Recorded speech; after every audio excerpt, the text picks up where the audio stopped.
or should they be illegal? Wow. Helpful, hurtful, Illegal. or should be illegal. Wow, that's a whole panacea. I use them occasionally. I have come around. There was a time when I resisted emojis. I don't use them exclusively. I don't send you like 7 or 8 of them, but I will as a little punctuation sometimes. Just like a happy face, or a little, happy face, or this guy, which is the I don't the freak out. I don't know Is what that you're what talking that about. That's the thing. So this, to me, means oops. Yeah. I'm holding up this for those who are listening on the radio. It's the wide-eyed, straight-faced look. It's like the embarrassed emoji. Or, see, to you, Aliana, it's embarrassed. To me, it's like, uh-oh. Oops. Yeah. I had an accident. That's where things can get a bit murky. Oops, I just had an accident. Well, you know what? Then that shows the inadequacy of the emoji, because we do have the quote-unquote poop emoji. Yes. But given today's headlines, we don't have the explosive diarrhea emoji. That's true. No. It'd be perfect No. for the... So they really need to... They Is need that to next to the lettuce emoji? Yeah. yes. See, you could figure that out. I can't. I feel like you have to be a cryptologist to read your email when people start using... And there are people who use nothing but emojis. We do use them from time to time on the show. And Matt, you'll like this because we're using them today. We do this thing called the emoji code, and we're giving away tickets to see Five Finger Death Punch. And I know that's your That's flavor. Aliana's fave. So what we do is we create a phrase. We have it on our Instagram account, and if you can decipher it and call in when we tell you to call in, then you win tickets. So it can be a practical use to emojis. I'll get into that one. I bet I you'll want to know. know. I want to do a little. Can we do something that's kind of private? Can you Sure. tell us Yeah, just what take us is off the in air. what is in your emoji list? You know, your recent emojis that you have on your phone. Like I have mine up here. You're probably not gonna be able to see. What are yours? I'll tell you mine if you tell me yours. Oh, Mine's very boring. mine. Hang on, let me pull them up here. I have a heart, the laughing face, the smiling face. A lot of golf ones. I have the golfer hitting it. I have the green. Hey. I have rainbows, rainbow flag, explosion, kiss, little kiss lips. You got way more than I have. Yeah, it's like a whole I bunch just of have them. the heart. I have the smile. I have the really like 3 or 4 of them. That's it. The basics. I'm a. All right, let's hear it, Aliana. I've got the face palm emoji. I've got the kissy lips.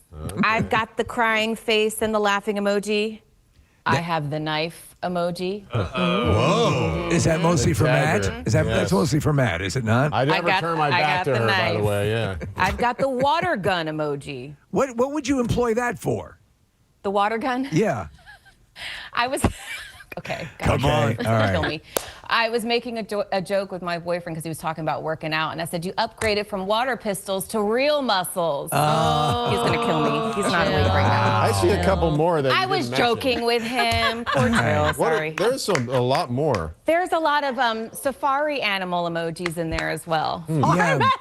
A zebra, a giraffe. Matt, do you dabble at all in the emoji I'm realm? waiting for the one emoji that's going to help my life. Which is what now? The selfie emoji, so I don't have to take the selfie. I just have an emoji Matt of me hates like a this. selfie. Actually, it should. Yeah, that actually is a good idea. You should have a ready-to-go selfie that is part of your emoji list. All times. Yeah. I have to ask for permission. Like, Matt, are you willing to take a selfie with me? Can we do it? I bet you. I love the iPhone. Matt, try to do an hour special where we dive deeper into Aliana's emojis. Yes. Because I know. I'm intrigued. we were starting to get really. We may never come out of that wormhole. Give me your best water pistols. Let's see them. Have a great weekend. You Stay too, out. guys. I will see you. Air, guys. All right, back to. So before we get fully into the weekend, wrap up the week, I have to empty the junk drawer. Just kidding. It's the junk drawer. Preston's cleaning out his junk drawer. Getting things out of his junk drawer. Finding stuff here in the junk drawer. All right, thank you, Kyle Mack, for doing that jingle. And Steve, you should sing backups for Minute by Minute. I think so. To his I band. think if they want to be less successful, that would be the move. All right, let me dig in here. And, there's something. All right, so if you want to stay on the moon and you have a few $1 million burning a hole in your pocket, well, a Silicon Valley startup called GRU Space is now taking reservations for a lunar hotel that it plans to open around 2030. This is the company that invented Flex Seal. That's them. Yeah, yeah. Woo doggy. Deposits range from $250,000 to $1 million, and the total cost of a stay could top $10 million once the ship is included in that, the actual rocket that will take you up there. So the hotel would start as inflatable habitats that can hold up to 4 guests for multi-day visits. So we're talking elaborate bounce houses. Guess so. I don't know how down I am with that. Guests could take part in moonwalks, drive rovers, and even play lunar golf. Founder Skylar Chan, who started the company at age 22, sees the project as a first step toward humans living in space long term. Listen, if things were along, and I'm talking about we've beta tested and a number of people have gone up and it's now an actual thing. Right. Would you do it if you had the resource? Probably. What now? I'd be wary of the of the ship exploding. The or risk, yes. Something going wrong. Right. But if it became fairly commonplace, which it's not going to in my lifetime, I would probably consider it. Now, you also have to be very wealthy in order to do it. That's the other thing. Yeah. It's never going to be inexpensive. Because Well, you just sold those shot glasses from the Kentucky Derby.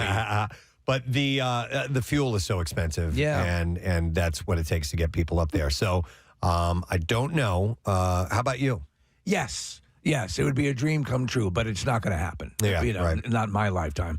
There's a pretty good book. I didn't love it, but it's called Artemis, and it is the same author that gave us The Martian and Project Hail Mary, and it's all about a moon base essentially, and it's gotten to the point where it's a full. It's an indoor complex where it's not just a place to stay, but there's entertainment and all kinds of things. It's big enough. Is it a community like a biosphere? Yeah, it's like that. And people can travel up, and it's a travel destination. Right. And then you can take trips out to go and see, where the first lunar landing was, because all that stuff is That would still be out tourism. there. And they use it as tourism. I thought that was a pretty cool idea. I think the idea, if we want to, you and I go into business and we make sure that there is a retro Pizza Hut on the moon. Yes. Wouldn't that be Oh, great? my God, yes, for sure. And there would have to be a replica of the diner from Spaceballs. Yes. For sure. You walk in and they're playing Van Halen. And I mean, it kind of sucks that our moon's kind of boring. Like, why couldn't we get Europa? Europa is frozen. It's all frozen. It's liquid. I know, but like. But you can go skating while you're up there. Skiing and stuff. Absolutely. It's activities. And hot chocolate tastes best. Isn't it colorful, though? Europa? It's white. Oh, is it white? Yeah. All right. I don't know. So listen, the moon, don't give short shrift to the moon. The moon's got a lot going on. Yeah. We're finding that there's water in some of the craters on the dark side, and there's all sorts of things. Plus, moon gorillas. I mean, it's kind of a desert, but the craters give it a landscape of sorts. But yeah, I mean, you're not going to get a variety of colors. But I don't know. What do you want, man? Yeah, come on, man, get off our back. The Sea Tranquility. They were when they were landing, they were just how many yards away from a crater that was pretty deep. Yeah, Neil Armstrong had to use it manually. Had to get them out of that area. I want to see a great series, and I'm most of the way through it again, probably for the 5th time or so, is From the Earth to the Moon. And the second trip up, they got much more specific on where they landed. Yes, so they proved that they could navigate to a very specific spot. But that first time, with Buzz and Neil. All right, I got some styes to share. We'll start with the legal stuff first. A crazed man searching for Al Roker was arrested yesterday morning after entering an unauthorized area near the Today Show studio at 1A30 Rockefeller Center. The intruder, after being spotted by co-anchor Craig Melvin, would then allegedly lunge at the anchor while shouting racial slurs. Man. According to the NYPD, it was reported to officers that there was a disorderly person inside 30 Rockefeller Center within the confines of the Midtown North Precinct. Officers subsequently placed an unidentified individual into custody. Have you ever been to NBC, taken the tour? No. Okay, you cannot get on the elevators. I mean, there's security. I mean, robust security right there. I wonder how this guy got in. Authorities added there were no injuries reported. The investigation remains ongoing, while a later statement noted that charges are pending. NBC confirmed a security incident occurred and said that Melvin alerted security. They say he walked in backwards. That's how he did it. They thought he was leaving. The network also emphasized that Today is cooperating fully with law enforcement as they investigate the matter, adding that it takes the safety and security of our employees, talent, staff, and guests extremely serious. So reflecting on the concern among the staff, one source told Page 6 that they were already on edge because of Savannah Guthrie, and this is chilling. Melvin has since commented on the situation in a new Instagram post, simply writing, "I've heard from so many of you over the last few hours. I'm doing just fine. Thanks for reaching out. Looking forward to seeing you tomorrow on the Today Show." I noticed in response, everyone on the Drew Barrymore show was wearing sidearms. Wow. Yeah. Just can't be too careful. Yeah, no, you don't know. All right, another legal issue. Utah's Department of Children and Family Services is asking a juvenile court to rule that Taylor Frankie Paul's 3 children are abused, neglected, or dependent, citing concerns about her parenting, mental health, and progress in therapy. Court filings claim Taylor told caseworkers her life coach was, quote, the only reason she was still alive, and later said that they should, quote, know who killed her if she ends up dead, after becoming upset during a home visit after reading social media messages. Do you know anyone who has or had someone who would qualify as a life coach?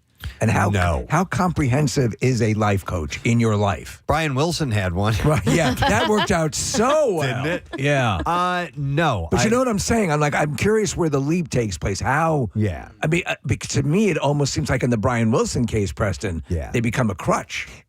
I guess it depends on what you qualify as life coach. Life coach. Yeah. It might be just health and well-being in that regard. Yeah. But for others, it might be mental health and financial decisions. Because and people things like that. advertise themselves as life coaches. Yeah. Not in the classical sense, Steve. Not in the sense that like I pay you money, Right. And you in return, give me some suggestions on how. But I will say that the sponsorship in 12-step programs is very, very much Very like much that. like a life Oh coach. yeah, Yeah. I'll yeah. bet.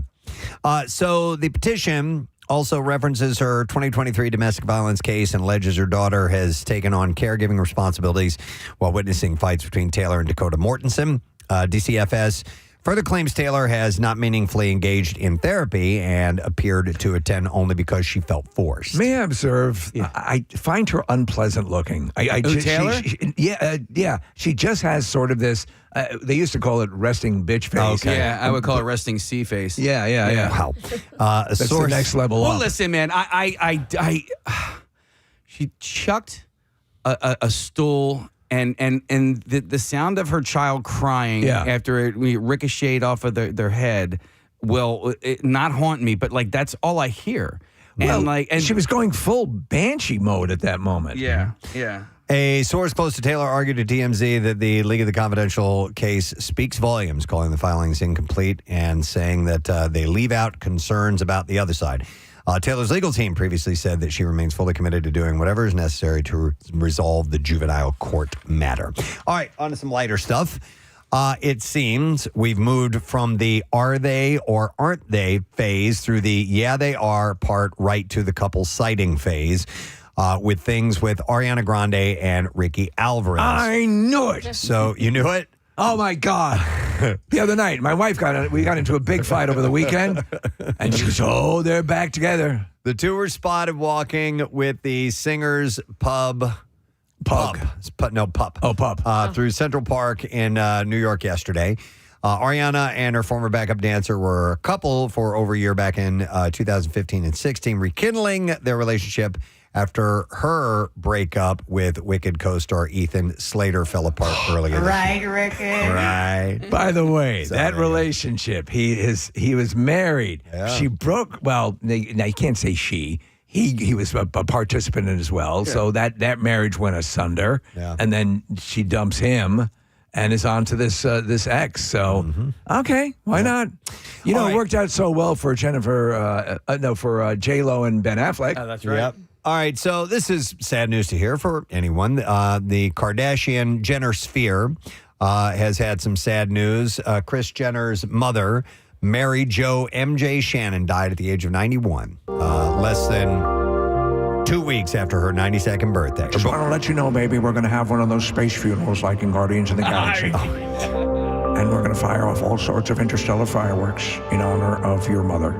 I cried in that scene. So, Absolutely. Yeah. And I said to the raccoon, everyone steals batteries now and then. It happened just before her 92nd birthday. According to Jenner, she wrote via Instagram yesterday, "Today, we say goodbye to my beautiful mommy." Shannon was the maternal grandmother of Courtney, Kim, Chloe, Rob, Kendall, Kylie, Bobby, and their cousin, Natalie Zettel.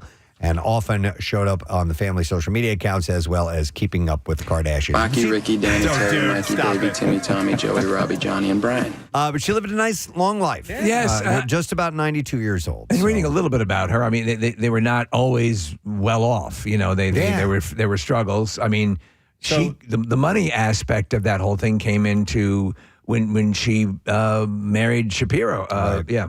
So they got to she got to see the family flourish, and, you know, and so she had a full life. Yeah. All right, so we told you earlier this week that Tom Holland was rebuffed in his attempt to meet up with World Cup standout Erling Haaland, or Haaland, I'm not sure how you say the name.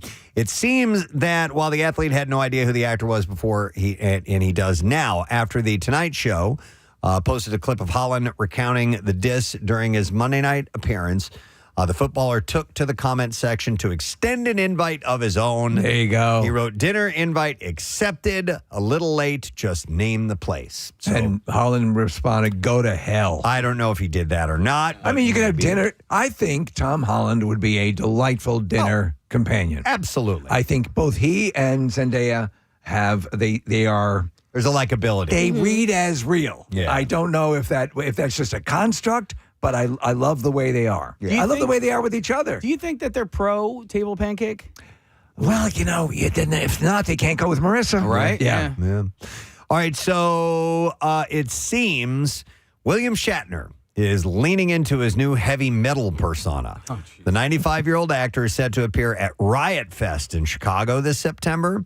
And in keeping with true rock star tradition, his hospitality rider, the backstage demands in the contract, are wild. Among his outrageous requests are having a boat renamed in his honor so that he can captain a ship again, being invited to sing Take Me Out of the Ball Game at a Cubs game, having an intro video created by Gwar to be transported around in a DeLorean instead of a golf cart, having his dressing room named Shatner's Shag Shack, 4 feet of Polish sausage, a Montreal Canadiens hockey sweater autographed by John Stamos, and 8 pallets of Fago, which I don't know what that is, and an assortment of adoptable puppies. So that's... I am Iron Man! That's what he has put into his rider. I'm sure it's all a joke, and he's having fun with it. Can you So believe do that? His age and he's sharp as a tack, man. Yeah. And he hasn't diminished at all. He is living life, man. He's going at it. On his series that he does, which I love, by the way. It's, you know, there's 1,400 of the same type of series, mysteries and unexplained phenomenon. He sits there on this stool. And he doesn't move an inch, but that voice. You know, well, is it the Loch Ness Monster? We'll never know. Yeah, exactly. Yeah. I love it. All right, so this was sad to see. Veteran American actor Hal Williams, whose performances in classic sitcoms 227 and Sanford and Son made him a familiar face on television for decades. He passed away at the age of 91. I always liked this guy. Yeah, terrific. I recognize the name immediately. Yeah, he was widely recognized for playing Lester Jenkins on the NBC sitcom 227 that aired from 1985 to 1990. He played the husband of Marla Gibbs's character, Mary Jenkins, and the father of Regina King's Brenda Jenkins.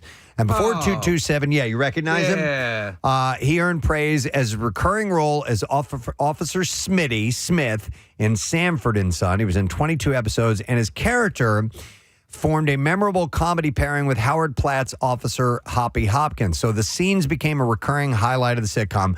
Hopkins would deliver complicated police explanations, and then Smith would translate them into simple everyday language. And it was a funny bit. And in fact, he reflected on how that routine first developed. He said, we did it one time in rehearsal, and the producers thought it was funny.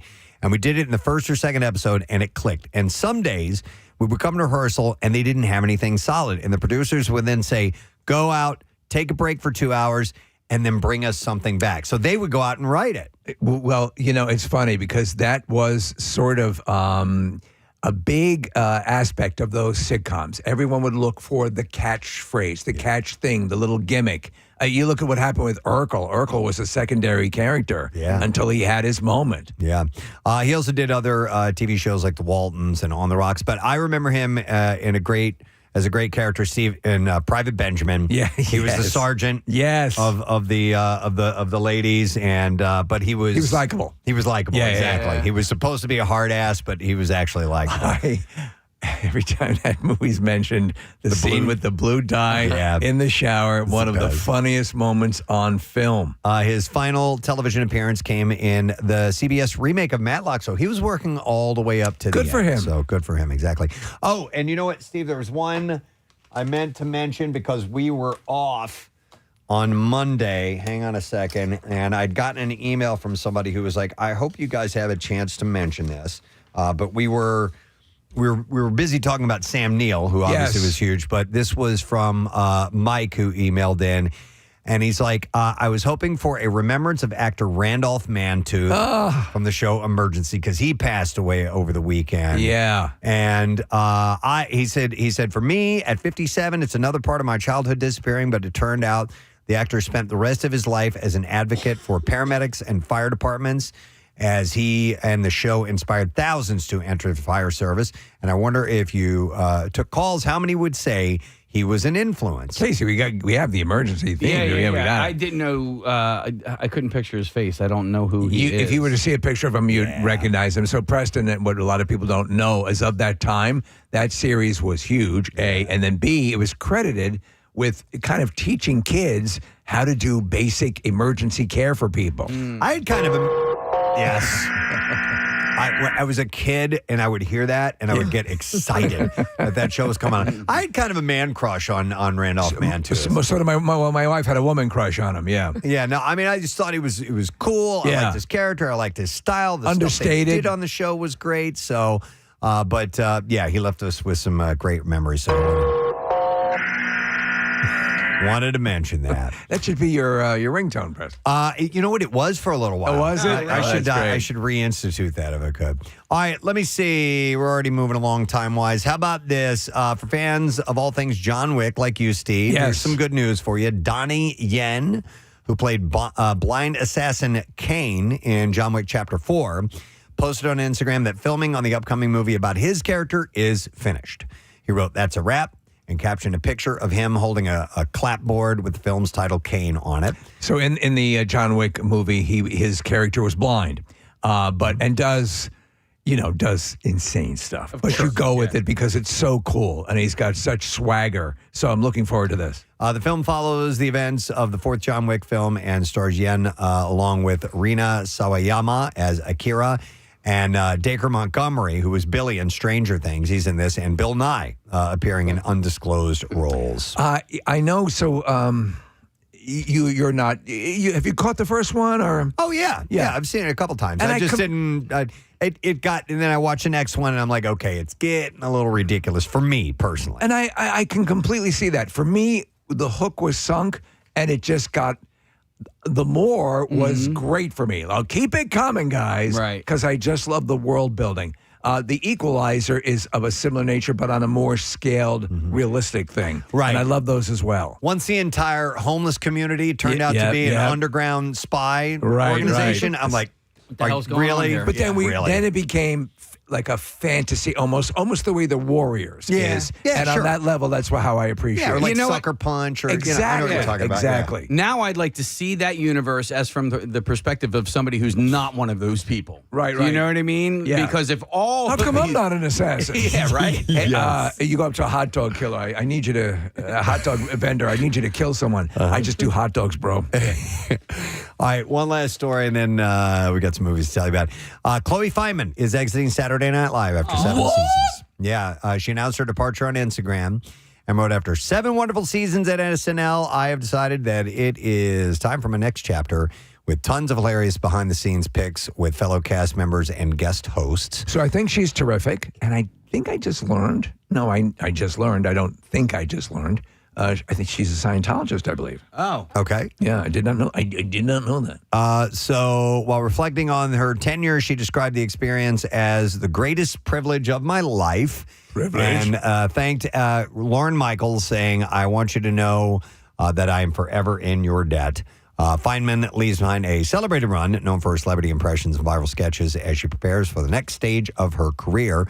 Chloe reportedly has her next big gig lined up with talks of a role in Netflix's upcoming drama series, Myron Bolitar. Don't know what that is. Alongside Colin Waddell, KJ Apa, and Diane Guerrero. She wasn't in this past season that much at all compared to other seasons. Okay. And I was wondering if she was working on something.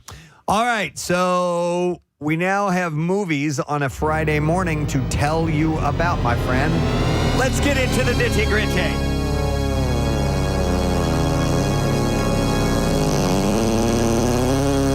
We will start with The Odyssey. Adventure, fantasy, stars Matt Damon, Tom Holland, and Anne Hathaway. Odysseus, king of Ithaca, embarks on a perilous journey to return home after the Trojan War. It's 2 hours and 52 minutes long. It's a wide theater release. It's rated R.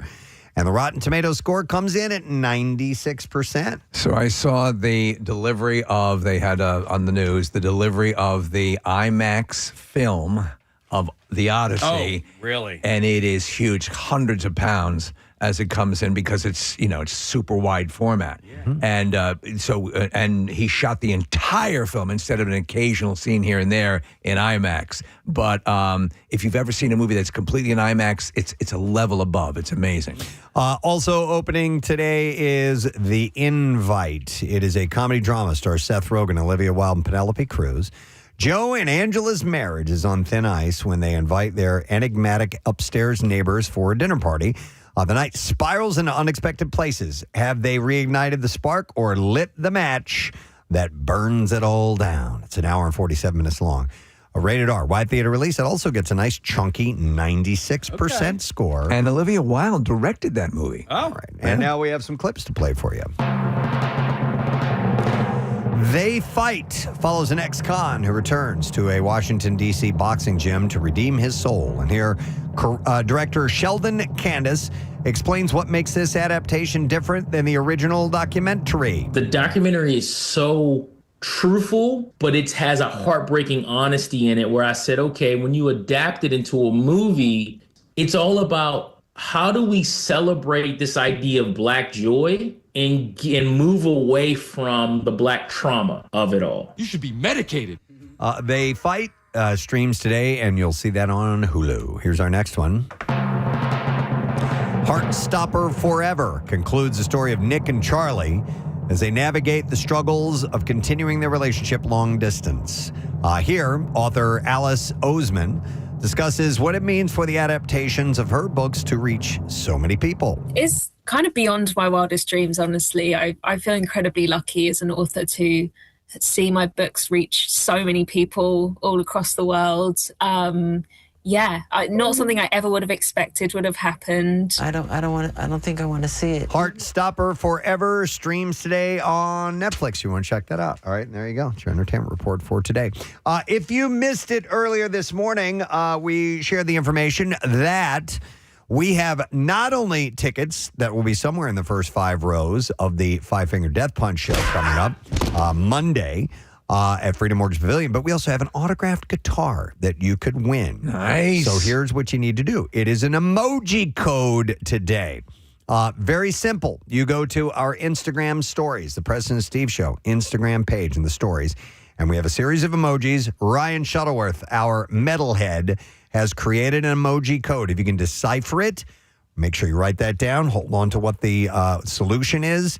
Later on, we're going to ask you to call in with it. You get it right, you get the tickets, you get the guitar. So you're not anywhere near as well-versed in Five Finger Death Punch as is Ryan, and you were kind of getting around it yourself. Apparently, I almost got it. Yeah. So it's one that a lot of people, I think, can decipher. So we'll find out. Their 20th anniversary world tour is this Monday. Freedom Mortgage Pavilion, also in the bill, Cody Jinks and Eva Under Fire. Tickets are on sale now at Ticketmaster.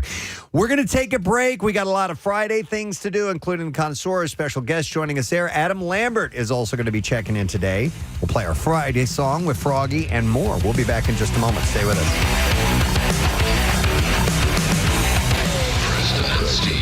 Down to the second. They were just kind of hoping they could put it down somewhere safe. Second trip up, they landed near the diner. So Yeah, exactly. And that inspired Spaceballs for that scene. So anyhow, the hotel doesn't exist yet, obviously. But the company says that it's not stopping people from already signing up. So people are on board. Do you know what they should do? In like Blazing Saddles fashion, put in a toll, like, get it all the way up. But I mean, these people are putting these deposit downs. I hope they are refundable deposits. Yeah. But some are spending up to $1 million to make sure that they have, essentially a spot in line. So you have FU to the FU money. Oh, yeah. It's got to be billionaires, that are doing this type of thing. So, but anyhow, if you're interested in that, you can look into GRU Space or GRU Space, GRU. For Invincible Me. Yeah, exactly. All right, let's see what else. Costco members can tap into even more perks of the membership through an electronic device trade-in program that they've started. So if you have old electronics that you're not using, you can consider trading them into Costco instead of storing them indefinitely or throwing them away. The program is powered by Phobio, a specialist in the trade industry. Potential rewards for devices range up to $2,550 for laptops. And Costco accepts a wide variety of brands, including Apple, Samsung, and Google. The 6 product categories that you can trade in are phone, laptop, tablet, smartwatch, desktop, and media player. So I assume that they're doing some sort of vetting where they check like to see if the device is functional on a basic level, right? I don't know. I think they want the components. They just want the components. Yeah. So, and by the way, I have like 6 old laptops. As do I. I have a gazillion iPhones. I've always been trepidatious about throwing because them of away. personal information. Personal information. Yeah, Rochelle's the same way. I'm like, I think it's too much work for somebody to go mining into my laptop and find anything that's worth a damn. And I know it's unhinged. Others I've completely destroyed it. I'm fine. If you beat the crap out of the hard drive, you're good. But I still just kind of hold on to them. But if you can get $2,500 worth of merch from Costco, I want to see what totally the parameters are. What exactly they want. I'm on the website now, and it looks like you select. So you get a quote before you do anything, and you have to answer a couple questions. So it probably says, does it turn on? Right. Does it hold a charge? Things like that. Are you horny? I don't know if that has to do anything. Why did you ask that? All right, so to participate, all you have to do is fill out a form, like Marissa said. It's on the Phobio's website. Details such as brand, original purchase date of your item, its condition, and then you can get an instant quote. From there, you can print a shipping label and prepare your device for shipment. It includes steps like wiping it, packing it, securing it, and getting it to a shipping service. I'm glad to hear that Phobio, who is a failed romance novel model, he was Fabio's cousin. Fabio's cousin. Phobio just didn't have the same chops. So once Costco and Phobio get your device, they'll take a look at it. They'll make sure it's clean. They'll prep your payout. And as a reward, you'll get a digital Costco shop card that you can use toward your favorite Costco purchases in the warehouse or online. The whole process takes somewhere between 9 and 15 business days. That's actually pretty good. How did they just start this, or? Yeah, I just saw this yesterday. All right. So Costco's program not only provides savings, but also helps reduce demand for new minerals used in manufacturing electronics. That makes them beneficial for both your wallet and the environment. Is this solely for Costco members? Yes. So it says companies can extract valuable materials from old devices, such as gold, as well as important ones used in lithium-ion batteries. And that's why it's tremendous waste that so much old electronics go to waste, leaving an estimated $62 billion in value on the table. Trading in old electronics is also important in keeping hazardous materials out of landfills. Poorly managed e-waste can leach dangerous chemicals such as mercury and lead, thereby contaminating soil and water. How about that? Yeah. Because they always have those mass, like the office complex here will have a digital garbage day where they'll come by with, I guess, shredders and bulk erasers and things of that nature and get rid of it for you. But if you could get paid for it. Yeah, I've turned in, we had old PCs that we got rid of through that very thing, and I think it might have been here. Do you remember what they did? I mean, did they? They just took it from it. I don't remember what kind of guarantee they gave you that, that any data was going to be was not going to be compromised. So I just remember I felt okay doing it. So somewhere in Russia, there are guys sitting around your computer going, "This guy really likes Sporty Spice." Yeah. So yeah, if you're interested, check through Costco. But I thought that's a pretty cool idea. Yeah. You know. All right, let's see what else we got here. All right, I found this one. I thought about putting this in the Just Saying Institute, but we'll do this here. A biopharmaceutical company is looking for ways to slim down household pets. Okava Pharmaceuticals in San Francisco plans to introduce this week a new GLP-1 clinical weight loss study for cats. It's called Meow 1. And to be honest, this is could be a good thing. Yeah, they will look to use OKV-119, which is a miniature implant in cats, which will deliver the GLP-1 continuously for up to 6 months. Because one of the hardest things to do is to get an obese animal to lose weight. Yeah, for sure. Yeah, our male dog he's overweight. Yeah, and he loves to eat. And it's hard to, especially when you have another pet in the house. Yeah, it's hard to keep that from happening. So Meow 1 is the first ever weight loss trial using this approach on household pets.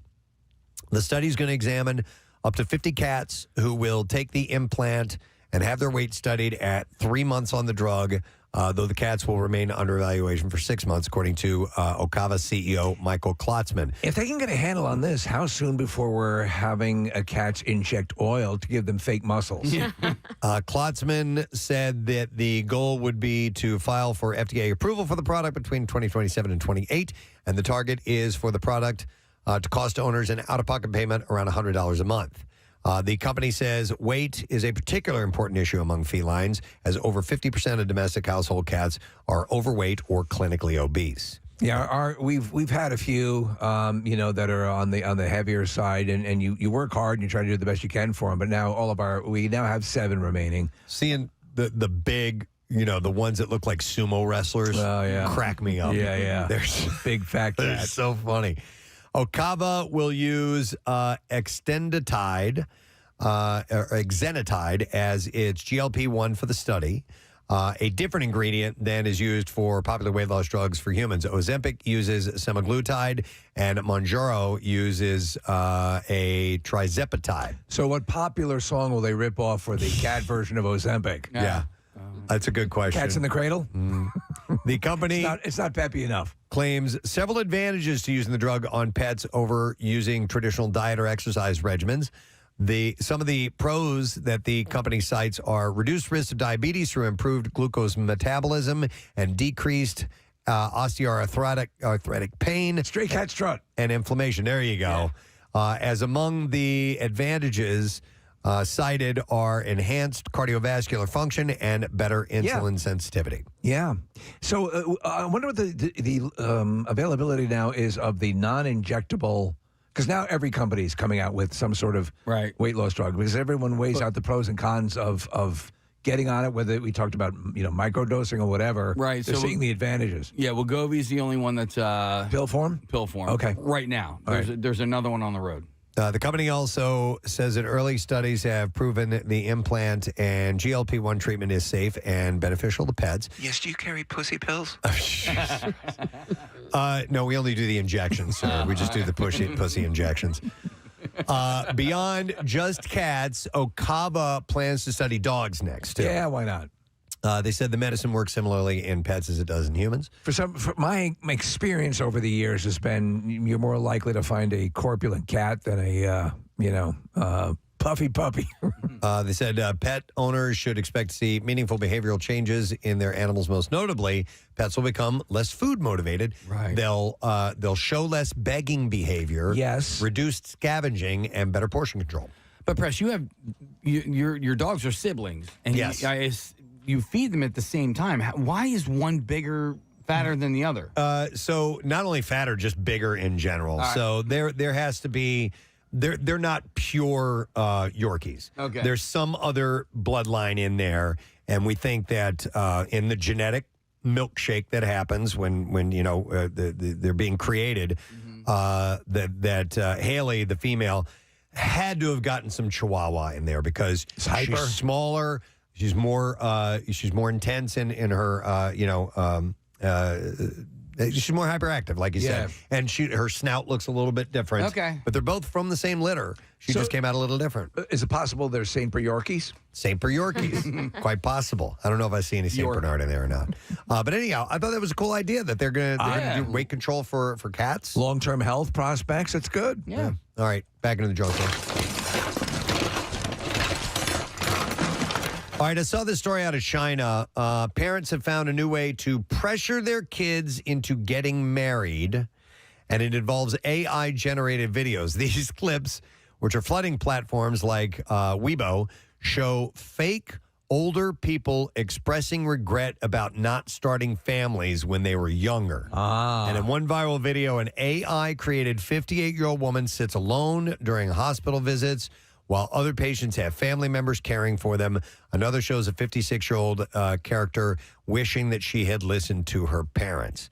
And I saw this, and I was wondering if the pressure to get married is still really as much of a thing as it used to be. Well, I think particularly with China, they're countering their, one child or their child limitation rules.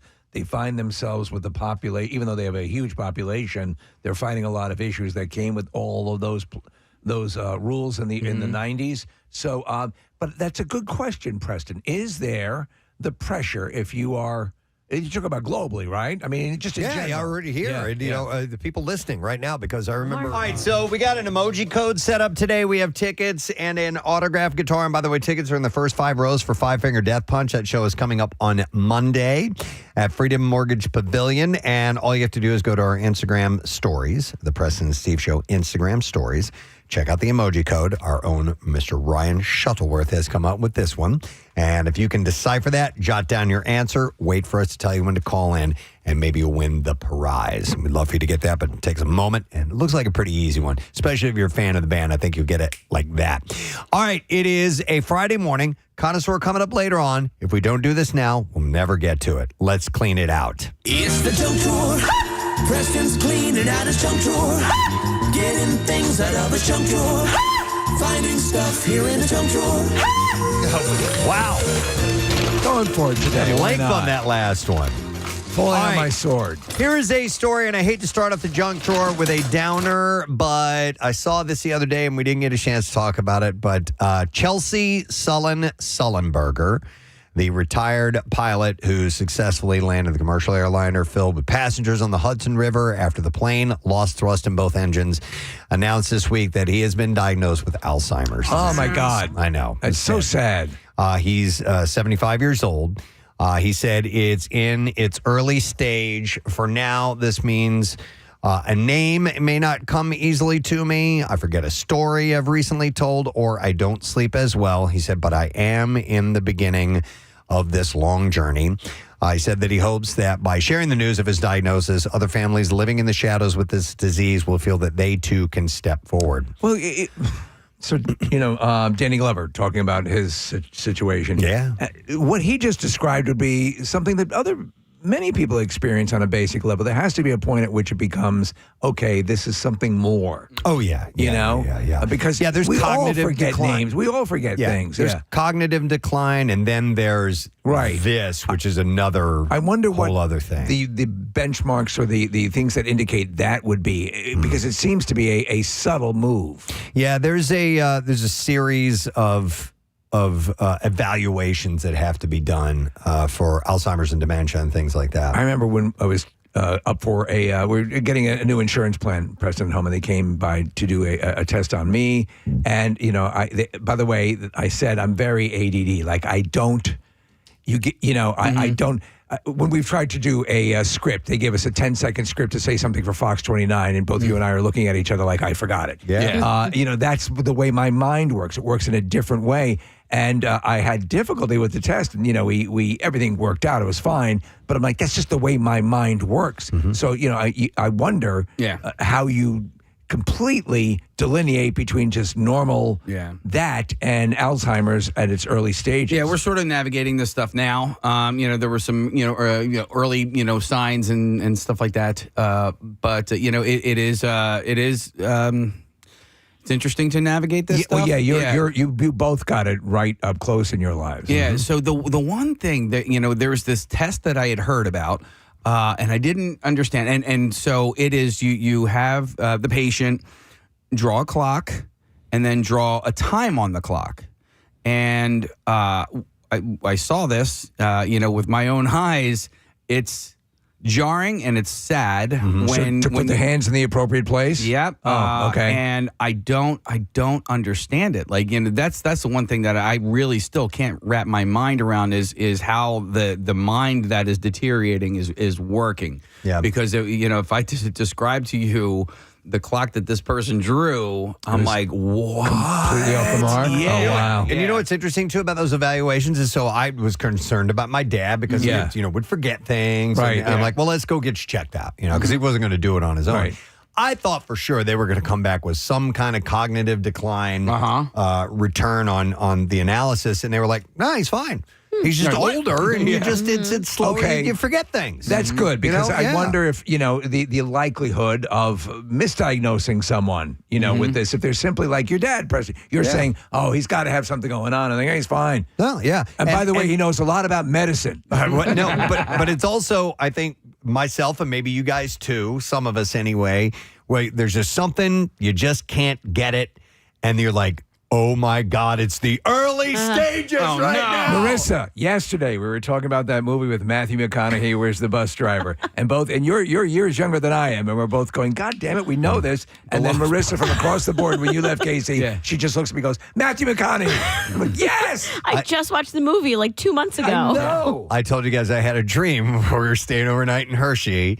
My dream was that I couldn't remember the name John Leguizamo. Okay. I'm dreaming and I'm talking to somebody. I'm like, that guy, the actor, he's in this, he was in that, and I could not, and I knew exactly who it was. When I woke up, as soon as I woke up, I'm like, John Leguizamo. I purposely, I will not use AI. I will not use a Google search. I will put myself through the paces to remember, because my mind is a raging. But I know so much insignifica that sometimes things get lost in the sauce. I cut out a lot of simple things. Like I don't save my credit card number in my phone because if I want to buy, I want to challenge myself to take it. Like anything that requires extra actions, I figure it's helping my brain a little bit, and it's helping my sense. Because once you're just yep, autofill, you start forgetting. I'm already a terrible speller because I rely on autocorrect. So the least amount of auto I can fill my life with. It's a mental workout. Claire, my wife, does all of these. I forget what the luminosity, is that what it is? Oh, yeah. And there are a whole bunch of just exercises for keeping your mind engaged. You have to work it. So Sully said, though it may impact my memory of the past, this diagnosis will not prevent me from looking forward to and appreciating our future. And I will navigate this chapter with my wonderful family by my side. He had retired in 2010 after 3 decades as a professional pilot. In recent years, he established himself as a prominent advocate for aviation safety. Over the years, he said, when people would ask about the successful outcome of Flight 1549, I would say that courage can be contagious. And on that day, it helped everyone band together to get everyone off that airplane successfully. He said, now we need that courage to battle this disease. I am now part of a larger community with many of you, and we will be courageous together. What I thought is sweet is he now gets together with the birds that brought down the flight, and there's no bad blood between them. Good. Yeah, it's like, World War II. Time passes, It's wild because sometimes adversaries getting back together. Yeah, sometimes they hold on to old resentments. Oh, there can be, especially in the avian world. Yeah. All right, another junk drawer item. Let me dive in here. All right, here's something happened locally this week in Warner Brothers Discovery Global Experience and Fever announced back in April that the drone art show Harry Potter, a first of its kind open-air drone spectacle, is happening at Subaru Plaza in Subaru Park in Chester, and it is this weekend. The drone show is all part of an international tour kicking off in 2026 along with the 25 years of magic celebrations, and it will be taking place today and tomorrow. That's pretty amazing. 9:15 with doors opening at 7:15. Now, keep an eye, if you're planning on tomorrow, keep an eye on the weather. They're calling for rain tomorrow and maybe even some severe storms. So I don't know if the announcements will be made today about that. So just a heads up. I'm wondering if the current smoggy, foggy conditions are would it make it better or worse if you're going to go see it? I think it might make cooler, it more you know? mysterious. I don't know. What they're doing is, from what I understand, is that they're going to perform the entire series of books completely in drones. In drones. Wow. So make sure you have 14 hours ready to go. Organizers said that the show will actually be 60 minutes long. Oh, so they're doing cutting a out some sped up stuff. Yeah, version yeah. of it. They're cutting out some stuff. They will blend advanced drone choreography with the unforgettable music and iconic moments from the Harry Potter film series, featuring 1,200 illuminated drones soaring across the night sky. As part of the experience, attendees will also, and I love it when they do this, they'll give them LED wristbands, and they'll be able to interact further with the performance. Yeah, so there'll be some images and things like that that'll be in the stadium, not just in the air. The stuff they can do with the animated, I mean, as good as it was, we've had stellar. The tribute to Pierre, the drone show, was amazing. Yeah. But the things they can do now would really look very fluid animation in the sky is next level. Yeah, and the more drones you get, the more detailed you can get. So there's going to be exclusive merchandise as well. You can buy wands, scarves, collectibles, as well as Harry Potter-themed treats and other delights. And if you want to experience this, you can go to thedroneartshow.com/Philadelphia/Harry-Potter. Besides butterbeer, was there a specific snack or thing that they ate that they relished? That's a good. Well, there's Bertie Bott's beans, all flavor beans. There's the chocolate frog. There's another thing from the movies. But I can't think of any, like dinner dishes or anything like that that they had. Ribs. We're having those today. Harry Potter ribs. Yeah, Harry's ribs. Get them while they're hot. How do you like them? Finger licking good. Wand licking good. These are the finest ribs I've ever tasted, Mr. Potter. Bring over the sorting hat so I can wipe the sauce off my hand. So that is today and tomorrow. So if you haven't heard about that, we have passed the information along to you. All right, let's go back in. Go, Troy! All right, here's one worth mentioning. The U.S. House of Representatives passed the Sunshine Protection Act earlier this week. The bill would make daylight savings time permanent across most of the country, but it still needs approval by the Senate. There's been, this has been bandied about for years. If it becomes law and states stay on daylight savings time year-round instead of being observed from March and November as it is now, morning and evenings could look a little bit different at certain times of the year, according to AccuWeather. Winter mornings would be darker as sunrises would be pushed an hour later. And I don't ever sit down and do the math and go, okay, what would it be like? I did this time. Yeah. And I'm sure you did the same because there was so much information. So many people providing different takes than I'd considered on the issue. So sunrise and sunset times on January 15th, if it were on daylight savings time for us in this region, sunrise would not be till 8:10 a.m. That's pretty impactful. Yes, I know it a is. lot of people get up and get the energy to get. Now, it's a world we live in, and you've heard us on air. Maybe you have, or maybe you haven't. There's a brief period in June where we get to see the sunlight when we're coming in, and it is so thrilling. Yeah, it's about the month of June. We actually get to see daybreak driving into work. But 8:10 in the morning? Yeah, we would be getting close to halfway through with our show. Yeah. By the time that the sun even breaks the horizon. And with that in mind, I don't like that. I think it needs to. I get it. Also, I'll tell you something else, and this is purely selfish. Decorations, Christmas lights, Halloween stuff, Halloween haunts, all of that stuff would be a lot because it would stay lighter longer in the evening. Right. All right. So if sunset is, I don't know, what time's the sunset going to be? 5:36. So we'll get normally that would be 4:36. That's Right. that's in the dead of winter. So the days are shorter anyhow. Sunset does not mean darkness, right? So No. sunset, if that's at 5:36, what time does it? Would you say 6:36? Maybe Okay. 7. All right. Yeah, you get a little bit more of dusk. The west there would still be a glow there for a little while.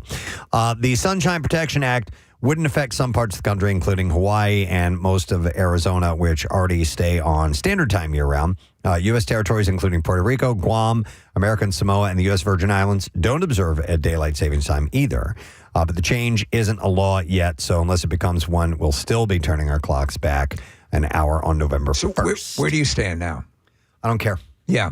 Whatever, man. Yeah. I'll follow whatever the rule is, what everybody else is doing. Mm-hmm. I know some people really have a big stick up their ass about it and don't like the way that it currently is. The way it currently is doesn't bother me. It doesn't bother me Twice as well. a year, it's easy. Yeah. If we go back now, I'll probably complain a little bit about the sun coming up at later during the wintertime, but whatever, man. Yeah. I don't know. I'm in the I don't care, but I also can see I'm a little leaning towards 8:10 for the sunrise is a little much. A little late. Yeah. I agree.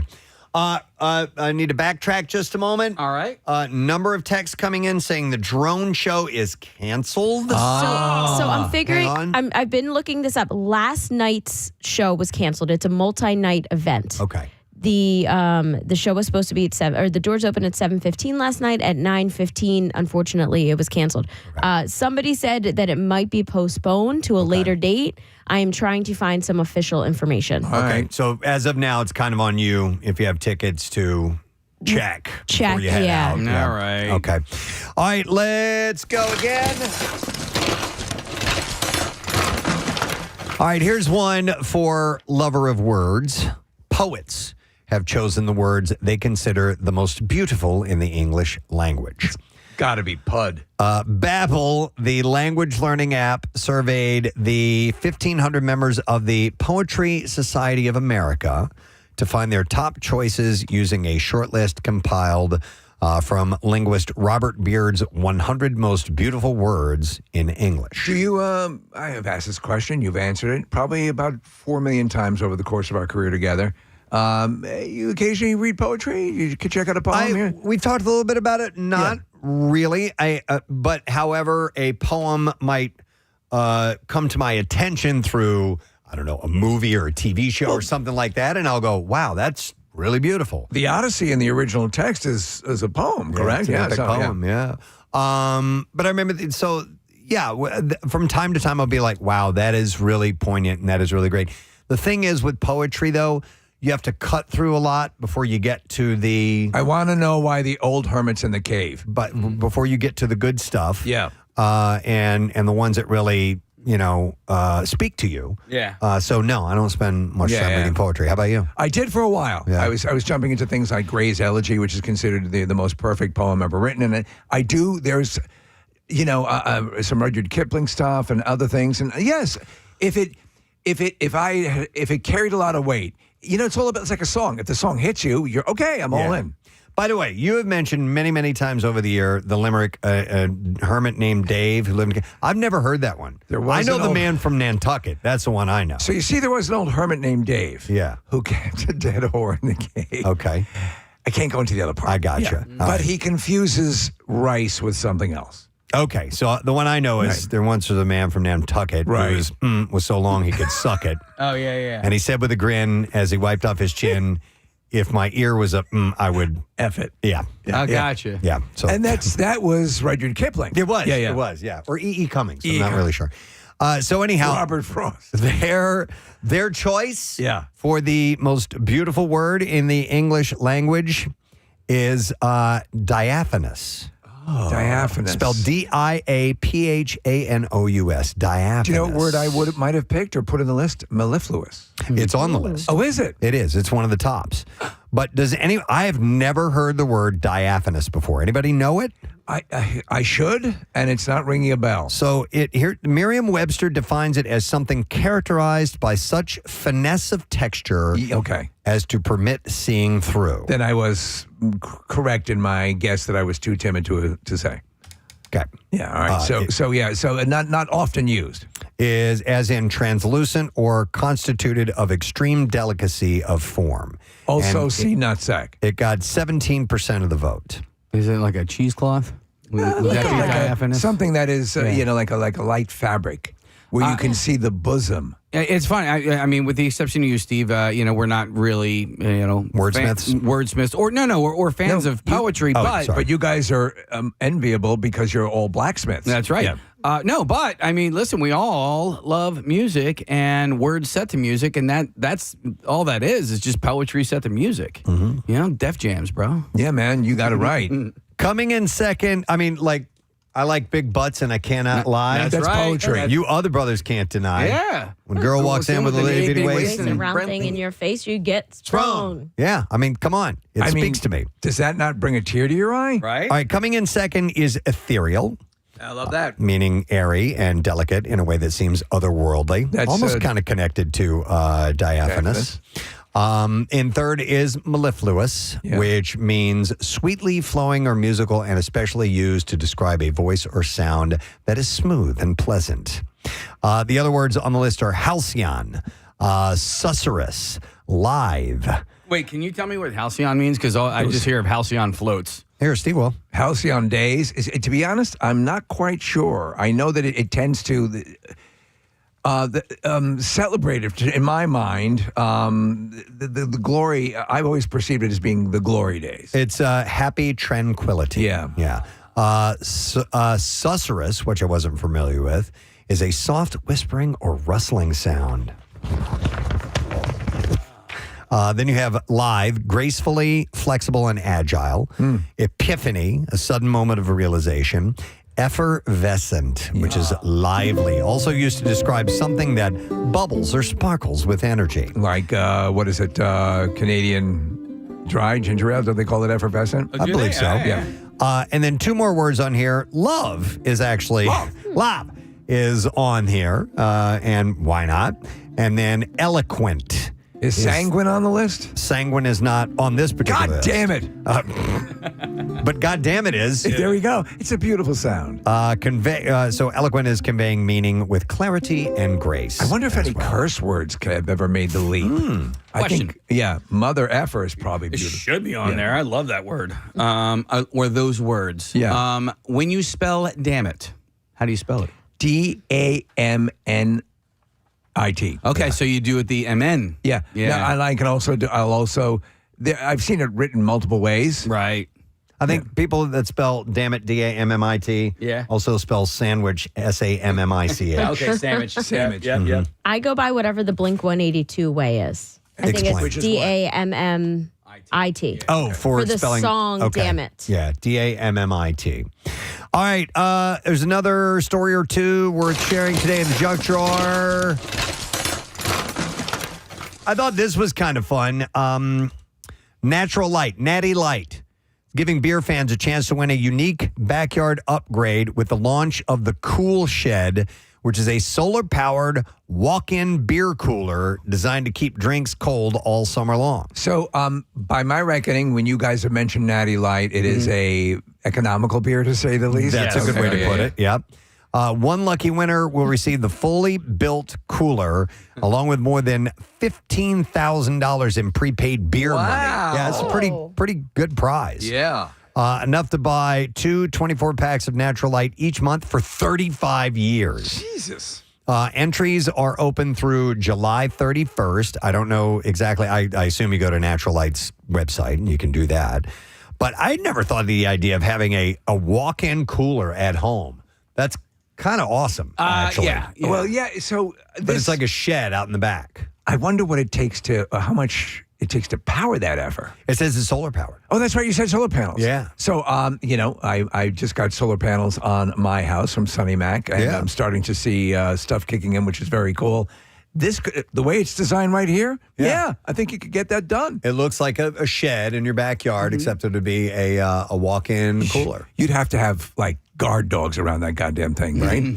I went to a beer distributor not that long ago, and apparently I walked into the wrong walk-in cooler. Oh, no. I know. You get in trouble? I kind of got in trouble. Did they yell at you? Not yell, but they were like, "You're not allowed back there." And I'm like, okay. I go in most places I go to. You can walk into the walk-in cooler, and of course, there's a big sign that says, "Don't employees only don't walk in here." Damn it. Is anyone going to eat this sandwich in the refrigerator? It says Ryan. But it would be if I had FU money. Yeah. I think a walk-in cooler would be kind of awesome. I love that idea. I have some friends that have money, and they have a big like walk-in pantry. I mean, like it's a room. Yeah. And they've got stuff in there, appliances and things like that as well. But it's the pantry. So the thing I see a lot badass. in these super expensive, I'm on a couple of YouTube channels where they take you around, these incredibly ridiculously expensive homes and condos. The big thing is to have the kitchen and then the chef's kitchen. Oh, yeah. Oh. Okay. Like when you have parties, the unseen help is preparing the food in the secondary kitchen. Wow. Steve, there's another feature you add onto houses now where you put a dog bath if you have the room, and you pretty much build a whole new space. Okay. And you can literally wash your dog in this area, off the kitchen. Oh, okay. So like the drain is on the floor, Yes. and you've got a shower, head with a handle and everything. That would be pretty. That would be fun, right? So we Save some money too. and practical too. Practical. We actually use the bathroom in our mudroom. Yeah. And so there's a shower stall. The dog goes in, and Marissa Knoll, who's our dog groomer, goes in and does the whole thing in there. But to have a setup, like a pro setup like that would be amazing. You guys have an at-home dog groomer? That's awesome. Yes, and she's awesome. And she does, because Marissa usually does, smaller dogs. She's got to set the whole schedule aside. Oh, because Kizzy is a newfie. A hairy dog. A hairy dog, yeah. All right, time for one more from the junk drawer, and I wanted to make sure that we got to this before we wrap it up. It's a quickie. I mentioned this yesterday, and we had Run Funches here, but The Price is Right. Hosting an open casting call in Philadelphia next Wednesday, 11 a.m. to 2 p.m., and it will be at Rivers Casino on Delaware Ave in Fishtown. Potential contestants can begin lining up at 10 a.m., and you'll have approximately 1 minute in front of a camera to show off your personality, explain why you love the show, and yell your best "come on down." You have to be a legal U.S. resident and at least 18 years of age. So you were in line waiting to get into The Price is Right. Yes. Right, and they go by and they have the associate producer or whatever go down the line and sort of just see. Actually, we walked in front of a seated. Oh, did you? Like 2 or 3 people. Oh, I didn't realize it was like that. Now that was ages ago. Yeah. This was in the early 1990s. But as you're walking in, we sat outside for like an hour and a half waiting. We took cards and stuff, and we sat there and played because they were shooting other shows before us. And then we walked by. Hey, who are you? Where are you from? What do you like about The Price is Right? Stuff like that. Did you know at that point that you were sort of being auditioned as a potential? Yeah. Everybody Did knows. you sell it? I did as best as I could, and it just didn't cut it. So it did not get called. But we were all excited, man, every time. And the interesting thing about being in the audience is because when they're calling the names, the applause light is on and everybody's making noise. You couldn't hear it. So Rod Roddy was still the announcer when I went. Yeah. And you can't hear what he's saying. So they hold up a big board that's got the names on it. Oh, wow. So that's sometimes you'll see them. Looking. So they hold up a big board and it's got their name on it, and that's when you get up and you run down, the camera follows you and all that stuff. So here's the other question that I think needs to be asked. So you get up, what game do you hope you get to play? I mean, what are you going to excel at? Well, for fun is Plinko. Plinko's just a fun game. But it's random. It's random. I mean, you do have to play some pricing games to get more chips to do that. That is a good question, Steve. Maybe because I play golf. Hole in one. Right, which becomes a hole in two every time. Yep. And Bob would almost every time sink that putt when he would demonstrate it. What about you? There's the one that is you, and maybe I'm misremembering, but the higher or lower on the common supermarket items, correct? Right. Yeah. And I usually even though I didn't do a lot of shopping, I could usually rock that one. Yeah. You know? So, you guys have a favorite? Or yeah, I guess I would probably go Plinko. What about the Alpine? Alpine. Yeah. That was fun. Yeah. Just for the sound. The Punch-a-Bunch is fun. That's a good one, too. Yeah. Punch a bitch? Is that what it? Punch. Oh, man. That was always the best. I love it. Yeah. So people are encouraged to pre-register and download the video release from the CBS News Philadelphia website. Producers will select 2 semifinalists from this event. And you win a trip to Los Angeles. Accommodations are covered as well. So that's great. I don't know. It says accommodations. I don't know about your flight is covered or not. I would hope so. One of them is guaranteed a chance to play on the show. So 2 people will win, but only one is guaranteed a chance to be on the show. So our own sister station, John Kincaid, made it onto The Price is Right. Mel, who you know if you've heard on the show, times, Mel is great. And both won cars, correct? Yeah. I mean, that's pretty cool. So this is Wednesday, 11 a.m. to 2 p.m. You can line up starting at 10 at Rivers Casino. So if you want to be on The Price is Right. Nice. All right, that's it. We're done in the junk drawer. We got to wrap it up right about now. Yep. That was a junk drawer. Preston's closing up his junk drawer. There's nothing left here in the junk drawer. Until next time, that was the junk drawer. By the way, as high as Steve's voice is, Casey, can stop the music for a second. And then I want you to play it again and listen to Kyle Max, how high his voice is at the beginning. Hit it again. That was a junk drawer. Preston's closing up his junk drawer. Dude can get up there, man. Yeah, man. All right, let's take a break. Come back in a second, and we have bizarre file stories on the way. And don't forget, we have an emoji code set up on the Preston and Steve Instagram stories. And if you can decipher it and call in later and be our designated caller, you can get tickets within the first 5 rows to see Five Finger Death Punch and an autographed guitar as well. And that show is next week. It is on Monday at Freedom Mortgage Pavilion, and tickets are available now at Ticketmaster. We're going to take a break and be right back. A friend of mine who we're the same age. Yeah. I remember him telling me when we were in probably our early 30s that his parents were really pushing. Hey, you're not married yet. I never had that. We really want some grandkids, And in fact, my advice was, please don't ever get married. Don't have kids. No, but and I was like, wow, really? You're getting that? I'd never gotten that from my parents, but because it says here not just about having kids, but just about getting married. Getting married in particular, and I know obviously times have changed. Specifically, that.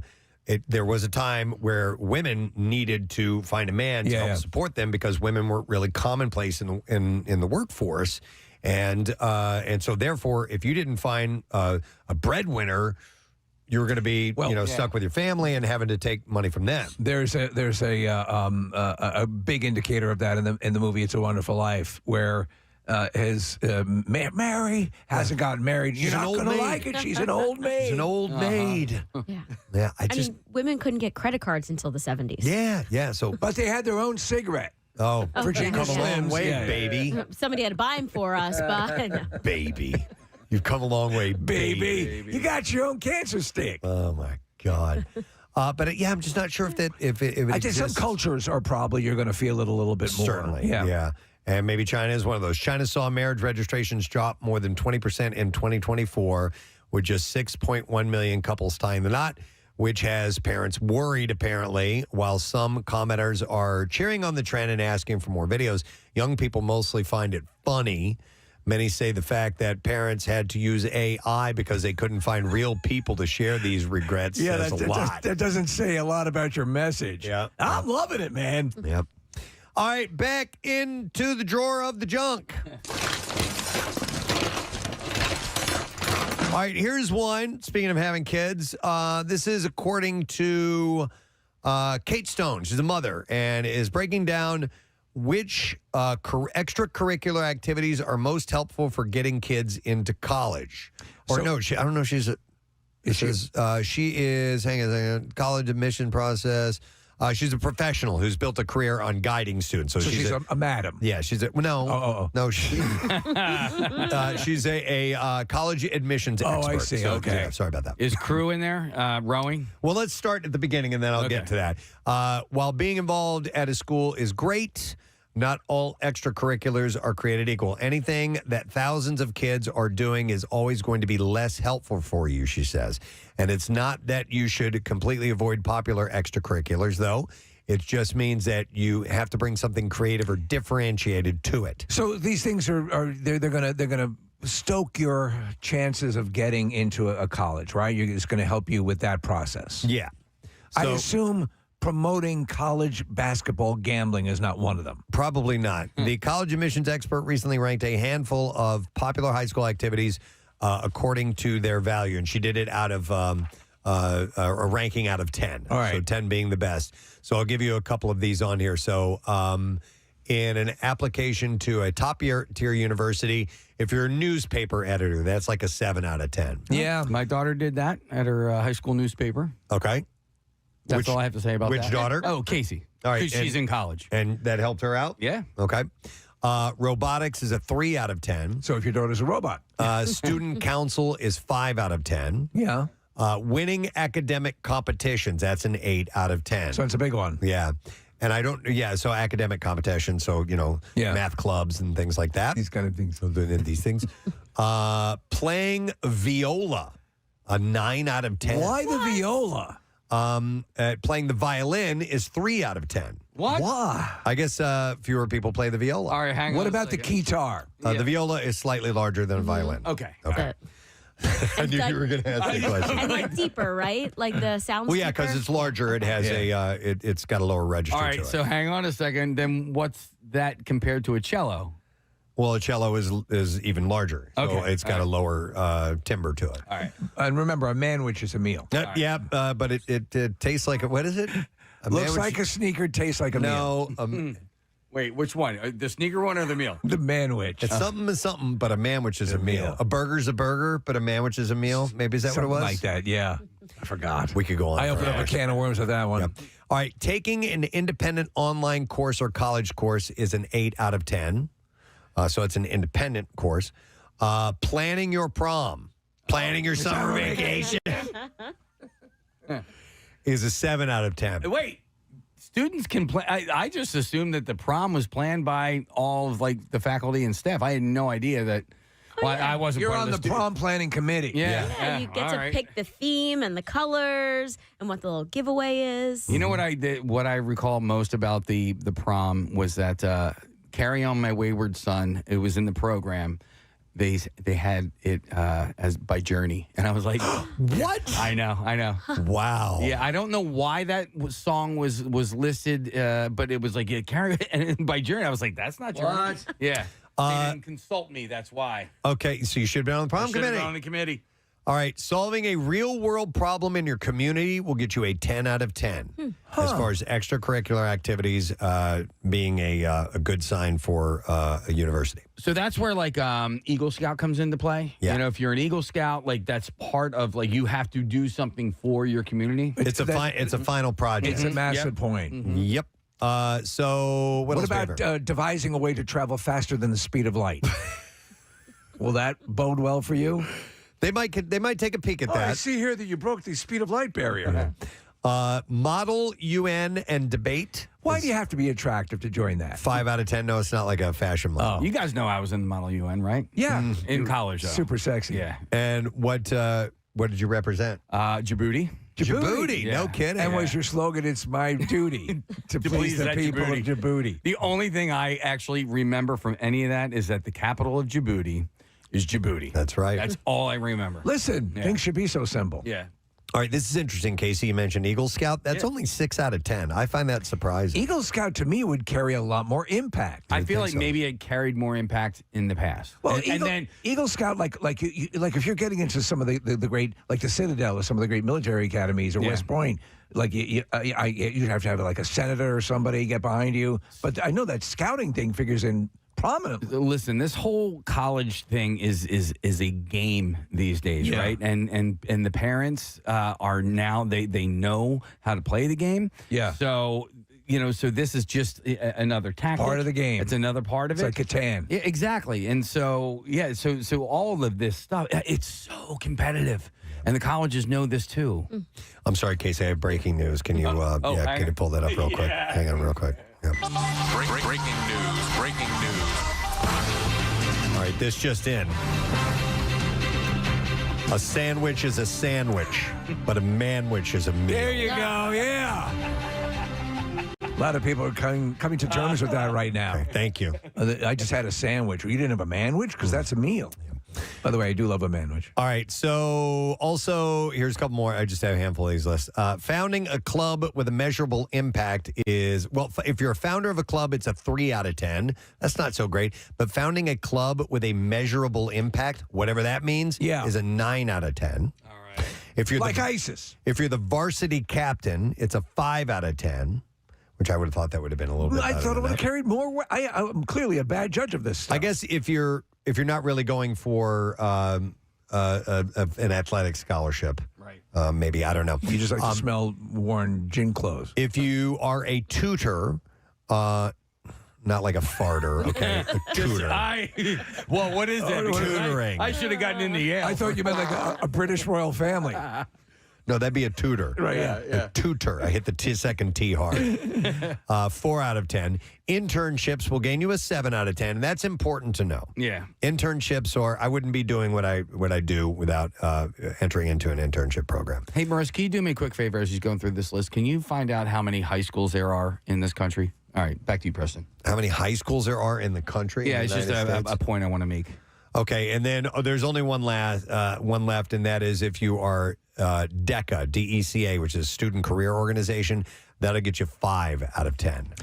Wow. I had virtually none of in fact, I had none of these. What I'm saying, virtually none of these. I was, Marissa found... Not inclined. There's a lot of here, Casey. Yeah. I don't really know. So it's close to like 23,000. Okay, so that means there's 23,000 valedictorians every single year. So that's what I'm saying. Like all of this stuff, it's all a game, right? So it's all a game, man. No, but listen, you're being taken, man. Let's just go by like the Ivy Leagues, right? The Ivy League schools are full of valedictorians, but if you don't have a story along with it, you're not going to get in, right? So you have to do something else. You have to create your own charity, or you know what I mean? Or steal a good story. Listen, my I was a funny DJ in the Vietnam War. My son's brother is my son would be my son.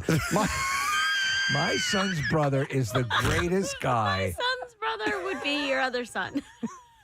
My son's sister. My son's friend is a delight. My son's friend is National Honor Society. My son's mother. He's an Eagle Scout. Yes, and and he got waitlisted Penn State. But it was the Camille School of Business, which is very, very highly sought after, right? But Penn State, for instance, they take in all of these other out of state students because they have to pay full price. It's just this weird. It's a weird game, man. It's a game. It kind of sucks. It kind of sucks because other states they mandate that you have to take a certain amount of in-state residents, right? Michigan State, for instance, but Penn State doesn't do that, and they're like, well, why would we take this high-achieving kid that lives in Pennsylvania, who's not going to make us more money, when I can take some kid from New Jersey to me, who's going to pay $70,000? Seems like a big game. Man, it sucks. And listen, we've gone through it, right? We have 2 kids in college now. We got another one who's on the way, and she is a high-achieving kid, right? But and she has worked her ass off, but she's competing. It's this weird competition. It sucks. So your son's brother, your son, does he have good grades? Yeah, he's National Honor Society. Okay, he's got great grades. Yeah. What does your son's mother think about this? I don't know. I haven't talked. No, but it sucks. he. I know what you're saying. There's all sorts of. Listen, at their very core, these hallowed learning establishments are businesses. Yeah. So they're going to look for the best way to bring in profit. Yeah, so don't forget that. They are a for-profit institution. Yeah, no, for sure, absolutely, and there's sometimes, like you said, it's a game, man. But you gotta stack the deck a little bit. So you have to play the game too, and you have to start playing it early too. If you depending on what your goals are, how lofty your goals are. Because I didn't have goals, so I didn't care, and I didn't do any of that stuff. I only did. Call it crazy, things that I was actually interested in. Well, life for us was like Plinko. It got dropped down, and by just the intervention of the fates, we ended up doing okay. Yep, exactly. All right, Case, I have just a short thing, one more, if you don't mind. Or I think I do. It's in here somewhere. Let me dig into this drawer. Wow, I feel like you're actually doing it. All right, if you hate to walk away from the television, you can just take it with you now. Hisense announced a new TV. It's called the S6 Follow Me that can roll from room to room if you needed to. Oh, my. The 32-inch 4K touchscreen sits on a pedestal with wheels and can tilt, rotate, and adjust in height. Now, I haven't seen this. I've only read this story. You have? Yeah. Tell me about it. So think of it almost looks like a large iPad on a swivel. So the mount is on a swivel, and it's almost like the kind of rollers that you would have an IV on. Okay. Yeah, that's the one that I've seen. What's the name of it again, Preston? Hisense. It is called Hisense. Oh, and it's Hisense called the S6. Thank you very much, Marissa. Real quick before we make it Friday officially, a couple of shard outs. I got this. It says, hi, Preston. It said, I'd like to give a birthday shout out to my wonderful husband, Butter, on his 40th birthday. Butter has been listening to you guys since he was 12 years old. We've been together for 15 years, and he has never missed a show. He works from home, so you guys have basically been his coworkers all these years. That's amazing. Because I can't drive, Butter spends 2 hours every day taking me to and from work, which means I get to listen along on our commute. And sometimes it's Bizarre Files, and sometimes he rewinds the show just so I can hear a joke I missed, or one of those genuine moments when one of you shares something personal, and he always wants to make sure that I don't miss the good stuff. She says, Butter, thank you for being my best friend, the world's greatest dad, and love of my life. Thank you for every mile you've driven, every laugh we've shared, and for always taking care of our family. Happy 40th. We love you. You guys rock. And Rage On Love, and that is from Brandine. So here's the shout out. Brandine and Butter. A couple of cool names, Brandine and Butter. All right, and then one more. This is from Sam Wallen. Is that our own Sam? That's Sam. I don't read the names. Whallen. That's you. All right. Whalen. So Sam writes in the Preston and Steve Show. Wait a second. I'm looking at him right here. He says, quick shout out to the fine people at the Stratford, New Jersey post office. I had to get some paperwork done, and Bryant behind the counter was very kind. Plus, they have a very cool history section with old letters and photos of Stratford. Lived here my whole life and never knew. So I'm encouraging people to thank their postal workers. That's nice. So we got to do a shout out. All right, here you go. And you know what? I have one I could do real quick. And then I'll do one if that's okay. Yeah. Nice. You know what? If you go ahead and do yours, because I'm looking something up. All right. I want to thank everyone who came out to the kitten cuddle last night. It was wonderful. A lot of people came out and supported. A lot of the volunteers did great work. And there one gentleman in particular that my wife asked me to give special thanks to.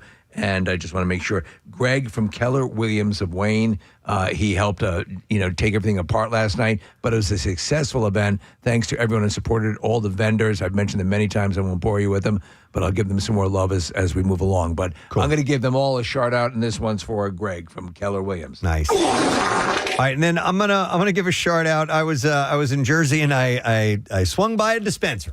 Yes. It's legal in New Jersey, and I went by this new place called Uncle B's, and I got to give some love. It's in Penns Grove, and I got to give some love to Bryant, the owner, super nice guy.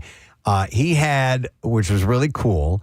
They just built the place, and he has this giant fish tank in the front of it. Steve, it was done by those guys from the reality show Tanked. Oh yes, that was the name of that show. Really? Yeah, so they did it. And I don't know how many gallons in it is, but it's huge. the 2 aerators inside that, bring the air into the water, they're bongs. Stop it. Dude, they must have loved doing that. So I loved that show. Yeah. I mean, it was, it was a fully scripted, quote unquote, sculpted reality. Yeah. But the stuff they put together, amazing. So they've got one at Uncle B's. And so I wanted to send a shout out to Brian because he's a super nice guy, big fan. So loved meeting the staff. I would love to have like a giant fish tank. I just don't. I know me, and I'm not meticulous enough to take care of it. You would have to have a service come do it. Yeah. In fact, and then that's what they do. It's a whole industry unto itself. The care and maintenance of these elaborate aquariums. The civilian, a neophyte, can't do it. Specifically, I want one so I can have an octopus. Yeah. I think having a pet octopus would be cool because I feel like that is like the only kind of fish that would actually interact with you and you could, What kind of fish? Say it again. Like an octopus. Yeah. Okay. Yeah. Because I've seen it, I see it on Instagram all the time. I'm like, dude. Did you watch the Netflix? Oh, yeah. My Octopus Teacher? Yeah. But have you guys seen the new Sally Field movie? I hear it's great. I fell asleep to it. I need to see It's it. in our Good queue. sign. Yeah. I may watch that this weekend. All right. It's time. No said bro.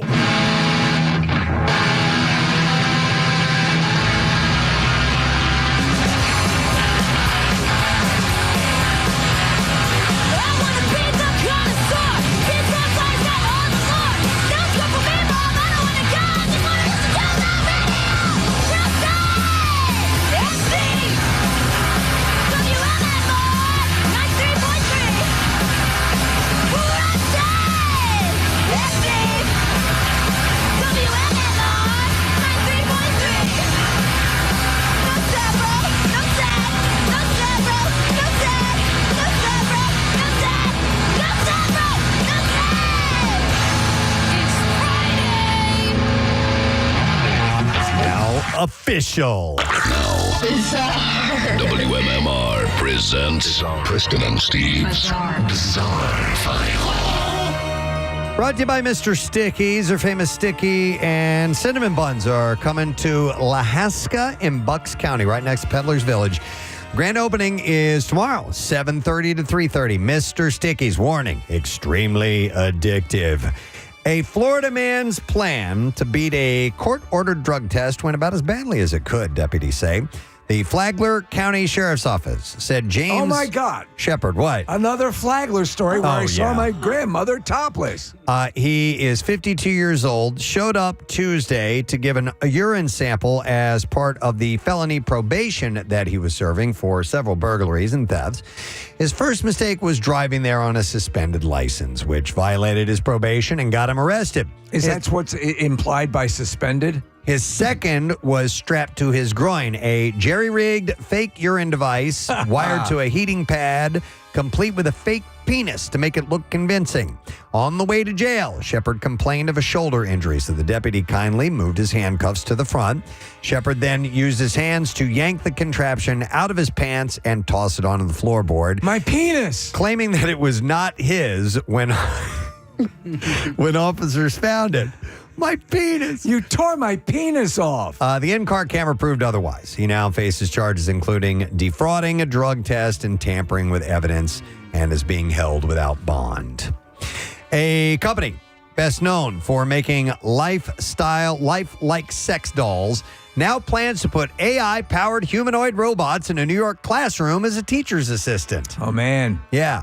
Realbotics, which owns the Real Doll brand and was once a crypto company, will roll out its technology this fall in the Salamanca City School District, a small, high-poverty community on Seneca Nation land in western New York. Today's lesson is suck. The plan pairs the company's Optio AI software, trained on the district's curriculum, with a seated humanoid robot named Sally, or I'm Jenny. I'm Jenny, and I've never been hornier. That can talk, show facial expressions, and remember past conversations with students. Hi, I'm Jenny, and I just turned 18, and I've never been hornier. Kids will also get my teacher. At-home avatar version for homework help.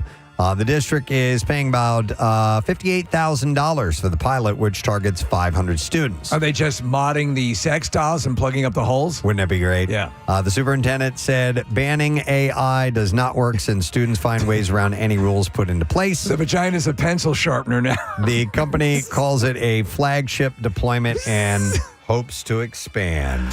Oh man, I don't know. That's Black Mirror time. Yep. All right, at least 2 children were injured when a vehicle crashed into a swimming pool at Smuggler's Notch Resort in Vermont on Monday. And 9-year-old Joseph Sage said, I just heard a bang and a car went in. It hit my head and pulled me under. Oh, wow. Yeah, this kid's lucky to be alive. Yeah. The SUV tire trapped him underwater while he was swimming. Officials said the incident happened when the SUV drove through a fence and landed in a pool, hitting Sage and others on its way down. He said, my dad got me out. He pulled me out. He pulled me down for a second and pulled another girl out. Sage's family said they saw that girl drive away in an ambulance. Hours later, a crane pulled the SUV out of the water. It was towed away. Sage's family said they're still in shock. Imagine you're at the bottom of a pool trapped under an SUV. Yeah, a Vermont State Police trooper was seen placing a person in handcuffs and putting him in the back of a cruiser. Multiple witnesses said that the person taken into custody was the driver of the SUV. Resort officials said something like this has never happened before. It doesn't happen a lot, I'm sure. Sorry, folks, this only happens every now and then. You don't have to worry. They're reminding guests that the speed limit is 14 miles an hour on the property, and they're encouraging people to be extra cautious and attentive when driving there. Casey, the time you drove into the pond, and it was a more shallow pond. Yeah. But it's a freaky thing, right? It is a freaky. I mean, especially when you're doing it on purpose. Yeah, Because you don't know what the impact is going to be like. Right. You hope the impact is going to be soft. Was there a jarring when you hit the water? It wasn't as bad as as I had anticipated, but luckily I was in a 1990 Toyota Tercel. Yeah. The airbag didn't go off. Yeah, that's comforting. All right, a shirtless man was caught on camera vandalizing a Waymo in the middle of a busy East Hollywood intersection this past weekend. Video of the scene posted to the Citizen app shows the man lounging in Waymo's broken in the Waymo's broken windshield at the intersection of Sunset and Edgemont Streets. He then climbs onto the self-driving car's roof and begins yanking out its inner workings while shouting at traffic. Yeah. Officers responded to the intersection. Police What's going on, buddy? were seen taking the man into custody.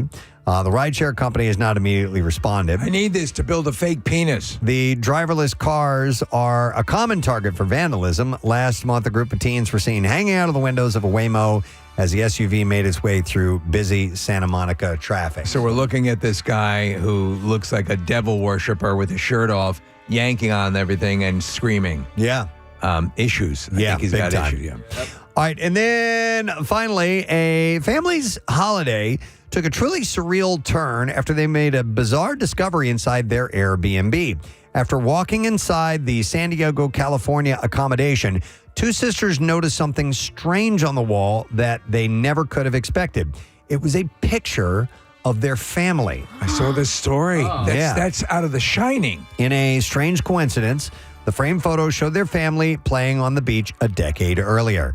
The sisters shared their find in a now viral video where they explained how they spotted the photograph hanging inside the holiday rental and quickly realized it featured their own family from about 10 years before. Stay at this Airbnb forever? After taking a closer look, they confirmed that it really was them by matching their faces and even bathing suits that they had been wearing during the beach outing. It's crazy. The family said it was the first time checking into the Airbnb, making the coincidence even more astonishing. Though the family never learned how the photograph found its way into the home, they were certain it was genuine, recognizing each family member and the swimsuit. So they don't know how the hell it made it in there. Was the bartender named Lloyd? Yeah, right. Line them up, Lloyd. All right, and there you go. That's what I have in the bizarre file. So, Press, I want to do something real quick.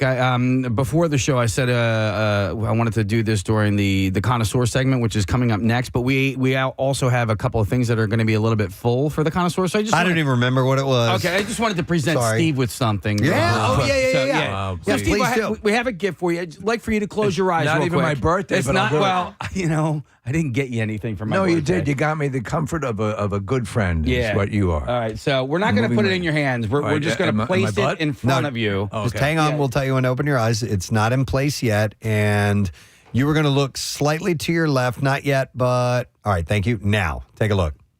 Oh! Do you know what that is? That is the Trojan horse. Yeah, but you know the Odyssey. You know what it's for? It's the popcorn. Popcorn. Yeah. Open up the belly. Open up the belly. All right. And now there's warriors in there. So from the There's popcorn in there. from the Odyssey, Absolutely. their Very popcorn bucket is a Trojan horse. It's really cool. Yeah, that is a cool one. I like that. Yeah, I wonder if what the perceived original design of the Trojan horse was, because this is a this is a mofo.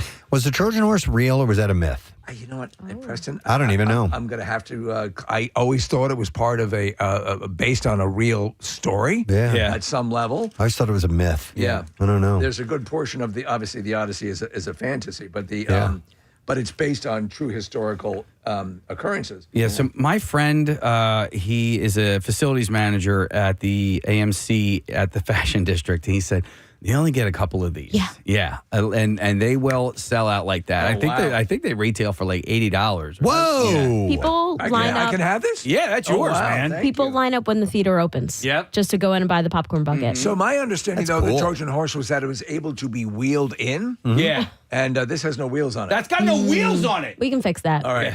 I love that. That's It's Chuck? really nice. That's a really it's good for cool looking sculpture. keeping your weed. Oh, you put your weed in it, man. All right. That's awesome. Awesome. Let's take a break. Come back in a second. And as Casey said, the Connoisseur segment is on the way. We got stuff for you to win and food to talk about. We'll be right back. All right, the Hisense is the brand. I remember that. yeah. I always thought like Hisense was like, it was like the cheaper TV that you would find at Walmart. Hisense actually puts out some. They put out some good stuff. Okay. Okay. This is a different version than I saw, Preston. I might have seen the beta, but yeah. Does that hold any interest to you? No, I don't. Yeah. No, God, no. Because Lord knows you don't have enough TVs. Hey, I know. Yeah, I mean, TVs are pretty inexpensive And now. by the You way, pretty much put them where you want to. The big issue that all these companies are dealing with, and Netflix and HBO and these kind of things, is that a good portion of the TV viewing public is not viewing classic TV, A, and B, they're watching it on their phones, their phones. And or iPads, which you can carry with you anyway. Yeah, you don't need an affixed stand. But if you do want a larger screen, this is a better option because it's a 32-inch screen as opposed to a pad is going to be about as big as you get. With your kids, quote unquote kids, in general, large screen TV sitters or mostly computer. They do both. So yeah, they'll spend some time on the phone, but if they're going to watch a movie or a show, it's on the TV. On the TV. On the screen, Okay, yeah. I'm still laughing that I said my son's brother. Should we just hang there for a little while? Okay. No, because I wanted to say It's a game. It's a game. It's a kid, my son's brother. Sorry. When you were coming up, when you were a little kid, how many TVs did you have? Okay, I'll tell you, like teenage years. Yeah. So we had the living room television. We had one in the basement, and then one in my room, my sister's room, and my parents' room. So we had 5 TVs. Okay. Yeah. So there was the TV in the main room. My parents had a TV in their bedroom. That was it. Then my older brother, Gene, got a black and white. These are all black and white. I mean, I go way back. Yeah. And then we finally had den, parents' bedroom, my bedroom, and one in the basement. Yes, we had 2 essentially. We had a room called the TV room, and that was upstairs. Yeah. But we did have a black and white TV that was in the kitchen. And that wasn't connected to cable. So that was like strictly to like maybe watch the news when you were eating lunch or dinner or whatever. Right. We had one black and white TV that lasted a long time, and the thing that was unique about this particular black and white television, it was a fairly small one. I'm holding out my arms, it's about this big, and in its later years, as the picture would get a little bit iffy, we would beat the piss out of that. Oh, thing. yeah. Smack it as hard as you could, and you know what? It would work. It would work. It would work. You'd just hit it. Smacked. We had an Admiral or maybe a Philco these old brands, and Preston, I'd rabbit punch, bang. you son of a bitch. Yeah. And then I attached a closed wrench to the on and off button on the top. And my brother and I were in the same room. I was the turn-on guy. There was the rope in the middle, and I'd have the rope. And then when we were going to sleep, I'd toss the rope over to his bed and he'd turn it off. All right, that's great. Follow-up question. What TV show do you think of when you think of that television? That particular one, that one, The Night Stalker. That's the movie. And then I remember clearly when we got our first color television set. Yes, that's my frame of reference, chronologically speaking. I remember for the first time ever seeing that Wile E. Coyote had yellow eyes. Yeah. Okay. Yeah. No kidding. Because when I ask you that question, I think of two things: tic-tac-toe for some reason, right? And I just Two girls in a cup. No. I'm just going to say the news, but in particular, it was the Russia conflict in the Middle East. Because I thought the world was going to end. I probably think of reruns of Leave It to Beaver. Okay. Because that would be on in the morning before school. Great show. And I would go in, and that was in black and white. So, all right. But anyway, they have this. If you want to get the S2 or the S6 Follow Me, it runs on battery power for up to 10 hours. So that means you can move it around. You don't have to plug it in. That's kind of the unique thing about it, I think. And it's clearly besides the fact that it's on a stand and a roller. It's a Wi-Fi set. It also has anti-glare coating to help it work in bright spaces like kitchens or patios. Hisense designed it for people who want a screen that goes where they go. It reminds me of, have you ever been to in some medical offices? Yeah. Like they roll their monitors around from place to place. So a lot of people use these monitors as like extended iPads. You know, they make touch screens that are that size for that same purpose. Yeah, I don't think this is a touch screen. No, it's not. But this is for just watching shows or whatever you may be doing. I want to watch Leave It to Beaver in here. So it says that it uses Wi-Fi 6 and, oh, no, Steve, touchscreen for controls. There you go. Instead of a remote. There you go.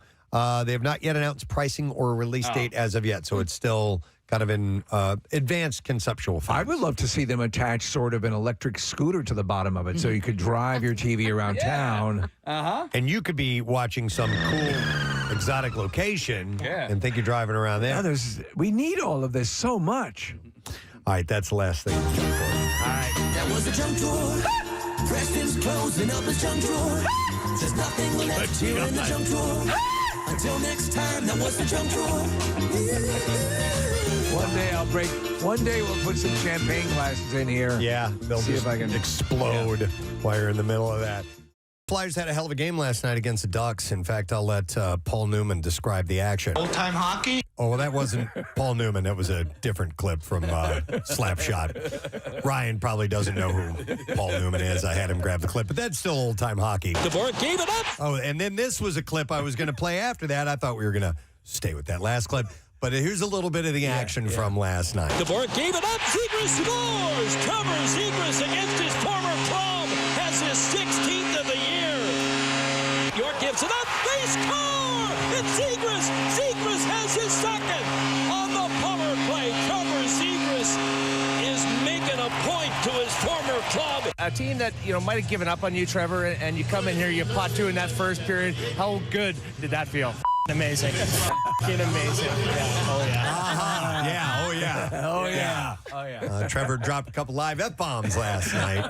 And what we didn't have was Tim Saunders telling somebody to blow him. Oh, my God. On that particular clip. But nonetheless, we are welcoming a good friend to our program today. Please give some love. He does color now on NBC Sports Philadelphia. Our friend Scott Hartnell is joining us. What's up, Hartsy? Not much, guys. That's quite the intro there. A couple great sound bites there for sure. Oh, my God. Listen, man, I know he was excited, Zegras, obviously, but he did know he was on television when he said that, right? I would assume, and I don't know if he just felt comfortable because it was me, former player. I met him around the rink a bunch of times, and it was just kind of him and I chatting. But when that kind of happens, you get kind of pure gold answers, right? And I didn't know what to say, right? I'm like, and he says that, I was like, okay, buddy. Okay, buddy. Yeah, you didn't react. I mean, listen, man, you go from professional athlete to broadcaster. You don't know how to handle that. I mean, it's, you're on the other end of it all Well, those and years. you know that very well could have been you giving that exact same answer. I know, and it's actually probably the most nervous I get, doing the analyst work, the color work, whatever, is asking an athlete a question, right? We were asked questions for, 20 years when you're 15 years old, you're starting to get good. And then, a couple of articles in the paper, and all you do is answer questions all the time. And my first time in the studio was at NHL Network. A coach got fired at Edmonton. I was talking to their beat writer, and I just froze. I didn't project my voice. The guy couldn't hear me. It was like an awkward question. And I feel a little bit more comfortable now. But when you I don't know, you just get anxiety, up the yizzang right before I get on there. It's natural. Well, it is such another side of it. I mean, later on in the post game, you guys were talking about, there's the serious guy, there's the straight guy, and then there's the fun guy. And having those interviews with the fun guy is just really fun, especially after a game like that. Because when you get the fun guy and he's straight afterwards and just giving you those straight on answers, it's just, there's no sound bites, there's no energy to it. It's so tough to keep it going. Yeah, it was real, right? And then his celebration too, right? When he put down the phone call. What was that about? You asked him about that, and he said, "I don't know." Right? He did say, he goes, "That's about as long as the phone call was when Pat Verbeek, the GM of Anaheim, called him and said, 'Hey, we just trade you to Philadelphia,' and it was like, boop."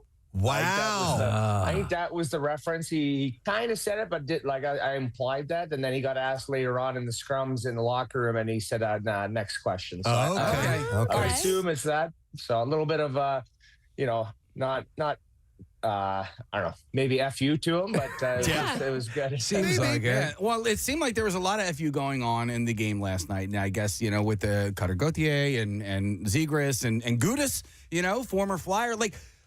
I feel like when you are going against your former team, you try to maybe score 2 goals against them. With our Friday stuff, why don't we dive into the world of food? It's time. It's time for the Connoisseur. It is. And we're going to have a guest today? We are going to have a guest coming up, and he's brought some goodies, and that'll be towards the end of the segment. We will play some movie clips that have to do with food or beverage, and we will be giving away tickets to see Danny Elfman, who's going to be performing at the Met. It's not till September 16th, but tickets are on sale now via Ticketmaster. Danny Elfman, obviously, with Oingo Boingo and everything. The music from great movies throughout the years. In fact, we may have a little theme here. We'll see with the clips when we play them. But I'm going to start with a topic I know we love around summertime, and there's a very special day that is coming up on the 19th. What is today? The 17th. So on Sunday, it is National Ice Cream Day. Yes. So obviously, you'll want to get out and celebrate. And I did get a press release of some places locally that are going to be having, or that are some good choices to go to. But I want you guys to chime in too on your favorite ice cream places, just as a suggestion for everyone. So here's some stuff in the city. So Avita.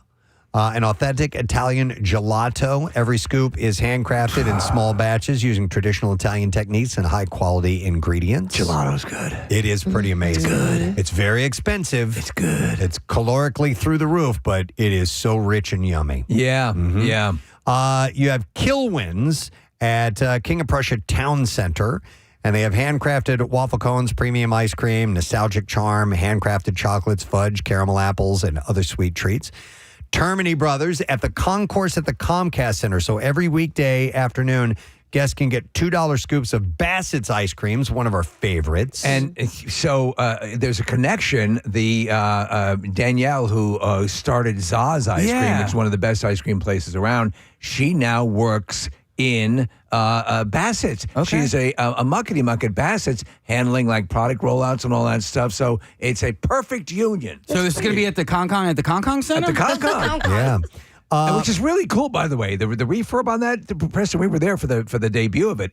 Especially for that particular section, is amazing. And Marissa, our friends who brought us that selection not that long ago. Franklin Fountain. Franklin Fountain. We Yes. got to mention them. Those guys are deep into the ice cream world. Next level. Yeah. They're actually having a huge party tomorrow. It's for the 52 Firsts of Philadelphia. Okay. Because they're celebrating the very first ice cream soda was created here in Philadelphia. That's right. You Yes. found that out. Yeah. By Ben Franklin. No. Oh, no? Not quite Ben Franklin. Not too far off. It was actually created at the Franklin Institute's 100th year celebration. Yeah. That's pretty amazing. So I did a podcast with one of the brothers, the owners of Franklin Fountain, that comes out next week, and then tomorrow they're hosting a huge party and giving away free root beer floats. That's awesome. Yeah. I'll point out a couple of my faves. There's a place, Marissa knows it, in Skip Bags called Scoop Happy. Love it. They have really fun flavors. One I'll just point out is called Fat Elvis. Oh, okay. So Listen. I don't remember the ingredients. Whatever got him unfortunately. fat, I want. That'd be like chocolate and peanut butter, right? Probably. And they have tons of fun flavors there, and it's all handmade there. I love it. My family's favorite, and we went the other night, it's a chain, but Brewster's, man, I love their ice cream. I think it's When did that end up on the radar? phenomenal. We've been going there since I thought the you were kids were a itty Dairy bitty. Queen everyday guy. Well, Dairy Queen's closer. All right. Brewster's is a little bit of a drive for us, so when we're feeling it, we'll go to Brewster's. But we are Dairy Queen. I love soft serve as well. I love almost any kind of ice cream, man. I got to mention an ice cream because I'm trying to eliminate a ton of sugar from my diet and just see what you're refining the diet and bringing things into line. And I found this company. It's Rebel Ice Cream is the name of it. So it's also, I'm not lactose intolerant, but if you are, all of those things that might be issues dietarily for you, Rebel Ice Cream is effing amazing. It's creamy. It's really good. And it's as good as any regular, even premium brand of ice cream, but without all the excessive sugar. Yeah. So listen, if you are watching your sugar intake, I would suggest looking at the Ninja Creamy. Ninja Creamy. Yeah, you make your own ice cream, but you could use your monk fruit instead of sugar. And so I have our own ice cream maker as well. Yeah, wow. yeah, which is so. That's a good idea too. To make you can use monk fruit and all the other substitutes. Here's a text from somebody. I mentioned Vita, and they said Vita Gelato Store is a front for a secret Italian restaurant speakeasy. You need a code word to enter, and you go through the freezer door to get into. You'd mentioned this They said a it's while ago. fantastic. Yeah, And the freezer door is an old Ferrari that's door. cool. Yeah, we actually had dinner there a few weeks ago, and I learned that they have a secret garden in the back. We watched soccer out there. I love Sweet. secrets. Ooh, I have to try this out because somebody says Sundays in Berlin, New Jersey has the best pistachio anywhere. That's my favorite flavor. So I'll have to try that. Thank you for the suggestion. And They have Jimmy Hoffa's body back there, Preston. Well, if it's good pistachio, I'll have a piece of Jimmy Hoffa along with it. Somebody had texted in and said, whatever happened to Gadzooks ice cream?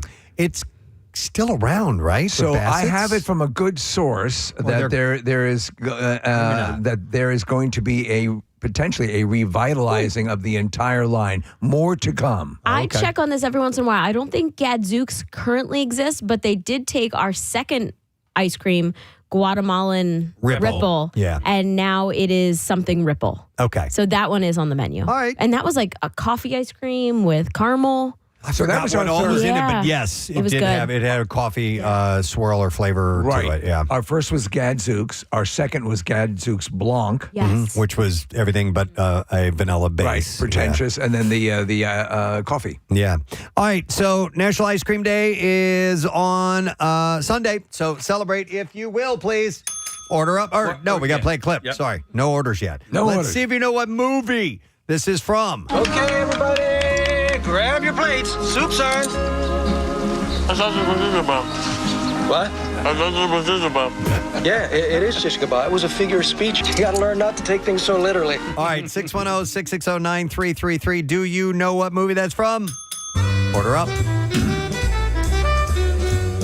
Open Tables, their top hotel restaurants in America has been released.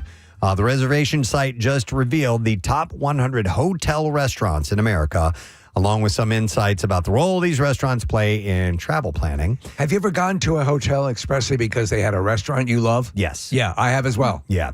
Hotel restaurants aren't just for overnight guests. At least 92% of respondents have dined at one when they weren't staying there. So, yeah, there are some places where that's the reason you go there. Check out the restaurant. I like this take because sometimes I get bummed when I see a restaurant and then I find out it's a hotel restaurant. Right. Like, because the classic hotel restaurant is just kind of meh, but they're really stepping up and becoming amazing. I feel that way sometimes when I see pictures at a country club.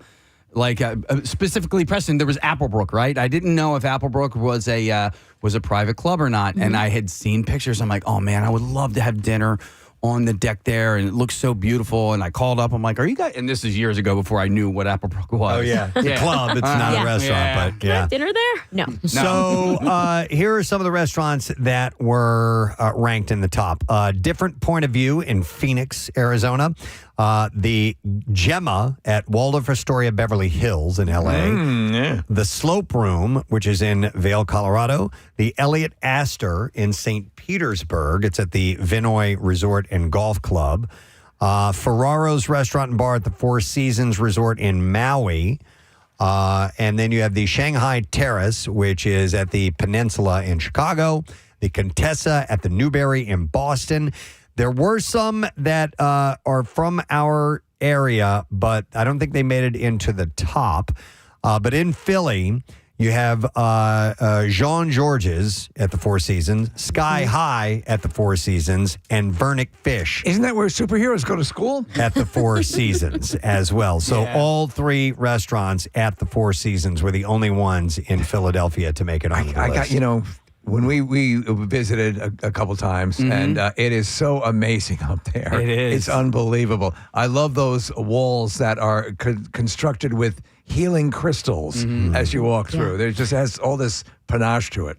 Yeah, there's a few of these that are in the top that are all at Four Seasons, with the one in Hawaii, and then there's also Bourbon Steak, which is in Washington D.C. That's at the Four Seasons as well. So obviously they curate restaurateurs, of course, and do it right. And then they have Cinq Garçons, which is Five Guys. Press, what was the name of the place that we went to for drinks in Chicago? That it was a restaurant at the top of was it the Hancock or the Sears or the whatever? Yeah, the Hancock building. Okay. And I forgot, because they've changed the name of that building now. It's not the Hancock Tower anymore, but they used to call it the top of the cock. Yeah. When you go to the top of the Hancock. I don't remember, but we just went in and we had a drink. It was just drinks, yeah. So it was a known restaurant, but you just went into... Correct, yeah, because you could just go in and sit down. We just wanted to go up and see the view, which, of course, it was cloudy and we couldn't see anything until right when we were leaving. And when we were leaving, we were like, oh, my God. Yeah. I'm like, we are way the hell up here. Which I recommend doing at the Comcast Tower at the Four Seasons. Yeah. Just go up and have a drink at Sky High. Okay. All right. Yeah. So Sky High on the list. All right. We'll play the clip, see if you know what movie this is from. Here we go. Okay, everybody, grab your plates. Soup served. I thought this was Isabel. What? I thought this was Isabel. Yeah, it is just goodbye. It was a figure of speech. You got to learn not to take things so literally. All right. We are going to go to Anessa. Hi there, Anessa. Hi, it's Anissa. Oh, Anissa. Hi, Anissa. All right, do you know the movie? Yes, that's Edward Scissorhands. Yes. Well done. Hang on a second, and you will get to go see the man who created the music for that movie, Danny Elfman, Wednesday, September 16th at the Met in Philadelphia. And tickets are on sale now via Ticketmaster. I love the music from Edward Scissorhands. Yeah. It's really beautiful. Probably love the music from this one, too. Here we go. Wormswort. And frog's breath. What's wrong? I thought you liked frog's breath. Nothing's more suspicious than frog's breath. Until you taste it, I won't swallow a spoonful. All right, 610-660-9333. If you happen to know what that is, call now. Order up. All right, so this is, you know what, Casey? I messed up. This is supposed to be the fast food roundup. I didn't have fast food written down here, so we're going to do the fast food roundup right now. We're going to start with a news story because it is fast food related, and a lettuce supplier for Taco Bell is being investigated as a possible source for the nationwide cyclopsoriasis outbreak. I'm amazed they were able to narrow this down. Yeah, the source said a traceback investigation by the FDA identified a single supplier of iceberg lettuce from Mexico, Taylor Farms, that was used by Taco Bell locations in 5 states where people who contracted cyclopsoriasis ate. According to the FDA, they are investigating. Taylor Farms is based in Salinas, California. It's a supplier to several major restaurant chains across the U.S., so it's a big organization. Taco Bell said in a statement on Thursday, based on an ongoing conversation with public health officials, and out of an abundance of caution, Taco Bell has taken immediate action to voluntarily remove potentially impacted lettuce from suppliers in select states. Affected ingredients from our suppliers being indefinitely removed from our supply chain nationwide and will be replaced within 24 hours in the select states. I wonder what that equates to in money. How much money lost? Yeah, it's got to be a lot. The outbreak, a diarrheal illness caused by the parasite Cyclospora, was first reported in early May, has since spread to 34 states. And last year, it was an E. coli outbreak that was linked to onions provided to several restaurants. Everywhere! And that was from Taylor Farms as well, but a facility in Colorado. I wonder if you can smell Taylor Farms from a ways off, you know? I mean, if it's that volatile. As a result, McDonald's was briefly forced to stop using onions on its quarter pounders at some locations. Did you? There's a great meme, and it was, you see Phil Collins, and it just says lettuce, and then it says donuts. And Phil Collins is singing, "I've been waiting for this moment for all my life." Like, nice. Donuts are now in. All right, McDonald's revealed it's adding a Caesar sauce to its menu for the first time. They introduced the Caesar sauce offering, described as a creamy, garlicky Parmesan blend infused with notes of lemon, as part of 3 new additions that'll hit stores on July 21st. For nugget dipping and or for actual application on burgers. It's available on the Caesar snack wrap, made with a McCrispy strip, shredded cheese, and shredded lettuce wrap and a tortilla. The bacon Caesar McCrispy will also get the new addition, with a McCrispy filet topped with bacon, shredded lettuce, Roma tomatoes, onions, and crinkle cut pickles on a toasted potato roll. I wonder if this Caesar sauce would taste good on a burger. Maybe. Yeah, it would. Did I just invent something? I think you did. The Caesar burger? Yep. Fans can also pair the condiment with McCrispy strips, which debuted in May and now come with even crispier panko-coated breading. And they tease a release on Instagram where followers quickly fill the comments with excitement. You know what people don't use enough on a burger? What? Hummus. I think hummus is a decent spread. You've applied hummus to a burger? I've done that. With good results? Yeah. Really? Yeah. Did you invent that? I did not. Well, maybe I did. You know what you created? The humburger. That's a home burger right there. Right? I love it. That's good. Go with it. I like that. The humburger. All right, and then one other fast food story. Popcorn chicken is back. The item had been a menu favorite from the 90s until it was retired in 2023. And now KFC is bringing back the popcorn chicken. It's available 3 ways: 6 ounces, medium fry, 6 ounces of the chicken, right? Medium fries, medium drink, and 1 dipping sauce for $8.49. And then they have the $10.99 big box that comes with an extra dipping sauce, 2 tenders, and a chocolate chunk cookie, too. It's a big box. Yeah, and the $10 popcorn chicken bucket with an entire pound of popcorn chicken and 4 dipping sauces. If you watch the Men That Fed America, and they're talking about Colonel Harlan Sanders, the whole arrival at the bucket was essential to the success of Kentucky Fried Chicken. I believe it. How do people get the chicken home? Yeah. And when they arrived at the bucket, home run. Yep. All right, we're going to play the clip, see if somebody knows what it is. And Casey, we'll do one more story, then we'll welcome our friend in. Gotcha. Okay? All right, so here's the clip. Wormswort. And frog's breath. What's wrong? I thought you liked frog's breath. Nothing's more suspicious than frog's breath. Until you taste it, I won't swallow a spoonful. All right, we're going to go to Jonathan. Hi there, Jonathan. How's it going? Good, buddy. All right, you know that movie, don't you? Of course. Nightmare Before Christmas. Correct. Alex. Hang on, and we will give you that pair of tickets to see Danny Elfman, who did the music for Nightmare Before Christmas. Wednesday, September 16th, Met Philadelphia. Tickets are on sale now via Ticketmaster. I've never seen that movie before, so I don't know that character, but I heard that voice. I'm like, is that the uncle from Christmas Vacation? It is absolutely him. He is. I'm sorry, from what? Christmas Vacation. Uncle from Christmas Vacation? Yeah, the blessing. Oh, yeah. It's the blessing. Yeah. It is. Yeah, that's him. So he was actually an acting teacher who got into acting and was a Preachi's Honor. I think he was. Yeah. I forget the guy's name, but he was great. But he, as you would imagine, he was that guy in every movie. He was in My Blue Heaven as well. Yeah. Johnny Bird. Yeah, right. He plays. William Hickey. William Hickey. Nice. His name even sounds like him. Here is our next clip for you to identify. Circus return for 2 weeks. Kids will love. Thanks. Cold. It's vichyssoise. It's supposed to be cold. All right, 610-660-9333. Order up. All right, I love this. I want to win this. I think it's a contest. So Buffalo Trace Distillery is inviting bourbon fans 21 and older to enter a sweepstakes for a free adults-only summer camp experience at its Kentucky campus.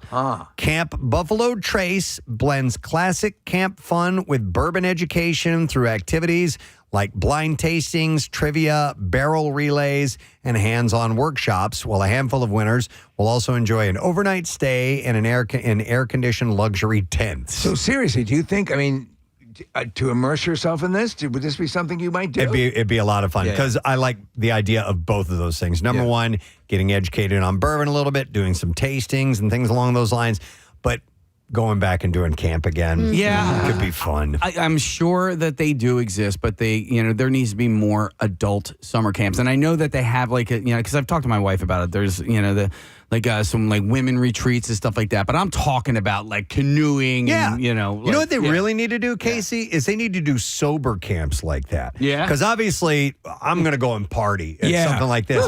But I think that for that people that are wrestling with sobriety, to go do a week away somewhere with other like-minded people and doing, group-oriented games and contests and problem-solving stuff like that. I think it probably exists. Yeah, but somebody and they should probably do have that. a bourbon element too. You never know. I think some of those kids' summer camps do offer an adult week in late August, September, when kids are going back to school. They have to. We should go. There's got to be some that do that. So this sweepstakes is open now, and 90 winners will be selected for the day camp, and 10 additional winners will receive the overnight experience. And what do they ship you back home because you're so hammered? You can check out Buffalo Trace Distillery to get the information. All right, we're going to play this clip. We're going to get a winner, and then we're going to bring in a friend for our next segment. So here is the clip. Circus return for 2 weeks. Kids will love. Thanks. Cold. It's vichyssoise. It's supposed to be cold. All right, we're going to go to Megan, see if she knows the answer. Hi, Megan. Good morning. Hi. Hi. All right, Megan, can you name the movie? Yes, it's Batman Returns. Yes, it is. Absolutely. Hang on, Megan. And we are going to set you up with a pair of tickets as MMR Rocks Danny Elfman on Wednesday, September 16th. The Met Philadelphia tickets are on sale now via Ticketmaster. All right, we have another clip to play. Let's see if you know what this one's from. 21 minutes ago, in comes order. Hamilton, Burton, and Smith. 8 extra large deep dish pizzas. In 8 minutes, I am defaulting on Joe's 29-minute guarantee. Then, not only am I receiving no money for these pizzas, but I will lose the customer forever to Pizza Yurt. Look, you are my only hope, all right? All right, 610-660-9333 is the number. Let's see if you know. And order up. We have a new friend in our studio. I was made aware of his amazing accomplishment. Somebody reached out and said, you need to have this guy on because he's local. And he is the winner of the Barbecue Brawl on Food Network. I believe it was season 7, if I'm correct. Yes. Please welcome Bob Trudnak to the show. Or Barbecue Bob, or Bob T, or what else do you go by? Bobby T. Bobby T. Bobby T. That says it all. Right? Yeah. Flows. All right, so you're from Lansdale? You live in the Lansdale area? I'm in Lansdale. And are you exclusively just an amateur barbecue guy? Not at all. Not at all? No, I've been a professional competition guy. No, I don't mean that. I mean you're not a restaurateur. Well, no, I have a catering company. Oh, you have a catering company. Yes, Okay, yes. all right. So I do not have a restaurant. Okay, but you do work in the food industry. Yeah, I've been in the as well. food industry for 25 years. 25 years. And you have won how many competitions? I mean, it's hard to say. It is hard to say, right? I looked at your... I mean, there's probably 400 or 500 trophies, plaques, ribbons, you know. Some of them are the reserve grand champion at the Jack Daniels World Championship Invitational Barbecue. Yes. First place ribs at the World Food Championship in Las Vegas. Yes. These are no fly-by-night competitions. Exactly. And then Memphis in May, the World Championship 2 years ago, I won beef, so I'm the world beef champion. Damn. Did you What was the very first thing you ever won?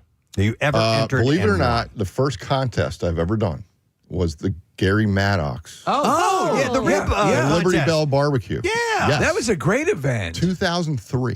Wow. We might the have been vet. there at that, I Steve. think We you- used to go Yeah. down there and we judged that. And you went more frequently than I did because Yeah. Preston has he's a bit of a chef himself. But Yeah. The question, I guess, going back to the original, did you go to school for this or No, I'm not a chef. Right. So Yeah. did your family, and I think this is cool if I'm reading the information about you correct, Yeah. you would go down to like public parks and use their barbecue equipment. Yeah. It was kind of a big family thing. Exactly. And you were selected to be the one who would put the barbecue briquettes in the barbecue, correct? Yeah, I was probably 5-6 years old when And that was happened. like, that like rocked your world, Yeah, right? it did. I mean, Yeah. just cooking over charcoal. My dad bought a Weber kettle. You know, we didn't have the gas grill like everybody else had. It's such a family thing, though. it is. I remember It my is. dad letting me light the barbecue and all Right. that stuff, and it was Yep. it was a ritual. Right, and just burning chicken and grilling up some overcooking burgers. And Oh, my God, having a yeah. blast. I'm sure you've done some unique techniques throughout your career of doing this. And with these very special days we're having, have you just thought about sitting the meat outside right now? Yeah. I mean, smoke get a little and bit of that heat Canadian smoke. we're Yeah, doing. man. Yeah. Probably not a great idea. No. Well, this is cool. This is This is have you done TV shows before, or is this the first one? This was the first, I would say, national TV show. Okay. I've done some stuff for the military. Okay. With my buddy Mo Cason, and we've done 6-episode shows for Armed Forces Entertainment Television. You teach them barbecuing and Yeah, all that. we were just like hunting, fishing, and cooking. Okay. And then it was like an entertainment show. But this is the first, big national show. Yeah, dude, it's Food Network. Exactly. It's a major thing. So Yeah, you end yeah. up on the radar. Have you had other chefs reach out to you? And I mean, it seems like even though it is, I guess it can be slightly cutthroat competition, but you all are part of a fraternity. Yeah. And so I assume that's kind of a cool atmosphere to be in. The competition world is a camaraderie, right? Everyone helps each other out. We know each other around the world. I get to travel not only around the U.S., but all around the world and cook. So that big community, everybody reaches out all the time. It's a huge, barbecue competition. Where is barbecue, based on your travels outside of the country, where is it most well received? I mean, it's well received everywhere. Everywhere. European Union has really picked up with... Has it? Like Kansas City style barbecue competitions. So I was going over there for years and competing in contests. Germany, Austria, That's the so cool. Netherlands. Yeah. There was a video that popped up on Instagram. It was like last year or something like that. I saw these guys who were from England and they were traveling and they were documenting and they wanted to eat American cuisine. So they're in the States and they go and they have ribs for the first time. You see the guy comes over, they start eating it with a knife and fork. He's like, hold on. But then when they bite into it for the first time, they've never, slide off the bone ribs are just like, you just have to stop and go, oh my God. And that's exactly the way they reacted. They never had anything like that. What's the secret to cooking ribs? So I actually brought ribs for you guys today. Okay. I know not everybody eats ribs for breakfast, but We do. We're game. what better time to bring ribs? Right. First of all, choosing really well marbled ribs, right? So when you look at ribs, like looking at a steak, you want to see that marbling throughout the meat. Okay. Explain to the beginner, to the neophyte, what constitutes the proper marbling? So when you look at a rib, you want a nice thick rib. Yeah. You'll look at the pounds on the pack. Right. And then you look for that striations. It's not like heavy fat on the outside. Okay. It's the That's what I was striations wondering. of fat within the meat. I see. What they call the marbling. Yeah. Just like when you see a nice like Wagyu steak. Okay. If it just looks pink with no fat striations through it, then it's probably leaner. So look for that nice marbling. You know, and there's great brands out there that, you know, some people might like over the other. I just, you know, I work with 3 or 4 brands, but get thick ribs, trim them properly. You want to take the membrane off the back. You want heavy fat off. Make them nice and even and uniform. Get all that cartilage off the edge. Mm-hmm. And I teach video. I teach how to do all this. On you're Instagram. active on social, right? Yeah, Okay. yeah, on Instagram. All Yeah. right. What's the handle? What's your name? It's Bobby T BBQ. Okay. So it's at Bobby T BBQ. Okay. And you've created your own sauces, your own line of sauces. I have a full line of barbecue sauces and seasonings. So this seems to be almost like a Rorschach test for a lot of people who are into the barbecue world. Like you're the same sort of, you know, which is the best cheesesteak. Each sauce has its fans. Exactly. What is head and shoulders above all of them for you? So as far as brands or as far as the products? type of sauce, yeah, and it can even be from your yeah, product. right. So there's different. There's Kansas City style sauces that are tomato based and sweeter. There are Carolina sauces that are more vinegar based. I try to create sauces that are very familiar flavors to people. I have a peach and brown sugar sauce that I use, you know, good peach puree in.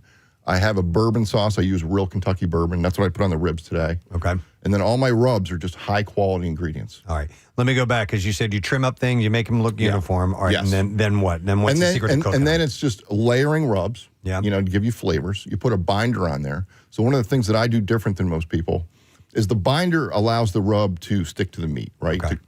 So a lot of people use oils or mustards. I use hot sauce. And I'll use like sriracha or something like that. And it may be spicy to taste raw, but as it cooks, it mellows out. And you just get that nice little tingle at the end, and it gives you that layer of flavor. So the key is getting the sauce to stick. Correct. It's getting the rub to stick. Right. Always The rub you to know, stick. rub the meat down. Right, yeah. Cook it. Don't sauce it till the very end. All right. Because if you sauce it too early, the sugars that are in the sauces will burn and char, and it's a little too much. And you got to go low and slow, right, with the cooking. Yeah, exactly. Smoke or do you just like to bake No, them? I use smoke wood. Okay. Yeah, so I'll use charcoal, lump charcoal. Yep. And that gives you your heat. And then I try to use woods that are, you know, around us. Apple, cherry, hickory, things like that. Arborvitae. Does that affect the taste? Arborvitae. Yeah. Don't use your Christmas tree. Okay? Don't use that Christmas tree. And so you're catering. Can you handle big operations, big events? I mean, we're, you know, like a lot of businesses back in 2020, we got hit pretty hard with catering. So that's why we've been focusing more on the sauce and rub sales, getting into stores. Well, you've got the pedigree now. You've got the accolades. And the name of your business is Having a Barbecue Catering? Well, that was the old business. Okay. It's And all what's- Bobby T's now. Just Bobby T's now. Yeah, we moved Okay. everything over to Bobby T's. All right, cool. Wise move. Yeah. While you're yeah. talking, serve me up a rib here, brother. I'm going to have one. All right, let's do it. I'm I'm going to try this out. So this is a Kentucky.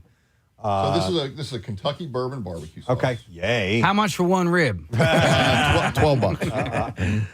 I'll do one rib. Bring it over That's all I to need. Case. Thanks, Hank. Oh, my goodness. Thank you, Marissa. I don't eat ribs often.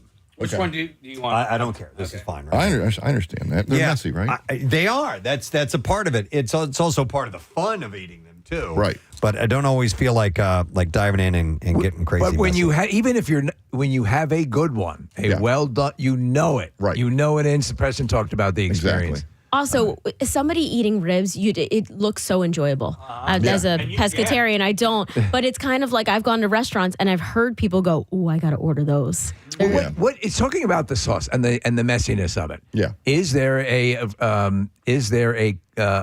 faction that has a dramatically reduced sauce element to it, where it's a little bit more cleaner to eat? You can do a dry rub rib. A dry rub? Yeah, okay. You can. So you're putting the dry rub on. You're cooking the ribs through and through, and you're not saucing them at the end, or it's a real light sauce. Are you a fan of that or no? Yeah, I do love it. Oh, okay. But I want you to try my sauces, so I sauce it. You know what I mean? Yeah. And the guys are digging So in. yeah, you can do it both ways. Yeah, yeah. Okay.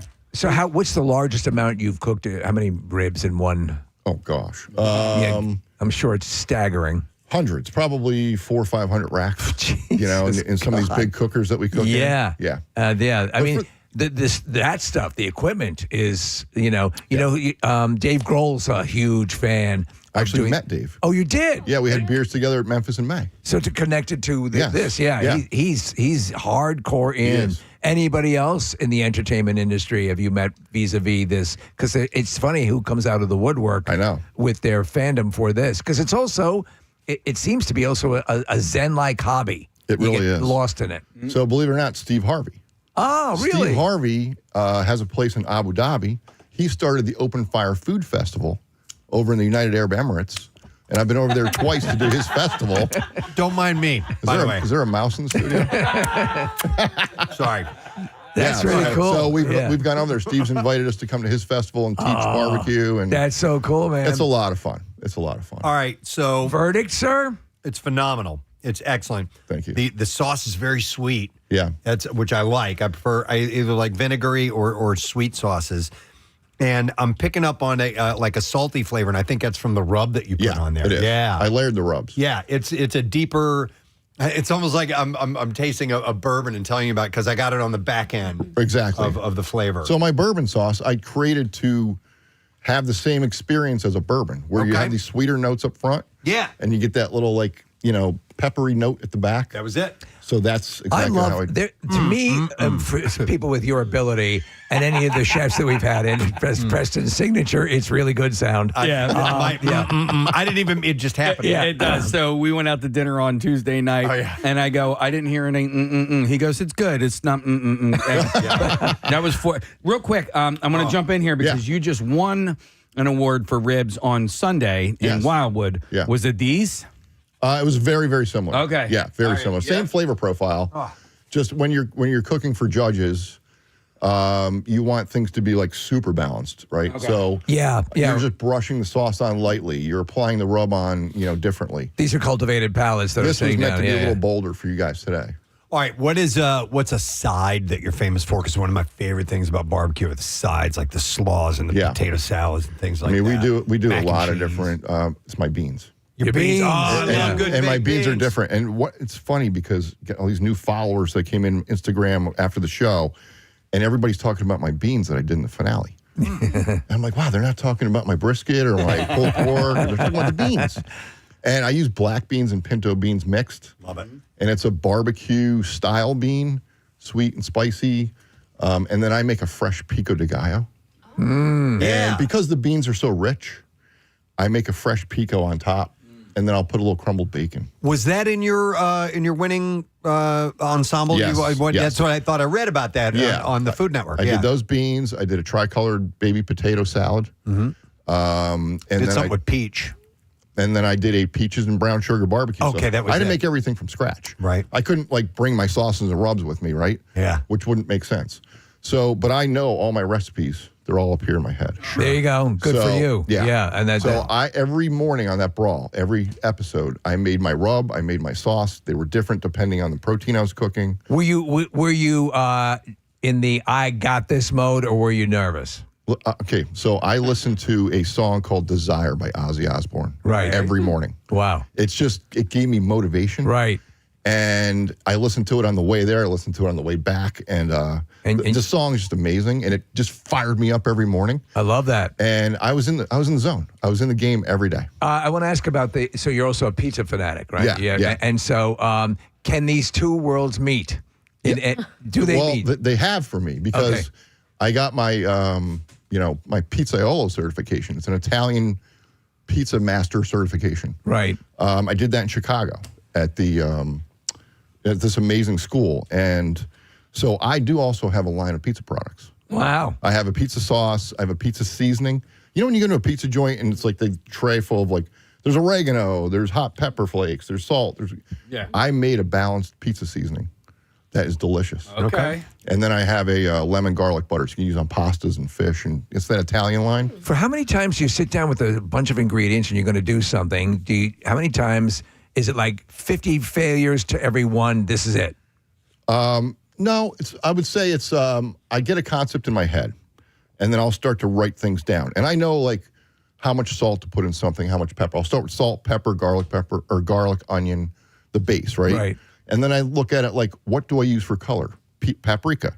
So I'll put some smoked paprika, some cayenne for heat, maybe a little turbinado sugar to balance it. And I have a base. And then I say, okay, now what flavor profile do I want this to be? Do I want it to be more Latin? Do I want it to be more barbecue inspired? Do I want it to be Cajun? And then I start playing with those flavors. So it's the process of building a rub or sauce. Sure, yeah. So is the hope that maybe, Food Network will see you as a potential show host or something like that? I mean, that's the goal. Right. Yeah, Totally, right? You do That's a the nice goal. job. You do, when you first came on my radar, I went to your Instagram page, and you really do talk through the whole process. You don't. I mean, obviously you chop it up, but you don't chop it up so much. It's it's decent and lengthy. And I want you to talk about the candy apple or pork belly that you made. Burnt ends? Yeah, because I was asking Preston, I'm like, "Are you a pork belly guy?" And he's like, "Not necessarily." I'm like, "You got to see the way he makes these." Yeah, and I can explain that. So one of the way I explain things, I teach a lot of cooking classes. Okay. So I've worked on that over the years to try to be simple, teach people, be clear. Answer questions. I try to do that in my videos. The pork belly burnt ends. Okay, so pork belly, a lot of people don't like pork belly because it's fatty. Well, there's sections of the pork belly, just like bacon. Pork belly is bacon. Yeah. That's just uncured and unsliced, that are meatier, right? So when you break it down and you cube it up after you're cooking it, you have a meatier side and a fattier side. So it's like brisket. There's a leaner and a fattier. So you could kind of serve that to people who would like the more meaty side, or maybe. But when you cook it and you render it, it's got to be cooked perfectly so that fat that's in there melts in your mouth. You're not chewing on fat. Right. I hate that. And that's a huge thing. It's got to be. Let me ask you the thing for the guy who's going out to the barbecue, and whatever he's barbecuing, or woman, whatever, this weekend going out. Yeah. What's the one piece of salient advice you could impart and say, this will change your game demonstrably if you just do this? Okay, two things. Set up 2-zone cooking. So have a hot side and a cool side, because people burn up their barbecue, their grilling items all the time. So when it's done, move it over to the cool side. Right? Put it in a warming area. Right. That's key. 2, understand meat done temperatures. Get yourself a meat thermometer and understand that, chicken thigh is different than a chicken breast and a chicken wing. And understand what steaks need to be taken to certain temperatures. And I could talk, I'll do a video and talk about this. But understand meat done temperatures, 2-zone cooking, don't sauce till the end, and you're going to have a much, much better experience. Those are really good tips. Thank you. Real easy ones for people to follow. Yeah, exactly. Excellent. All right, real quick before we say goodbye to you, I want to get a winner for this, and then we're going to wrap things up. But let me play this clip and see if somebody can identify it. That is not it. That's Ozzy Osbourne. We're going to play that on the way out. That was my fault. Here we go. Circus return for 2 weeks. Wait, we already got that one. Yep, we're good to go now. All right, here we go. Here it is. 21 minutes ago, in comes order. Hamilton, Burton, and Smith. 8 extra large deep dish pizzas. In 8 minutes, I am defaulting on Joe's 29-minute guarantee. Then, not only am I receiving no money for these pizzas, but I will lose the customer forever to Pizza Yurt. Look, you are my only hope, all right? All right, we're going to go to Jonathan. Hey, Jonathan, good morning, bud. Good morning, Gadzooks. Gadzooks, sir. What is that movie? That would be Spider-Man 2. 2. Yeah. Absolutely. Nice job. Hang on, and we'll give you those tickets to see Danny Elfman Wednesday, September 16th. The Met in Philadelphia, and tickets are on sale now. That's awesome. Via Ticketmaster. All right, so Bob, if people would like to hire you for catering services, how do they do that? Yep. Bob Trudnak, BBQ.com. All right, Bob Trudnak, BBQ.com. And of course, there's probably a link on your Instagram account, too. There is, yeah. So you can go to Bobby T BBQ on Instagram. Man, congratulations. That's huge. You were like the super duper champion of the barbecue world. Thrill out of my mind. Keep on going, brother. And Thank you, local. appreciate We it. love it. Thanks for being here this morning. Thank you guys for having me. Bobby T, guys. Yeah, here, let's play his outro music here. Yeah, here we go. Go.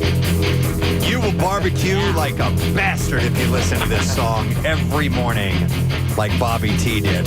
All right, looking at the clock, we got to wrap up the Connoisseur segment. I know, but we have to because we got guests coming up and whatnot. But thank you for being a part of it, friend. Maybe we'll have a bonus story or two when we get back, but we do have to take a break, so we're going to do that very thing. Don't forget, Adam Lambert is joining us within the next 20 minutes or so. We'll be right back. Make sure you stay put. Horrible elbows. Like Gudis was a fan favorite when he was in the orange and black here in Philadelphia, and I'm watching the game last night, and I'm like, F that guy. So he was playing with a chip on his shoulder as well, it seemed like.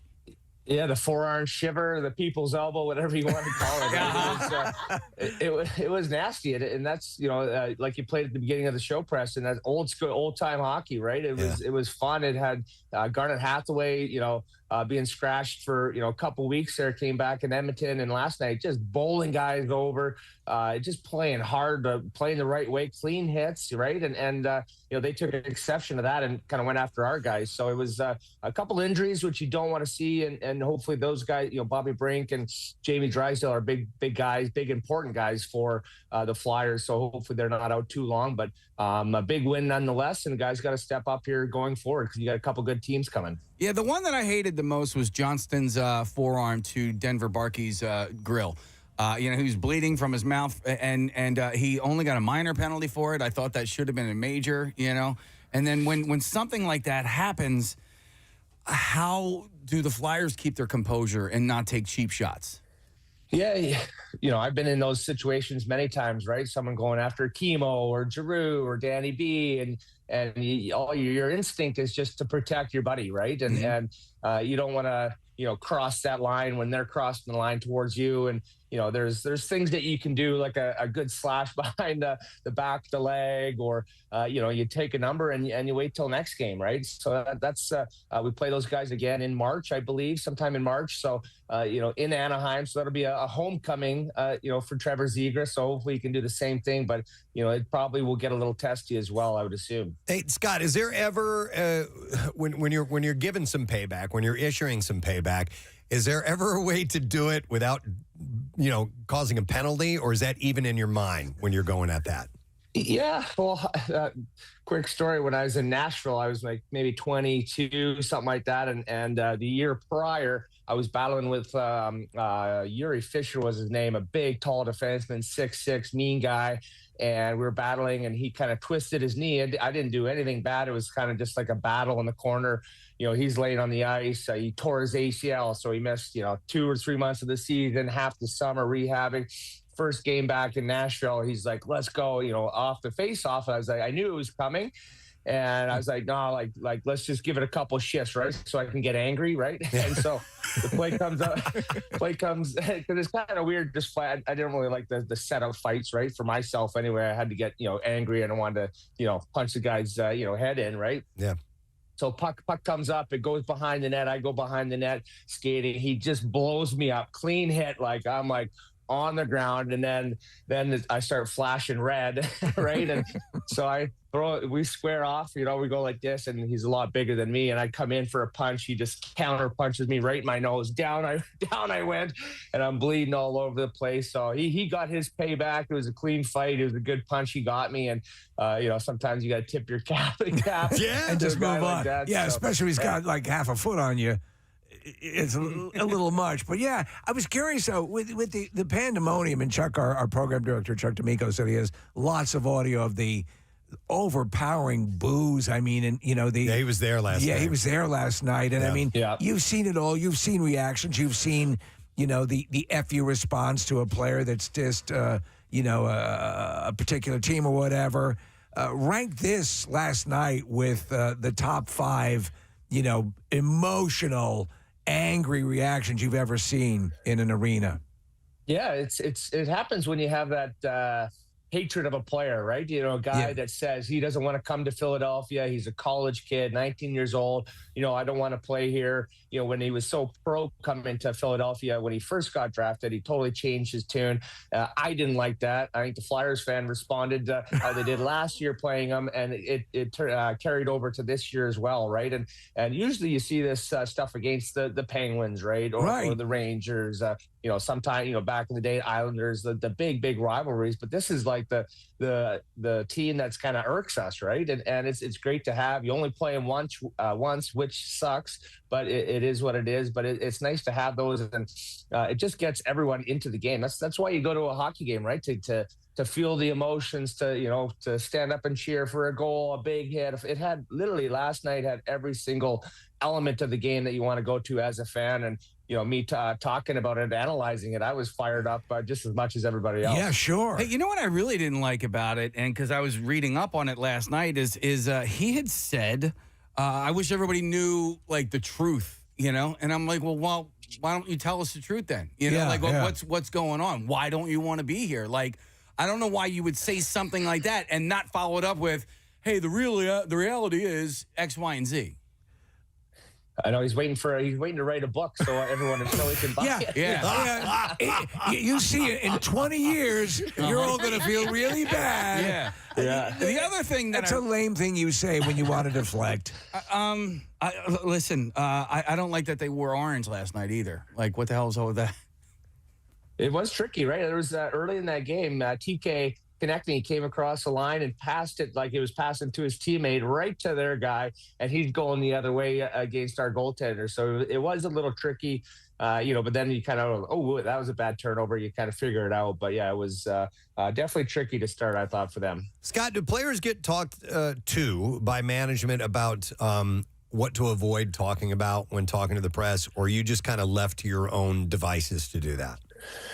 What do you mean, like just for these comments that he made were they're not a good idea when he's being interviewed, and I don't know if players ever get spoken to by management about, hey, you may want to back off of this, No, I think it's, I remember last year, Travis Konechny was all over him after whistles, like, I can't believe you didn't want to come here. Like, all night, baby. It's coming all night. They were all over and hitting him. As soon as he had the puck, especially, guys were on him, just bumping him, frustrated. And he went into a shell last game. And, he's able to get that first goal when the boos were really loud in that first period. So he kind of shut us up for a hot minute and then it kind of kept on going at him. So, but no, it is. When you're signed, a TK, when I was in Philadelphia, if a guy didn't want to sign here, it's like, better off without him. You don't want to, hang around with a guy like that anyway, right? And I said it last year. It's, he probably was given everything when he was 10 years old to probably earlier than that, 5, 6 years old when he started skating to, when he was playing in the development program in Michigan, when he went to college, a high draft pick. He was probably just given the red carpet out every time he wanted to get on the ice. He got on the ice, and I think Danny and Torts, they said, "Hey, you got to earn your spot." This is what I thought or think happened. You got to earn your spot. It's not given that you're going to be on the first line, left wing, playing with our top centers. Like, you have to earn it, right? And if you have to spend some time in the minors, that's kind of, we want to develop you the right way. And he's like, "Oh no, I've been rolled out the red carpet my whole life. I don't want that, right?" And then there's teams that will be like, "Hey, we're going to give you this opportunity." And obviously he's a really, really good player, smart player, and he's had a good rookie year, 20 goals, and this year he's already got 20 as well, just over halfway through the season. So he's backed it up. Well, how important is it? You got to have moments like this. I mean, I think of like the movie The Avengers when there's the collector's cards of Captain America, that sort of uses a focal point to get everyone united together against an enemy. How much of a match is lit when you have a situation like last night? Because the Flyers have been a lot of fun to watch. They've been, this season, there's an energy, there's something that's there, and everyone's saying it. Regardless of how things play out, we know how we want it to play out. Something like this, to me, is like a second and third wind all wrapped up into one. Would you agree with that? Yeah, absolutely. It's kind of like Vegas Golden Knights when they came into the NHL. They were the misfits, right? They were the cast-offs of their team, and they used that slogan as their kind of fuel to get them to the Stanley Cup Finals in their first year in the NHL, right? And I think the Flyers are using that as well too. They've been brutal for 8 years. Like, everyone's counting them out, and now I think teams are feeling that they're for real, right? Yeah. And they've been playing great. They've got great goaltending. Their special teams needs to improve to get to that next elite level. But they're building something here. Danny B, Jonesy, Hilferty, those guys have done one heck of a job kind of, sticking to the plan, right? Not accelerating it because, you have a good half a season. They're doing it properly. And, for guys, they're buying in and they're having a lot of fun. Been around them on that road trip, Calgary, Edmonton. It's goofing around. It's work when you need to work. And that game could have come at a better time, right? You come off a long road trip after the holidays, you're kind of down, but then the crowd got them into it. So that's the great thing about Philly fans, is that they can drag you into that fight, even though maybe your body's not feeling it. They did that last night. That was huge. How hard was the team trying to get Ziggy that hat trick last night? Just to put a pin in it. Yeah, no doubt. It would have. The game was a long game anyway. There's a couple injuries, the fights, and things like that. If he would have got that hat trick, we'd still be there talking about it. If you had all those teddy bears in Hershey, like filling the stadium. Yeah, the teddy bear toss. Yeah, no, it would have been rain and hats for sure. And how happy he was after the game in that interview. It would have been even maybe one more swear in there. 3 F-bombs. Yeah. So Vladar was named to the Olympic team for Czechia yesterday, and so the Flyers now have 4 players that are going to be playing in the Olympics in February, and maybe more to be announced later. I don't know, but. So they're going to be off for 19 days. What can that do to momentum for a team? I think it's going to be good for everybody, right? The rest, the season, the schedule is so condensed, right? Where you're playing every other day and back-to-backs thrown in there, so you don't get the rest, right? So, I think especially for a guy like Matvei Michkov, who kind of didn't have the best summer training. There was an injury, I believe, and then he started the season slow. So for him, didn't play last night as well. He got dinged up. So for him, especially a guy that is supposed to be your ringer, right? Your all-star, blah, blah, blah. He's got to use that as a great 2.5 weeks to push it from here all the way up to here. And even the other guys too. You go away for, 4 or 5 days, get some sun, but it's the middle of the season. Everyone else is training. So, get back to Philly, get in the gym, get skating, feel more comfortable, work on some power play stuff to get better and, use it in the proper way. So I think these kids nowadays, they, probably wasn't like in the back of the day where you used to have a lot more drinks than these guys now. So they take care of their bodies a little bit better, but so it's fun to see. But I think they'll where they are right now, they'll definitely be dialed in. I wanted to ask you, because doing a little research having you on today, totally forgot about Scotty Hartnell wig night. Oh, yeah. Which is a big thing. I think we even had a few sent over. Do you have a case of those in your house, or do you have your own wig? Did you get to keep one? I cleaned out my storage room the other day. I was just going through Tupper, the big bins, and this one wasn't the see-through one. I went in there, and there was like bobbleheads from Nashville, wigs from the wig night, all this kind of stuff. So I had a good laugh. Did you just pop it on for old sake, just to see? Well, yeah, it doesn't really fit my head anymore, my hair, but my son was wearing it for 2 days here when we were playing hockey. I'm Scott Hartnell. Oh, that's awesome. I love it. Flyers playing Leafs tomorrow night, hosting the Leafs. It's Fish Night tomorrow night. Casey is going to be there. Yeah, buddy. Because he's hosting the musical portion. Yeah, and the response has gotten so big from this that they actually had to move the pregame and postgame concerts to stateside live because the response was so good. And in fact, the venue is really getting behind this as well. So, people that are attending get these really cool Gritty Fish T-shirts, but they're going to be serving split open and melt cheesesteaks. That's named after a fish song. Poor Heart Burgers, Ruby Waves, and a Scent of a Mule cocktails. So, are you a fish guy at all? I don't know. Like, I back in the day, I know like LeClaire was. He was a Vermont guy or whatever. Have you gotten into the band? I'm not a big fan. I probably couldn't name you one of their songs, but that gives me something to do here today. Is I got a little bit of a drive here coming up, so I'll put them on. Yeah, if you take a 3 or 4 hour drive, you can listen to one of the songs. You can listen to one song. Hey, listen, this one. Listen, Trey is a huge Flyers fan. He's the lead guitarist and singer for the band. Yep. He grew up in New Jersey. He's a huge Broad Street Bullies fan, huge Flyers fan. But there's a song called "It's Ice." Okay, so that'll work for you. Okay, sounds good. I'll put her on today. Yeah. Hey, you know what, Scott? I'm going to bring you into a conversation we had before we got on with you, and we were talking about we were kind of reassessing last year. The past few days, getting back after the holiday and everything. What was your favorite new TV show that you came across in the past year or so? And I'm not sure if you're a big TV guy, if you like a series, or if you're more a movie. But is there anything that stood out to you? I think the one I think I'm naming it right. Nobody Wants This. Yeah, that's with the Jewish rabbi. Yeah, that was the second season came out. I liked that show. That was a lot of fun. Kristen Bell. Yeah. It's sort of a rom-com, is it not?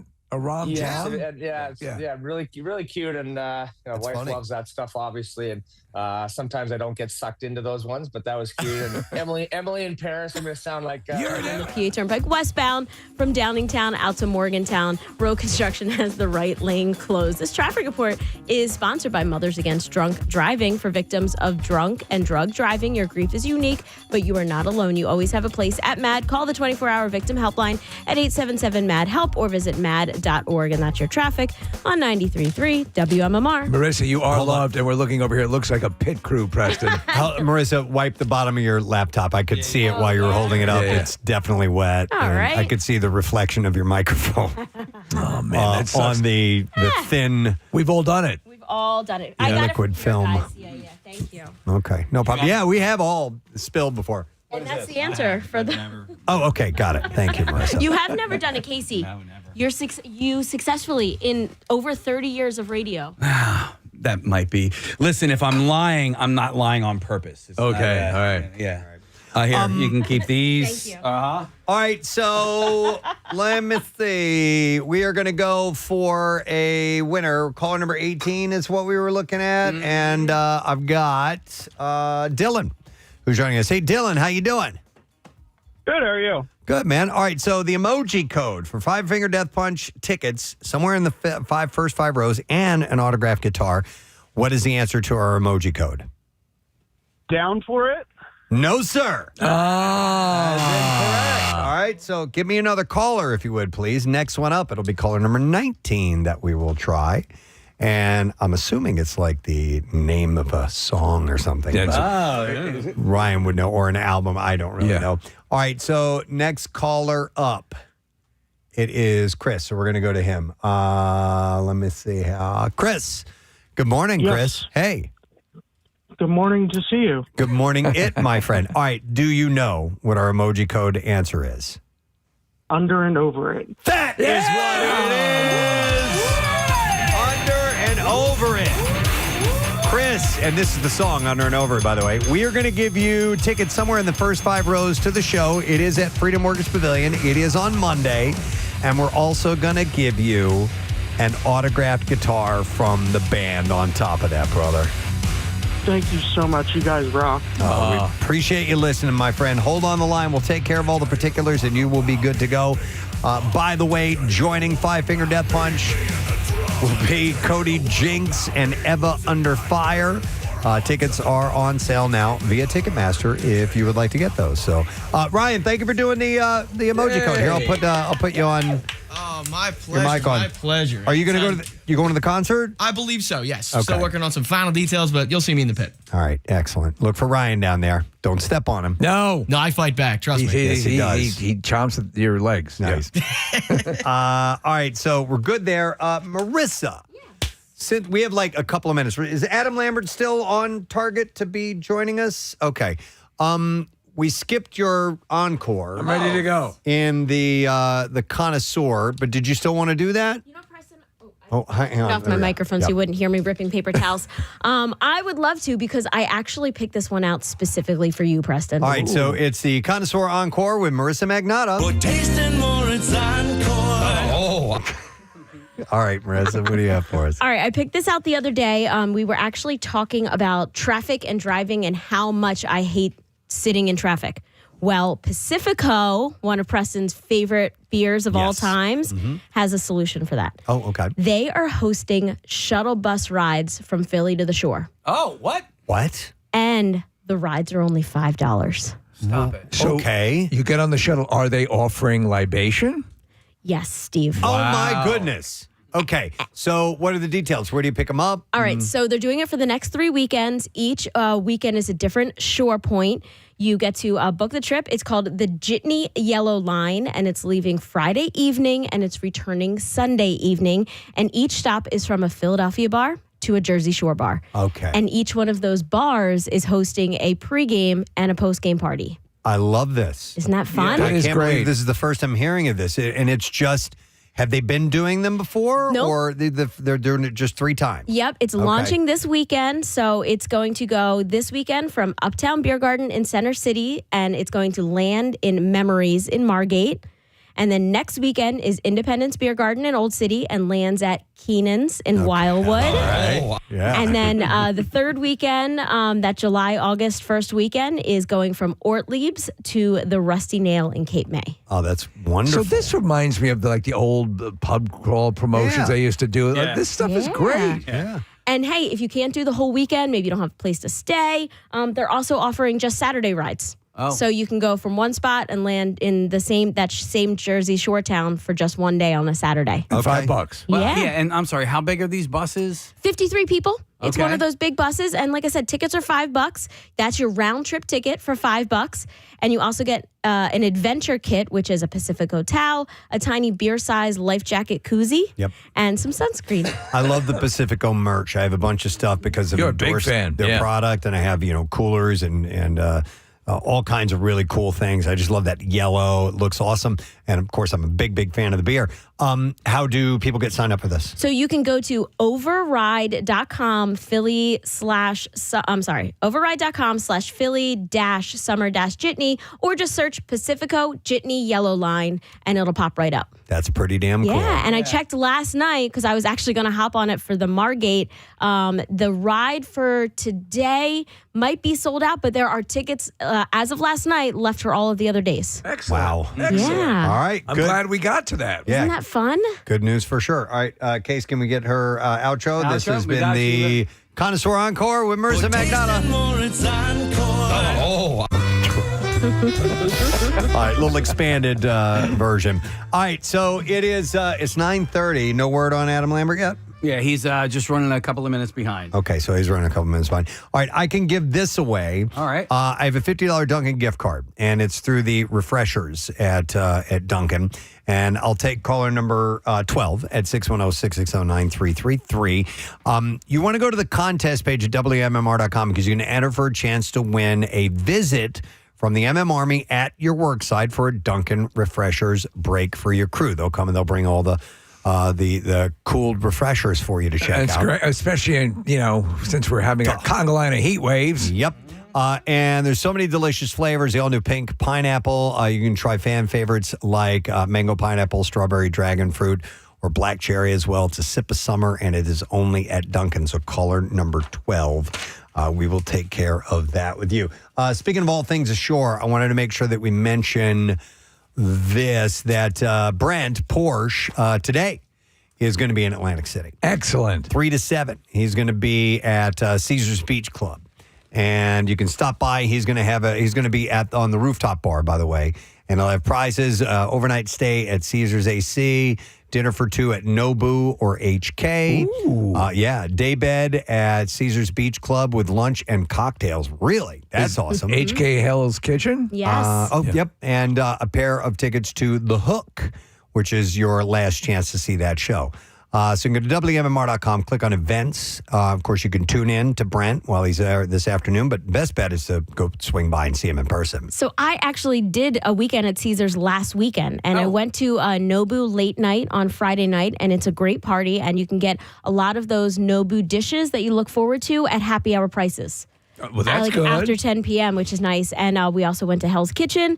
And the Hell's Kitchen in Caesars is set up like the TV show. Oh, I love half that. of the kitchen is blue, half of it is red, and you are like feeling like you're in the show. You can go up and take a picture with the chef. I've watched a number of seasons of the show, and all the stuff, I assume that they have, all of the classic Hell's Kitchen dishes that you have to go through all the rituals, risotto and all that stuff. The risotto and the what's the beef Wellington? Beef Wellingtons. Yep. You know what? I never watched the show, not once, just because the premise of him being as mean as he was. It's not for you. Yeah. Because that is part of it. Yeah. He is doing that. But also he is incredibly nurturing.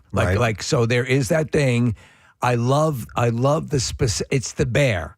It's that on a more reality based thing. Now, obviously, so much of this is orchestrated and so on and so forth. But once they get in the kitchen, I like how you go on that show and not know how to prepare a flawless beef Wellington or a good risotto. Yeah. I mean, and those are the two things that get stuck on his craw, right? Like crazy, Yeah. or a couple times undercooked seafood. Oh, You've seen yeah. that? He freaks the F out. Preston, you would really like the BBC version of his show. You see a completely different side of it. To no one's surprise, this is like the Americanized, what's his name? Gordon Ramsay. But the BBC version, he's very nurturing, and he's going to these restaurants and, really getting to know the family. We saw that other version of that where he like makes over people's restaurants, but that's where he comes in a little bit more gentle. Genteel. So anyhow, Brent Porsche is going to be there if you want to go meet up with him. Also, I'll mention that we have a Fill the Block weekend taking place here on MMR. So our crew is going to queue up pairs of songs, favorite bands. You request the third song that gets underway tomorrow. So just a heads up on that as you're tuning in to MMR. We're still waiting on Adam Lambert, so I'll kill some time with a couple things that I he's saw. only 72 hours and 5 minutes late. Yeah, that's all. All right, so I saw this article. It's from a source called Your Tango, and they do all kinds of lifestyle things. And it's about friendship. You can, have someone as your friend if they just seem polite, but it's important to know the difference between a true friend and someone who's just kind of being kind. Well, I think the ultimate litmus test is who is your shovel buddy? Yeah. Who is going to hide your porn when you die? So the true friend is the person you can always lean on when life gets hard, and the one who is there is always there for you. Plus, healthy friendships just make life a little better and less lonely. Right. But how do you tell who's a friend or not? And apparently, according to this article, your true friends will say these phrases. All right, I'm listening. I got you. No boo? Yeah. Not no boo. Okay. No. I was just thinking about you. Okay. I'm getting a little nervous. How are you really doing? Why don't you leave me alone? Did I upset you? All these are things I can't see with friends in my life that we've ever exchanged these kind of queries. I'm here if you need anything. Yeah. You've heard that before, right? That I have. A good friend. Yeah. Take all the time you need. Okay, yes. Let me know when you get home safe. Okay. That's one. Tell me more. Like, does he have a car? Dude. Yeah. Spot up. And I'm so proud of you. These are the ones on this list. Okay. Do you believe me when I say that? Yeah. No, and you know what I think another one is? Somebody pointing out something negative like... You stink. Exactly. Yeah. No, I'm not even You joking. smell. Yeah. Something smells... Right. I'm sorry, dude. Listen. You got a bat in the cave. You smell bad. Yeah. That's a good friend. Yeah. You are a good friend. Sorry. Because you've done it. I He feel like points out how much you stink all the time. Now, well, are you ready? So you'll immediately like a bat in the cave, or you're I'll trailing do that. toilet paper. You know, You got something on your face over there, buddy. or you're Yeah. fully erect. Yeah. Saw a buddy of mine yesterday. What did you just say? If you're fully erect, Yeah, you got a boner. You probably already knew that, though, didn't you? I don't know. Not always. No. Well, you kind of... You know. You may go, oh, yeah. It may not, you you may wake not up. realize it when it's happening, but when it's there, you may go, oh, look at me. and you reach a certain age where the rest of your body is stiff, but not the penis. Yeah, not that. Everything but that. Yeah. Saw a buddy of mine, he got out of the car the other day and his zipper was down. So I let him know. I said XYZ, Yeah. He's a little bit younger, so he's like, huh? What does that mean? Yeah. XYZ PDQ. Yep. Wait, what's PDQ part? Examine your zipper pretty damn quick. Oh, okay. Yeah. Okay. You never heard the PDQ? No. See, that goes back to my time. And then DN. Wait, is that what the restaurant PDQ stands for? Pretty damn quick? Oh, I don't know. Like that chicken restaurant. PDQ has always been I thought An acronym? It was a for game show, was pretty it damn not? quick. PDQ? I don't know. Can Maybe. you do a quick on PDQ? Remember if it was a game show? Yeah. I wonder what you raised a good point. What is the derivation of PDQ? Because I've heard that PDQ. mentioned many times for years. I know it as it's also a POS, which is another acronym, which is Right. a point of sale at restaurants. Or piece of. Well, yeah. That's what I've always known it of. So as. I just got those square card readers for the charity event we were doing, and those are listed as POSs. And I'm like, if they're bad, I don't want a point of service. PDQ is an acronym with multiple meanings. Informally, it stands for pretty darn quick or pretty damn quick, meaning to do something immediately or as quick as possible. Retail and packaging, product displayed quickly is PDQ. Payment systems, or POS, but commonly used to describe electronic PDQ or card would be public data query. Okay. It's a little bit more elaborate. Well, okay. So my dad's trucking company are his initials, David Nelson Fossbender, but so it's DNF. Okay. Which in college terms is not a good acronym. It's did not finish. Oh. Yeah. Okay.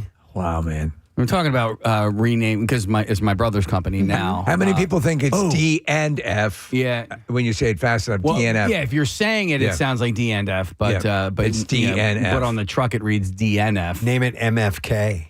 Mary F. Kill. Kill, okay. How about or is that what the order? Or MKF? FKM. FMK. FMK? Yeah. F, Mary, Kill. Yes. There you go. By the way, what about DTF? You Down can to they're talk because when my dad first became a truck driver, he worked for Delco Air Freight, and that company doesn't exist anymore. So they're talking about maybe renaming it back to. I'm like, dude, you got to do that because like Delco is, it's so like you so gotta nostalgic. Do it. It is so. It's a term. It's a beloved term at this point. So yeah, you should throw Delco in the name. By the way, business has been better in the past. So if you are looking for local air freight, DNF Trucking, they could use your help.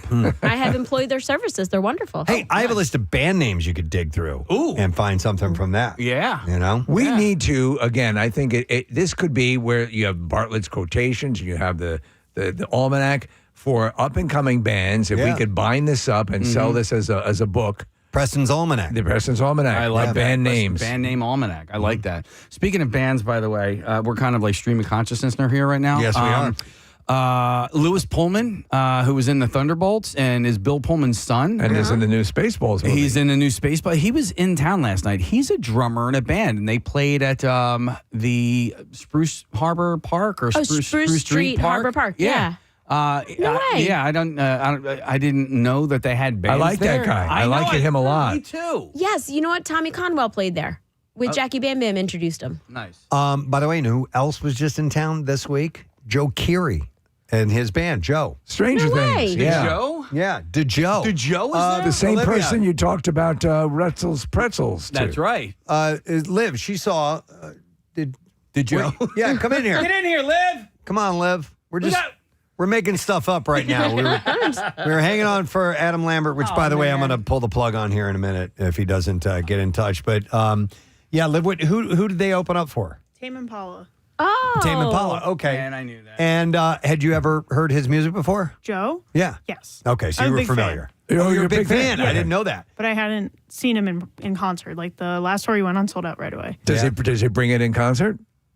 Is he good? Yeah. It was All really right. good. We just had like an obstructed view, which sucked, but Where was it? Xfinity. Okay. Yes, so he went from playing Underground Arts a few months ago. No, he was in like a to small opening venue. up the Xfinity Mobile Arena. Yeah. I didn't know there were obstructed views at the Xfinity Mobile Arena. What's It up? was so bad. Well, I'm trying to think of like the setup for Tame Impala was like a big circle with like screens on it, and the screens moved during Tame Impala's set, but during Joe's, it was just right there, and they had like it was their light setup, like Tame Impala's, like the crew they brought. So like it was an Xfinity obstruction, but it was like, It was the band. It was a production. Yeah. Yeah, Oh, so that it was like, sucks. that's all right. Production obstruction. That's a band name. It's a case of production obstruction. That's a actually Just it's the a song title. case.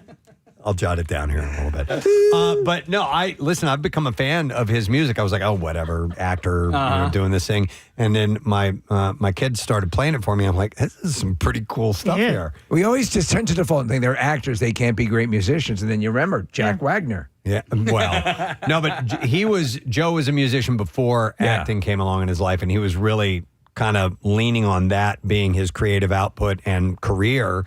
And then the Stranger Things just kind of fell in his lap. He was working at a restaurant as a server or something like that. He's like, yeah, I'll do it. And of course it took off. And now he's got tons of people that want to come and see him because of the success of the show. And he's a really good musician. So, all right, cool. Thanks, Liv. Thank you. Yay. Olivia. Appreciate It's your input.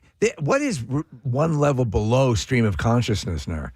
Time Killer. Yeah, something like the that. Rambler? The Rambler, Yes. the Mumbler. Onset dementia? Yeah. All right, well, whatever. That's enough. We're not going to wait any longer because we have other things to get to. So we will take a break. We will come back in just a moment. And Bizarre File is on the way when we return, friends. Stay with us. We know who controls the remote in your house. I thought you were going to say like Letterkenny or like Shorzy or something like that. Emily in Paris. Yeah, there's not too many hours in the day, right? You got kids, you're going to work out, you go to practice, you go to work at night, and when you do have those off nights, she watches all the housewives crap, and I'm like, I can't get into that. So you don't have a particular favorite Real Housewives cast? No, I don't know. I couldn't name you one person on them. But you know what I'm getting into, actually? I just watched it before Christmas, and I probably sound like an idiot saying this, but Breaking Bad, I haven't seen the show. Hey, so it's I'm not too gonna late. go all Listen, in. I got in on that like maybe 2-3 years ago, and that was like 8 or 9 years after it came out, and I watched the whole thing. It's never too late to watch. It's one of the great shows on television ever, so you'll dig that. So that's going to be my goal here to get that dialed in here in the next 2026, I guess. So What shows are the kids into? Preston, I thought you were going to talk about jug handles. You guys talked about that this morning again. And You went through your first jug handle like live on the radio with us. It's a constant mystery for all of us when we drive in Jersey. Yeah. Well, what shows are the kids into? Because I'm sure they're on all the time in your house. Yeah, SpongeBob was a big one at That's the a end win. of last year. And I never grew up. It was a little bit kind of past when I was a kid, so I was kind of watching this. I'm like, geez, this is like it's a great crazy. show. Yeah. The girls love the princess shows and whatnot. Just like you. Barbies. Yeah. Hey, now, who was that? That's great. Nice. Dirty dog. So what did we watch? So it was Zootopia 2. That was a fun one to watch. Moana 2. Saw that the other day. How old are your kids, Scott? 7, 5, and 4. Oh, you're in the thick of it. Yeah, most definitely. It's a great time. I remember my kids like 5 was such a sweet age. That's awesome, man. You're living. That's a great spot to be in. Yeah, no, it's awesome. Thanks. Nice, excellent. All right, well, listen, we got to run, Scott.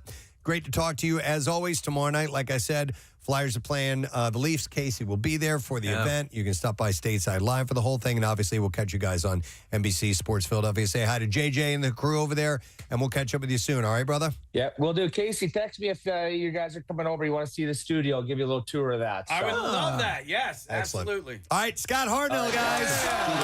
Thanks, Bob. We'll talk to you. Wasn't expecting Emily in Paris. That was hilarious. Was not expecting Emily But in you Paris. immediately know who controls the remote. That's great. I love it. I love it. Right now, though, these have been burning a hole in my pocket. We have not done Survey Says, and I don't know if we've done it this year yet. Oh, man. A whole year. Time to get into it. I have a few stories to share with you. Surveys that are done regularly, daily throughout the United States. And we're going to start with this one.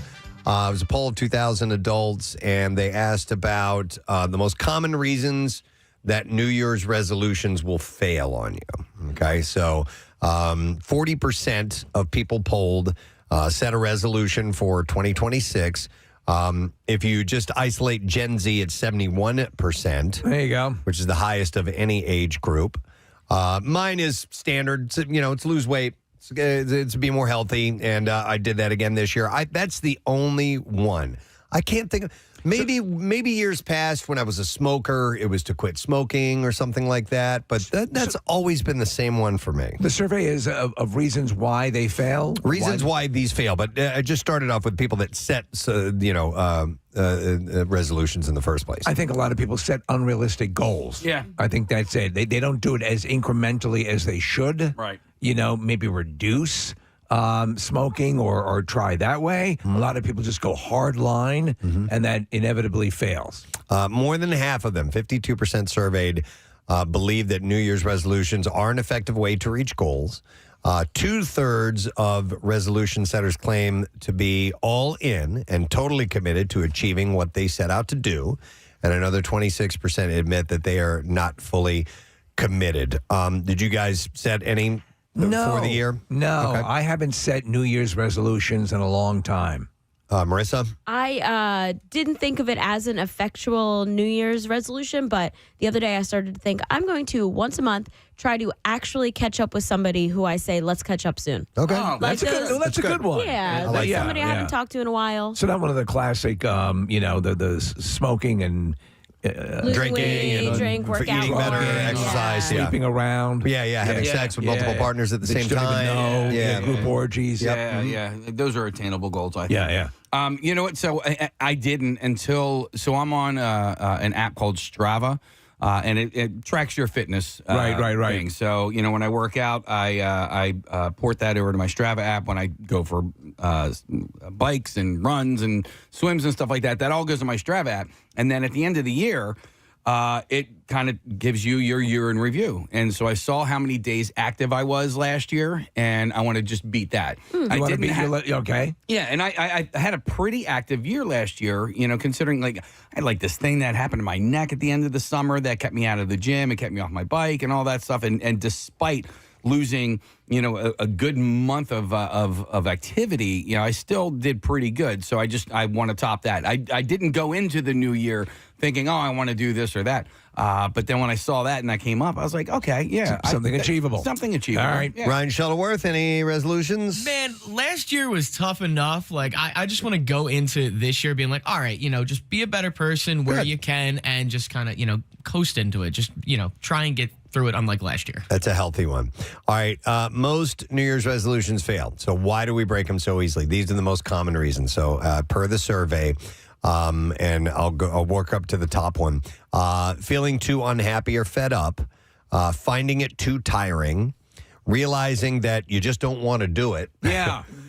Finding it too boring, whatever your resolution is. The smell of freshly baked cookies. Number 6, working our way to number 1, is forgetting why you were doing it in the first place. Why am I doing this again? Yeah. Number 5, not fitting in with your routine.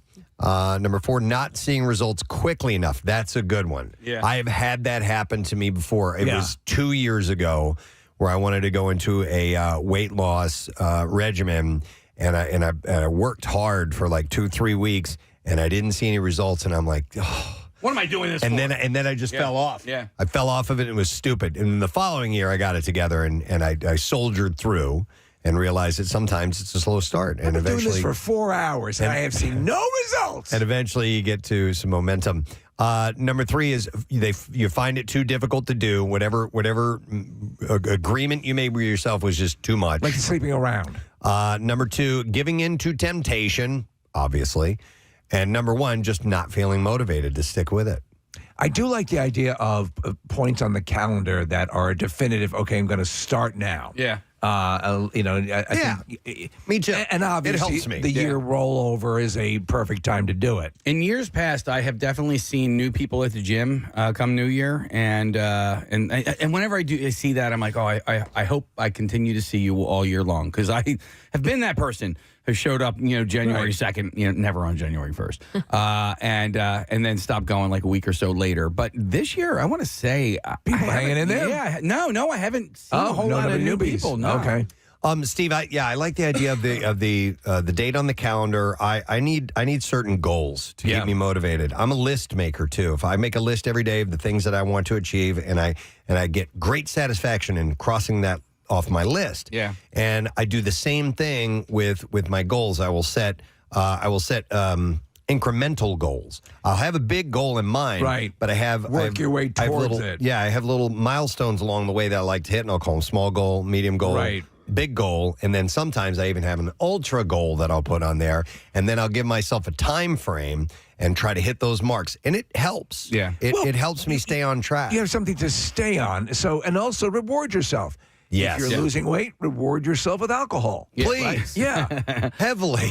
But that's why I I'm signed going to up. drink this whole bottle. That's why I signed up for things like sprint triathlons or 5Ks or, even the Bend to the Shore. When I have something that, especially something like Bend to the Shore, which is, that it's a long ass bike ride. Or the Olympics. If I have that on the horizon, then that gives me a reason to get to, or get on my bike or get on into the gym. And, also anybody who is, there's I don't think it's a book. It might be an app, but it's called Couch to 5K. So if you've never run or anything like that, it is a great tool to use to just get out and get active and do a 5K. So if you see a 5K in your future, Phillies do a 5K in March, and if you see something like that, sign up for it and then get the app, Couch to 5K, and it'll kind of coach you along. Stephen, you talk about giving yourself rewards. That's key. I have daily rewards. Sure. But I don't get to take advantage of those until I finish everything on my list. And then when I'm done, I can smoke a little weed. So that's for me is the intermittent fasting. I hit my mark, and then I make sure. Case, I read a book that's really good called 5K to Couch, which is awesome. It's a lot easier, I found, and I've hit all my goals. All right, another survey topic for you. This is a survey of 5,281 U.S. adults, and the question was, where do you most often dispose of your fingernail clippings? Oh, trash can. Trash can? Yeah. Okay, so you generally do it over trash can. I try and do it over the trash can. Steve, toilet. Marissa, do you have a spot where you deposit your clippings? Toilet. Yeah, I'm toilet as well. Ryan, where do you get rid of your clippings? Trash can for me. Trash can. Okay. Number one on the survey is trash can.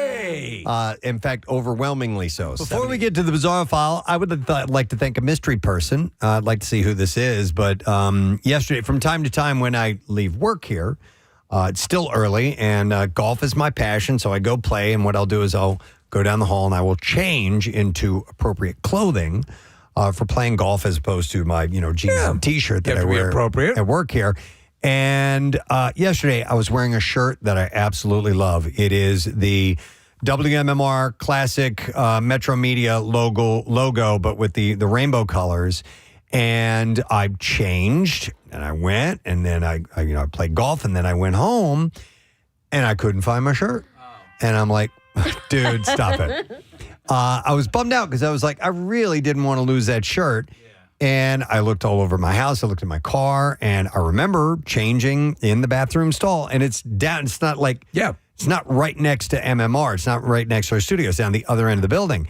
And when I got here this morning, the shirt was laying on my chair. So someone had to know it was the shirt you were wearing. Yeah. And had to discuss. Do you believe it was discovered in that bathroom down the hall? Either in the bathroom or I had it sitting on top of my briefcase, my satchel, if you will, that I carry around. And I guess it may have fallen out in the elevator. It may have fallen out in the parking lot. I don't know. Somebody put two and two together. It could be your guardian angel. Very well could be.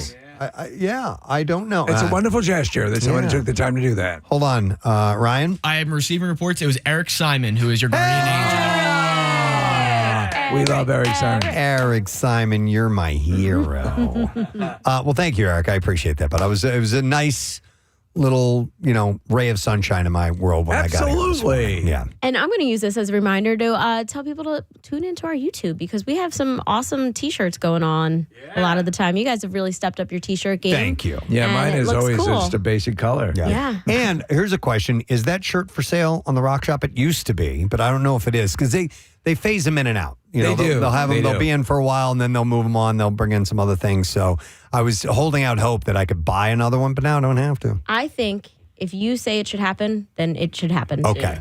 It should happen. Let's for do sure. it. Sometimes you'll see people wearing things, and I'll go, that's available on the Rock Shop? Yeah. I'm wearing my Connoisseur shirt today. Yeah, I love this one. All right. Well, thank you, Eric Simon. Let's do the Bizarre File.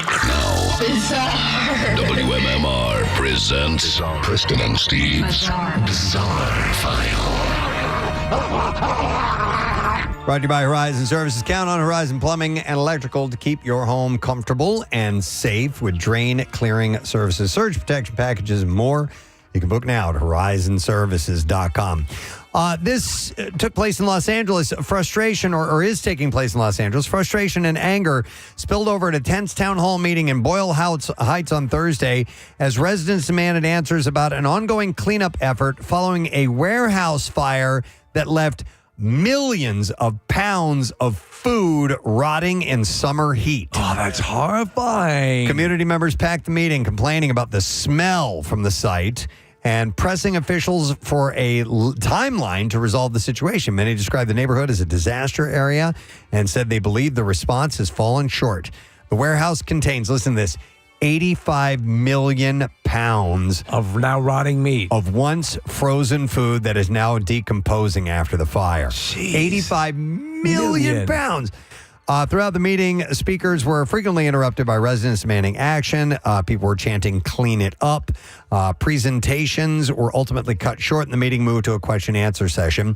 The company said it had removed 1.4 million pounds of waste so far and is working to meet a 45-day deadline set by the city for cleanup efforts. So they're off to a good start with 1 million of the 85 million gone. Yes. In addition to $2.5 million in disaster relief, they said they will provide housing vouchers, air purifiers, masks, grocery vouchers, cash assistance, utility support for affected residents. How about free barbecue? Yeah, man, that's going to smell bad.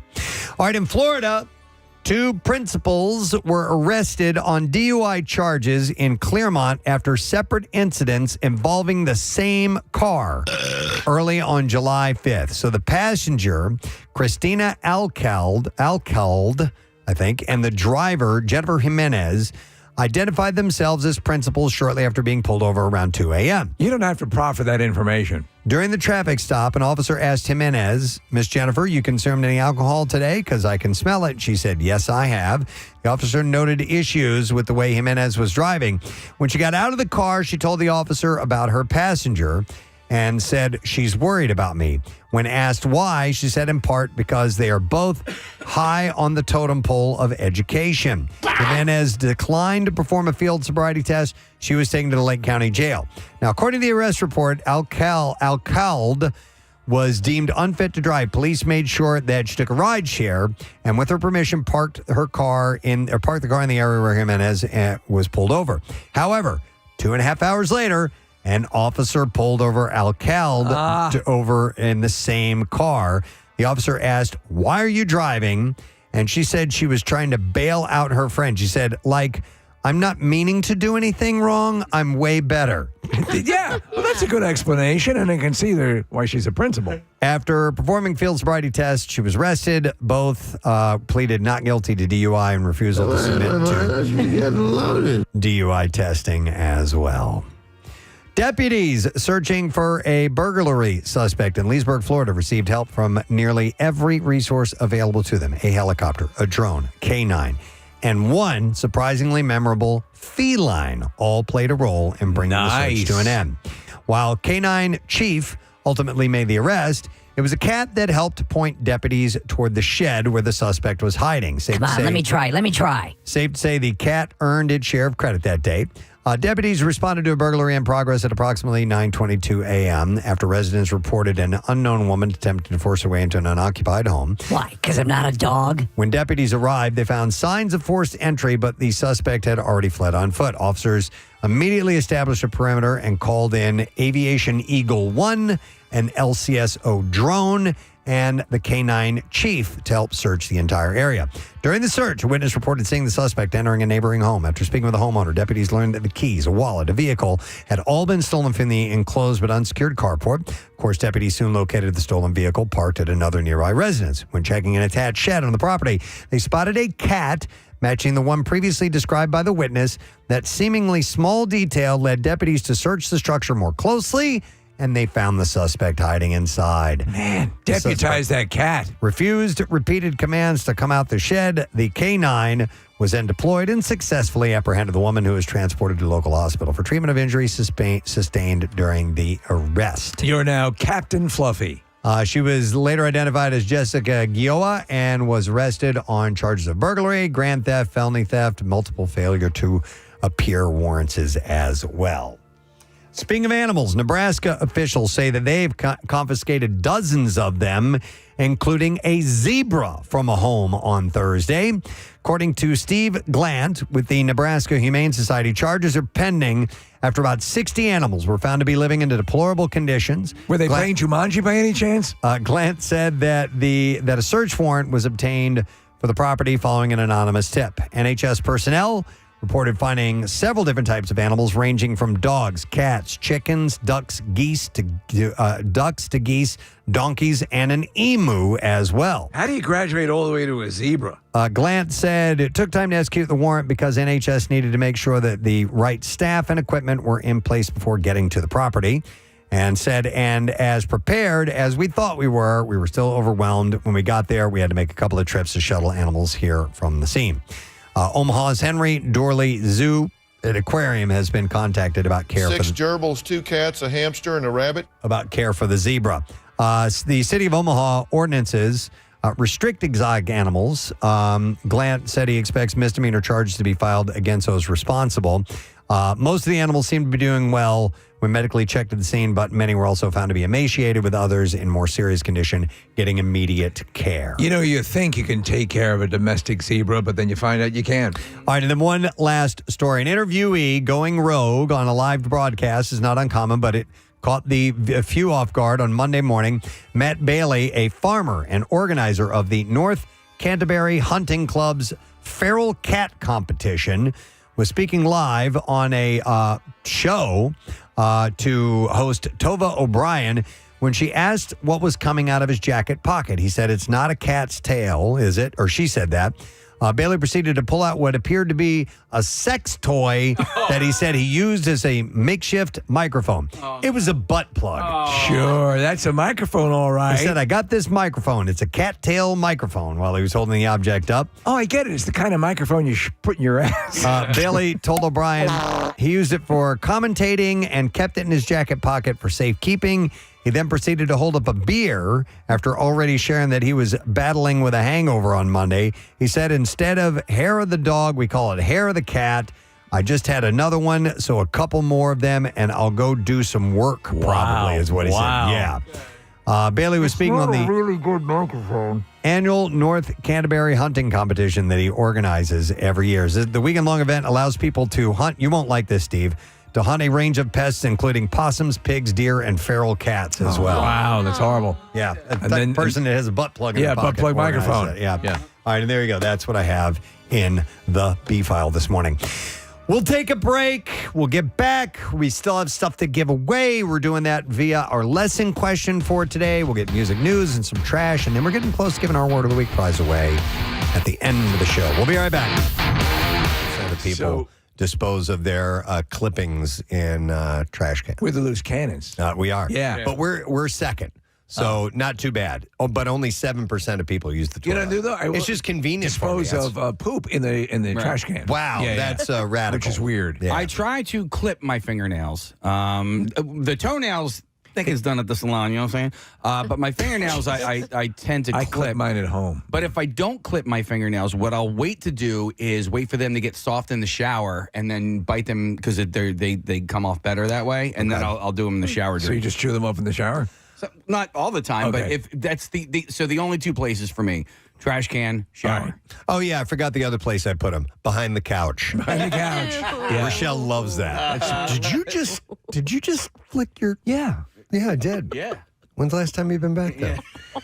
Why are you hanging up behind the couch? That's when I'm. But I'm not actively clipping. That's when I'm I'm gnawing on my nails and we'll flick them back. What about there. the scabs? The scabs are back there too. Same spot. No problem. It's a no man's land behind your couch. But the toenails, Casey, I know you go to a salon for your toenails. I do it old school. I put my foot up on the toilet seat and I clip the toenails. So I do it while I'm sitting on the toilet, maybe taking a dump, and I will clip the nails. I'm knocking two things out at the same time, and then I just scoop them up off the floor and throw them into the toilet. So I put my foot up on the toilet seat and I have the trash can behind you, me, and I take a dump into that. Makes sense. Press, you are not down with going to get pedicures, right? No, I don't like it. All right. I had one time. I hated it. Because my pedicurist, she left but she traveled. What did you do to her? I didn't do anything to her. She just wasn't happy with where she was, and now I'm going to have to go up to your neck of the woods because she's in freaking Lansdale now. What? Yeah. You're going to travel that far? I told her I would. Not all the time. I cannot go to. She's at Hollywood Nails on Main Street in Lansdale. So she's your gal. She's my gal. Listen, anybody who lives in that Lansdale area, if you want to get a great pedicure, ask for Yen. Her American name is Lisa. Okay. As for Yen or Lisa at Hollywood Nails on Main Street in Lansdale. But yeah, She does your manicures and your painting and all that stuff. I don't do manicures, pedicures. Pedicures. Yeah, she does all that. But she's really listen. I get. Why won't you do a manicure if you're doing? I've done manicures because I don't need them. You know, right. and I really like the foot massage at a pedicure. Okay, it's the foot massage thing that really draws you. But then also. I get ingrown toenails on both of my big toes, and Yen really gets in there. And You son of a bitch. It hurts, but it's like a weird pain that I like at the same time. Yeah, I know what you mean. Yeah, but they make you cry, pussy. And I know we've talked about it before, but we should revisit it. You know, the distance you will travel for a service. Yeah. From an individual who is, either it's a haircut or something along those lines, but it's worth it for you for You've got whatever your reason. person. Yeah, so the lady who cuts my hair with regularity, her name's Jackie, and she lives in, I'll give you her exact address. No, she lives in Westbrook Park area, and she used to cut this guy's hair who was a priest at Holy Cross, which is right there. He's now in Vineland, New Jersey, and he travels from Vineland to Clifton Heights. You go with what to get you his know. haircut. Yeah. Wow. Yeah. All right, so by the way, number 2 is toilet, where you deposit your fingernail clippings. Number 3 is outside. Number 4 is in the sink. Number 5 is I leave them where they fall. 3% said that. Very cavalier. 6% said I never clip them. Wow, okay. Oh, some people. Do you know I get rid of my old mail in the toilet as well? Wow. Yeah. How long does it take for a nail to decompose? Right. I don't know. I you would think a while. Right. It's keratin, right? Yeah. So, I think it sticks around for a long time. Some 2% said somewhere else, and 8% said they're not sure. I don't know what I do. forgot. Yeah. All right, so there you go. Another survey. This was a poll of 2,000 smartphone users and owners. 47. This is the top phone habits that people want to kick. They hope to kick. So 47% said they really want to spend less time on their phones in general this year. The average person spends 3 hours a day on their phones. Wow. And for Gen Z, that jumps to over 5 hours. Stop and think about that. Stop and think about how connected we are now, and it just makes you feel terrible if you find yourself doom scrolling. It just sucks the life out of you. But part of it too is like a text. Like if you get a text, are you supposed to stop everything you're doing and respond to that, or can you prioritize that and say, I don't want to be on my phone right now, I'll get to that later? Yeah. It's a toss-up. I want to get off my phone and get onto my computer and visit Pornhub. Well, and scrolling is part of it as well. But yesterday, we had Crystal Marie on, and she posted pictures of being here in the studio and everything. And I went through and I looked at them, and then I started looking at the comments, and she was responding to every single comment. Yeah. And I'm like, that is a lot of time. It That is. is a lot of time out of the day. Now, she's got a different work schedule than we do. Right. Yeah. And maybe I would have more time if I was doing comedy at night and pretty much my days were kind of open. But also that is kind of work for her, right? So when you engage with people who engage with you, it helps gain followers and all that stuff. I don't really respond to the ones if I don't post that often on social media, but I posted one the other day. I got a lot of responses. They're great. I did read them, but the idea of going through and responding to every single one is too much of a time suck. Well, and for her, it could sell tickets. Yeah. If someone's like, Sure. you're in town, you respond personally, that person's going to go out and buy tickets. So according to the survey, nearly a third of respondents, 31% admit that they check the phone within 10 minutes of waking up every day, and another 30% do it most days. Almost a quarter, 23%, have already tried to do a digital detox, but that lasts less than a day. I wonder for 18% of them. In the pecking order of things and habits to kick, and we know how a nicotine habit compares to a heroin habit and an addiction. Where does an addiction to tech, to your phone, where does that fall? Well, so for me, I know it's harder when I'm here, but when I did my trip to the Grand Canyon, when I had no choice, there was no cell signal. It was so easy and it was so refreshing. Sure. But here where I don't have that, That's when you got ripped away from me. Lost and were able to survive on some beans. Thank God I put the beans in the flashlight, Steve. Yeah, I told you that story. It's a great story. So these are the top 10 habits that people hope to kick in 2026. Number 10, using their phone to check the time, then getting distracted instead of just wearing a watch. Number 9, scrolling on the toilet. Number 8, checking their phone during conversations. Yeah. Yeah, that's bad. Number 7, downloading apps that they never use. Number 6, they want to kick the habit of forgetting or taking a long time to reply to messages. I do that too, especially if I get a message and I'm in the middle of something. I get a text message, I glance at it, and I'm like, this is loving it. Breathe from Nirvana on MMR. Getting closer and closer to the finish line of the work week and headed into a weekend. The weather's going to be a little iffy. Today, the heat continues, less humidity, more smoke, which you're going to smell and taste and feel. However, tomorrow, rain is coming into the area. Morning, and then later on in the afternoon, evening, and could be some thunderstorms along with that. And cooler temperatures are going to be ushered in after that. So Sunday and Monday look great. And sunshine, temperatures in the low to mid 80s. So we can definitely deal with that. It's time to give away our final lesson question prize of the week. And we have tickets to the Elmwood Park Zoo that we can give to you if you can answer me this question. What's the name of the burger that Casey made with hummus? Steve made up the name. Casey made up the recipe. Let's see if you know. 610-660-9333. All right, what's the name of the burger that Casey made with hummus? 610-660-9333. Call us right now. The trash business is a gold mine. 93.3 WMMR with Preston and Steve's Hollywood Trash. Brought to you by Horizon Services. Protect your home's HVAC, plumbing, and electrical systems year-round when you join Comfort 360 from Horizon for just $19.99 a month. You can book at horizonservices.com to join. What's going on this morning, Steve? Well, Preston, as you reported earlier, NBC has fired a Today Show security guard after an intruder was able to get on set and confront anchor Craig Melvin. Apparently, the intruder made his way past security by pretending he was President Woodrow Wilson. Ariana Grande, seen strolling through Central Park with her rekindled boyfriend, Ricky Alvarez. Ariana says being with Ricky again is a blessing because it gives her the chance to hate him all over again. And finally, a Walt Disney World guest suffered a heart attack while on the It's a Small World ride, and they later pronounced him dead. Whoa. Disney issued a statement expressing condolences for the deceased, but noted most deaths on the Small Wonder ride occur from boredom. Yeah, that's how you All right, let's see if you know the name of Casey's burger that's made with hummus. And we've got Brian, who thinks that he knows. Brian, good morning, buddy. Good morning, you guys. I'm Mark Rocks. What's up? Thank you for the love, pal. All right, so Casey made a burger with hummus. What's it called? The Humburger. Humburger. Hang on, Brian. You got it right. We are going to set you up with, what do we have here? Tickets to the Elmwood Park Zoo. And you can feed a giraffe, come face-to-face with a jaguar, and cool off with a drink at Zoo Brew. At Elmwood Park Zoo, every path leads to something unexpected. Plan your visit at elmwoodparkzoo.org. Now, Preston and Steve's Music News on 93.3 WMMR.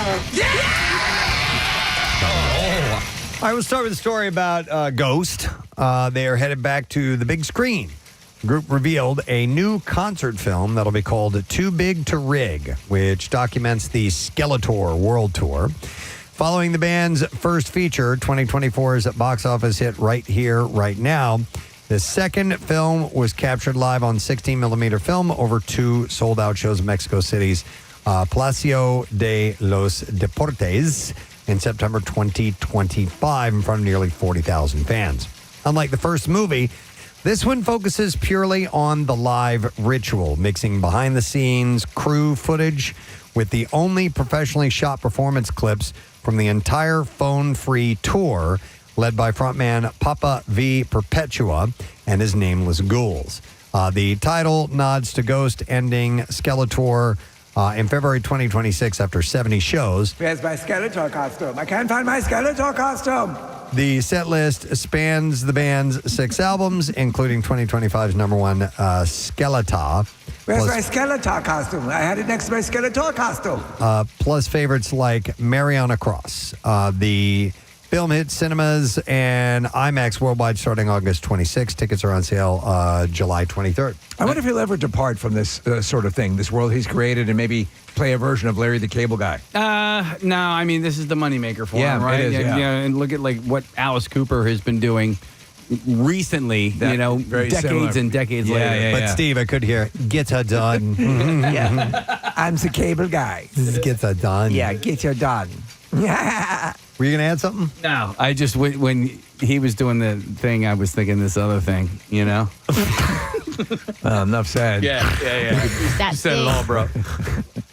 I was That's thinking of funny. When one guy was saying the one thing, he was thinking of something else. You can become part of the show.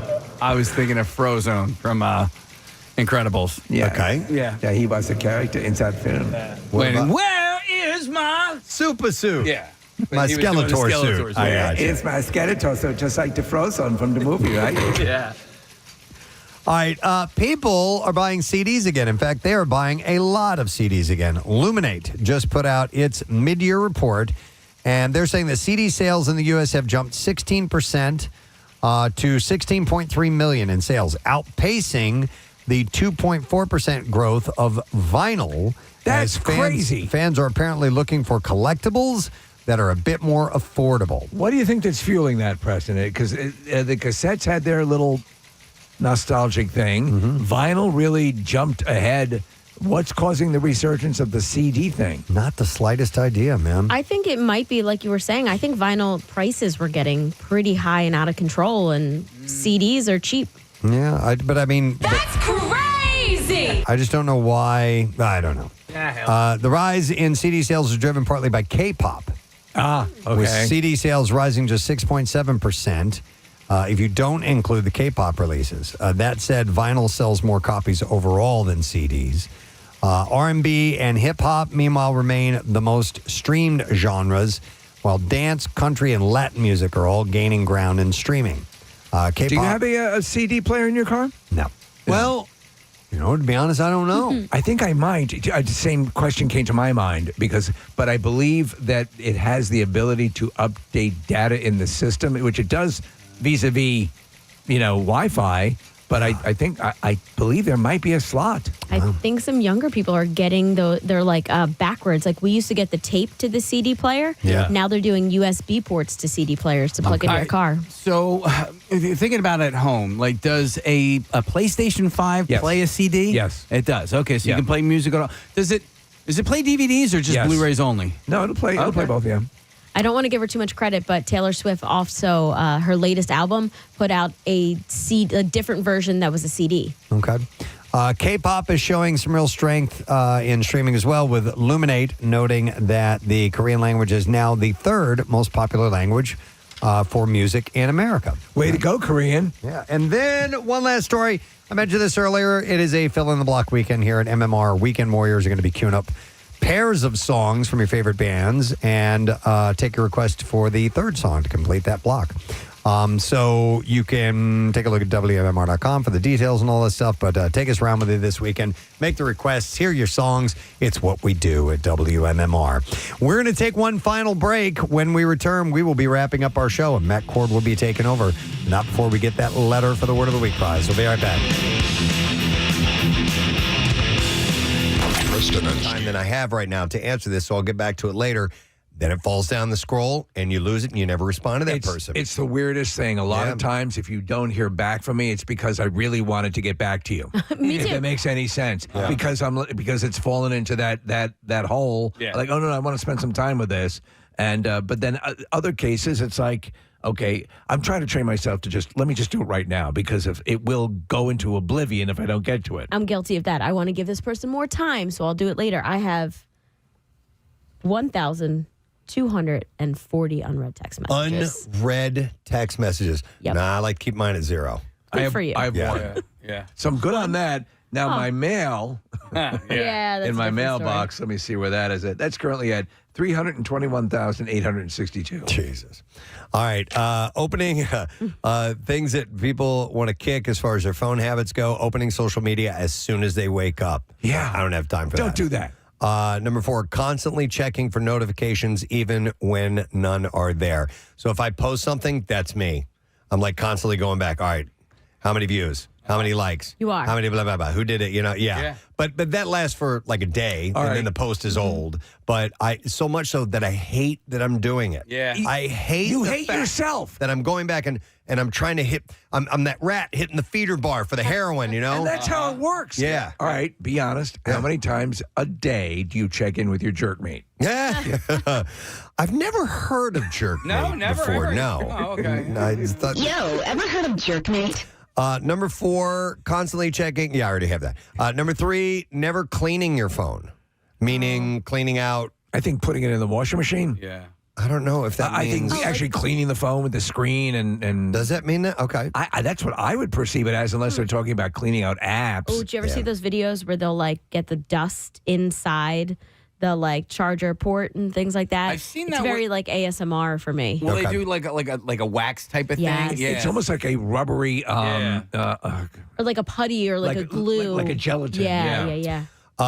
Taking their phone to bed and scrolling until they fall asleep. I never do that. I don't either. No. And then number 1, taking up storage with duplicate or unneeded photos. These are the things that people want to kick. Yeah. Or the habits they want to kick with their phones. Do you remember years ago, before the cell phones and these kind of things, you get a hotel room that had a phone in the bathroom. Mm-hmm. And it was such a wild thing. Like, I think I'm going to call somebody while I'm taking a dump. I actually had this thought yesterday. I went to Acme to get some milk, and as I was walking out, I was thinking about those a-holes that would go into the supermarket and they would grab a gallon of milk and then just smash it on the floor. And they would do that for views on whatever, and they thought it was so funny. And I just think that those little pricks are, what a-holes, man. And somebody else is going to clean that up.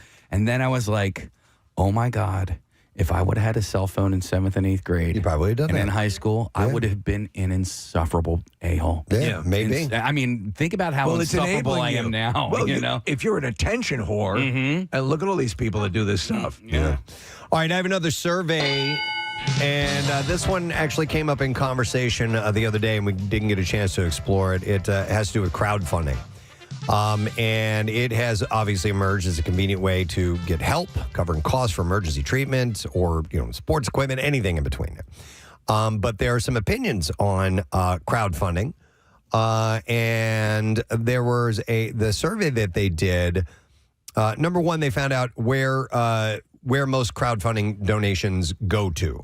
And the most go to medical causes. 39% are for medical expenses or healthcare causes, or at least that's what's being presented. Right. 17% for a memorial or funeral. 10% for groceries or daily necessities.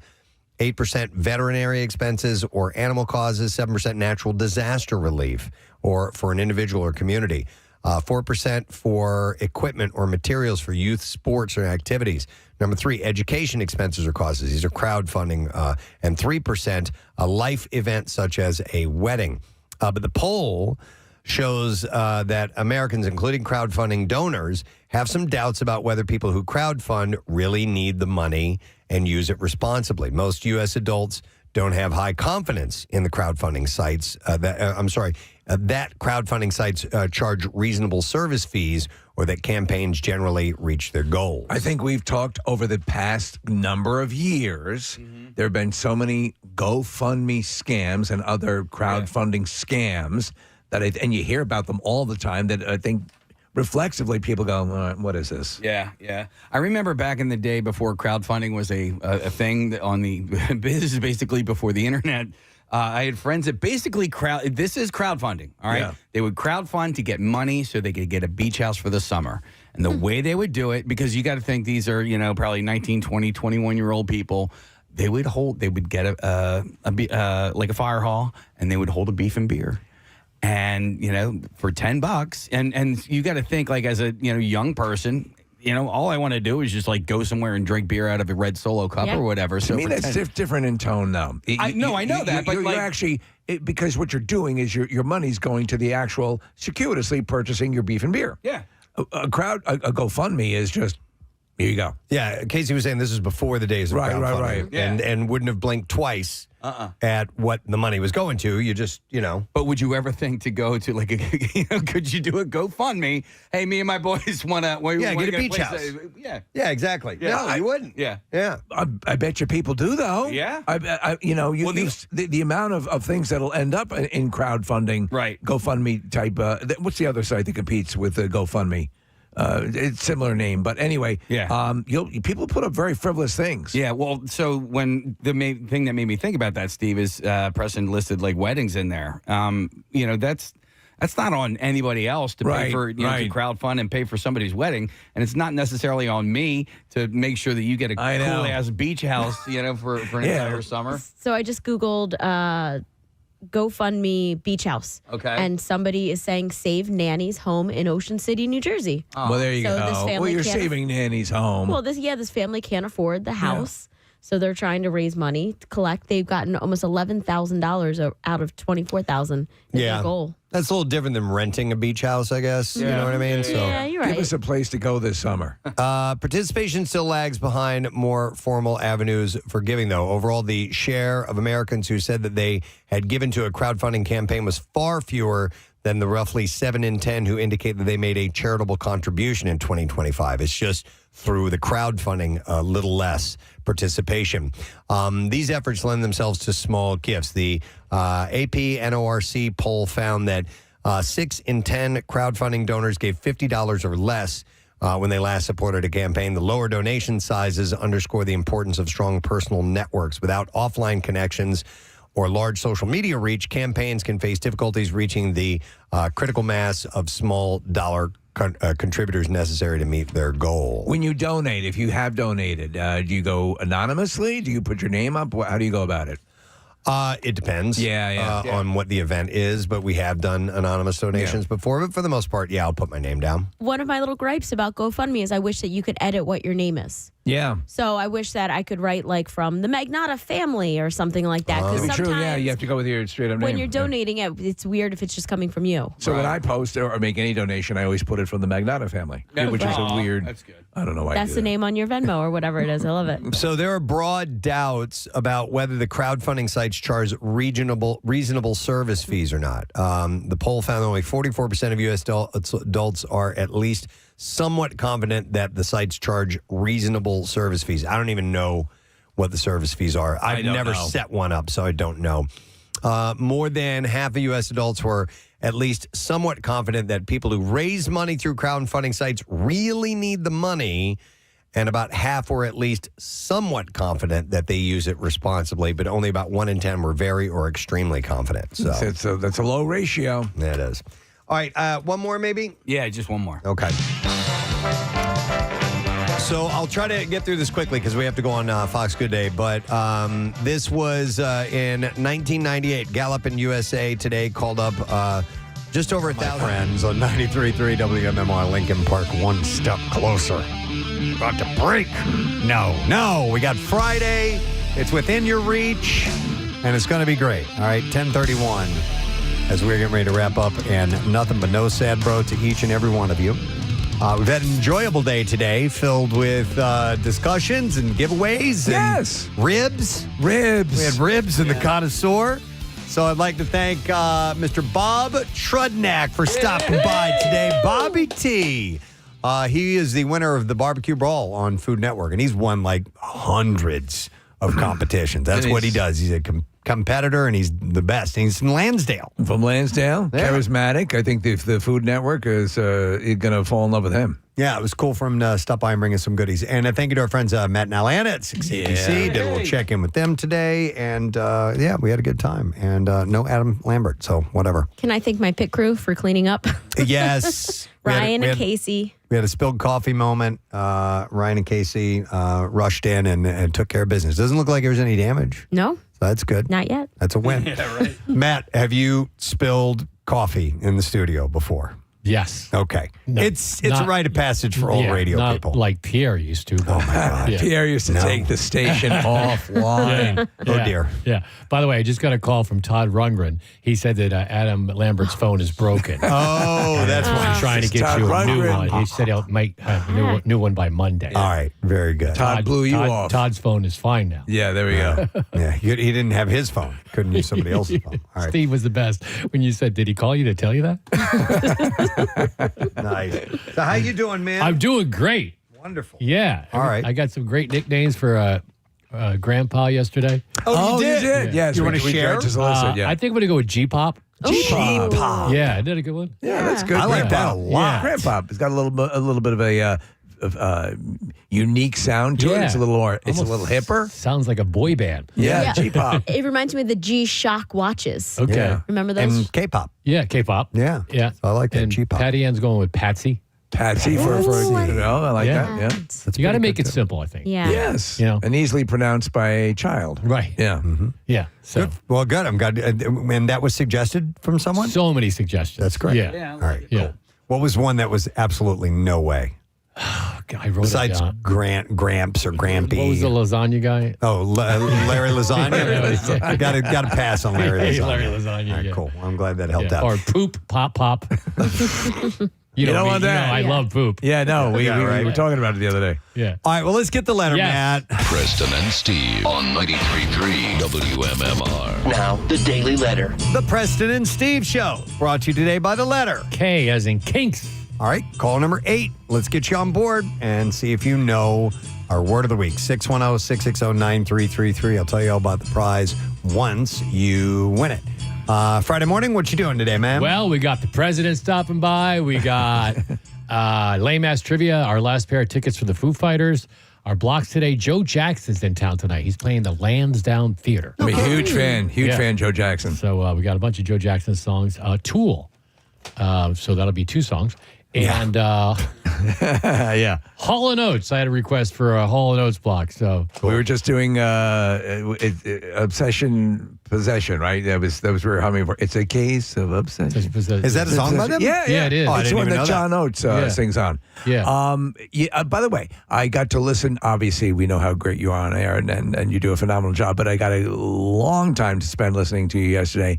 And if you haven't checked out Matt's show, you weave in all sorts of nostalgic stuff Thank and you. new stuff, and there's just you're curating things. It's so entertaining to listen to it, and so you do such a great job. And I wanted to acknowledge that. Thank you. Yeah. How was Kit and Cuddle? It was terrific. Yeah. It was terrific. Yeah, honestly, and thank you for helping promote that as well. But yeah, it was a big turnout, a lot of good people, and the best thing, we were indoors in an air conditioned building. Yeah, it's weird outside. Dear God, It is weird. Yeah, It's like a movie. Yeah. You know, and it's kind of sucks too because it's summer. Like I know. You and want, that's the worst part. yeah, this would be great in like February. Give us a break. Yeah. Yeah. I was out yesterday and You golfed, right? I went and I ended up the course was closed, so I just practiced. But I mean, I'm looking up. I'm like, I don't see clouds, but I can barely see the sun. I mean, it was weird. just hazy. Yeah. Oh, I think Summit at the Open today shot a record. Oh, really? Yes. Okay. It's a I'll golf- go look into that. Shot a record. He threw up a valve in the air. No, I forget the guy's name, but he was like 9 under for the day. That's insane. Yeah, for that course, right? Wow. Yeah. I could be wrong. Anyway, Pierre's Vinyl Cut, ELO. Oh, the best. Out of the Blue. All right. Double record. No. Maybe Mr. Blue Sky, because we don't have that today. That's No. a great song. Yeah. All right, we're going to go to the phone, see if we can get a winner. We got caller number 8. It's Sam. Hi there, Sam. How are you? We are wonderful, sir, but you will be doing better if you can give me that word. What is it? I believe it to be rock. Yes, indeed. Yes, sir, you will rock with Shinedown. 4 lower level tickets for the show. We'll give you a merch pack as well. The show is going to be taking place at the Xfinity Mobile Arena on Thursday, and you, my friend Sam, will be there in attendance. All right, bud? That is awesome. You guys rock. We love you. Thanks, Sam. Hang on the line, and we'll make sure we take good care of you. Don't forget that Shinedown tickets are available. They are playing with Coheed and Cambria on the bill. And we will, we did the playback yesterday of the MM Archive session, which is wonderful. But you can get tickets at Ticketmaster for the show.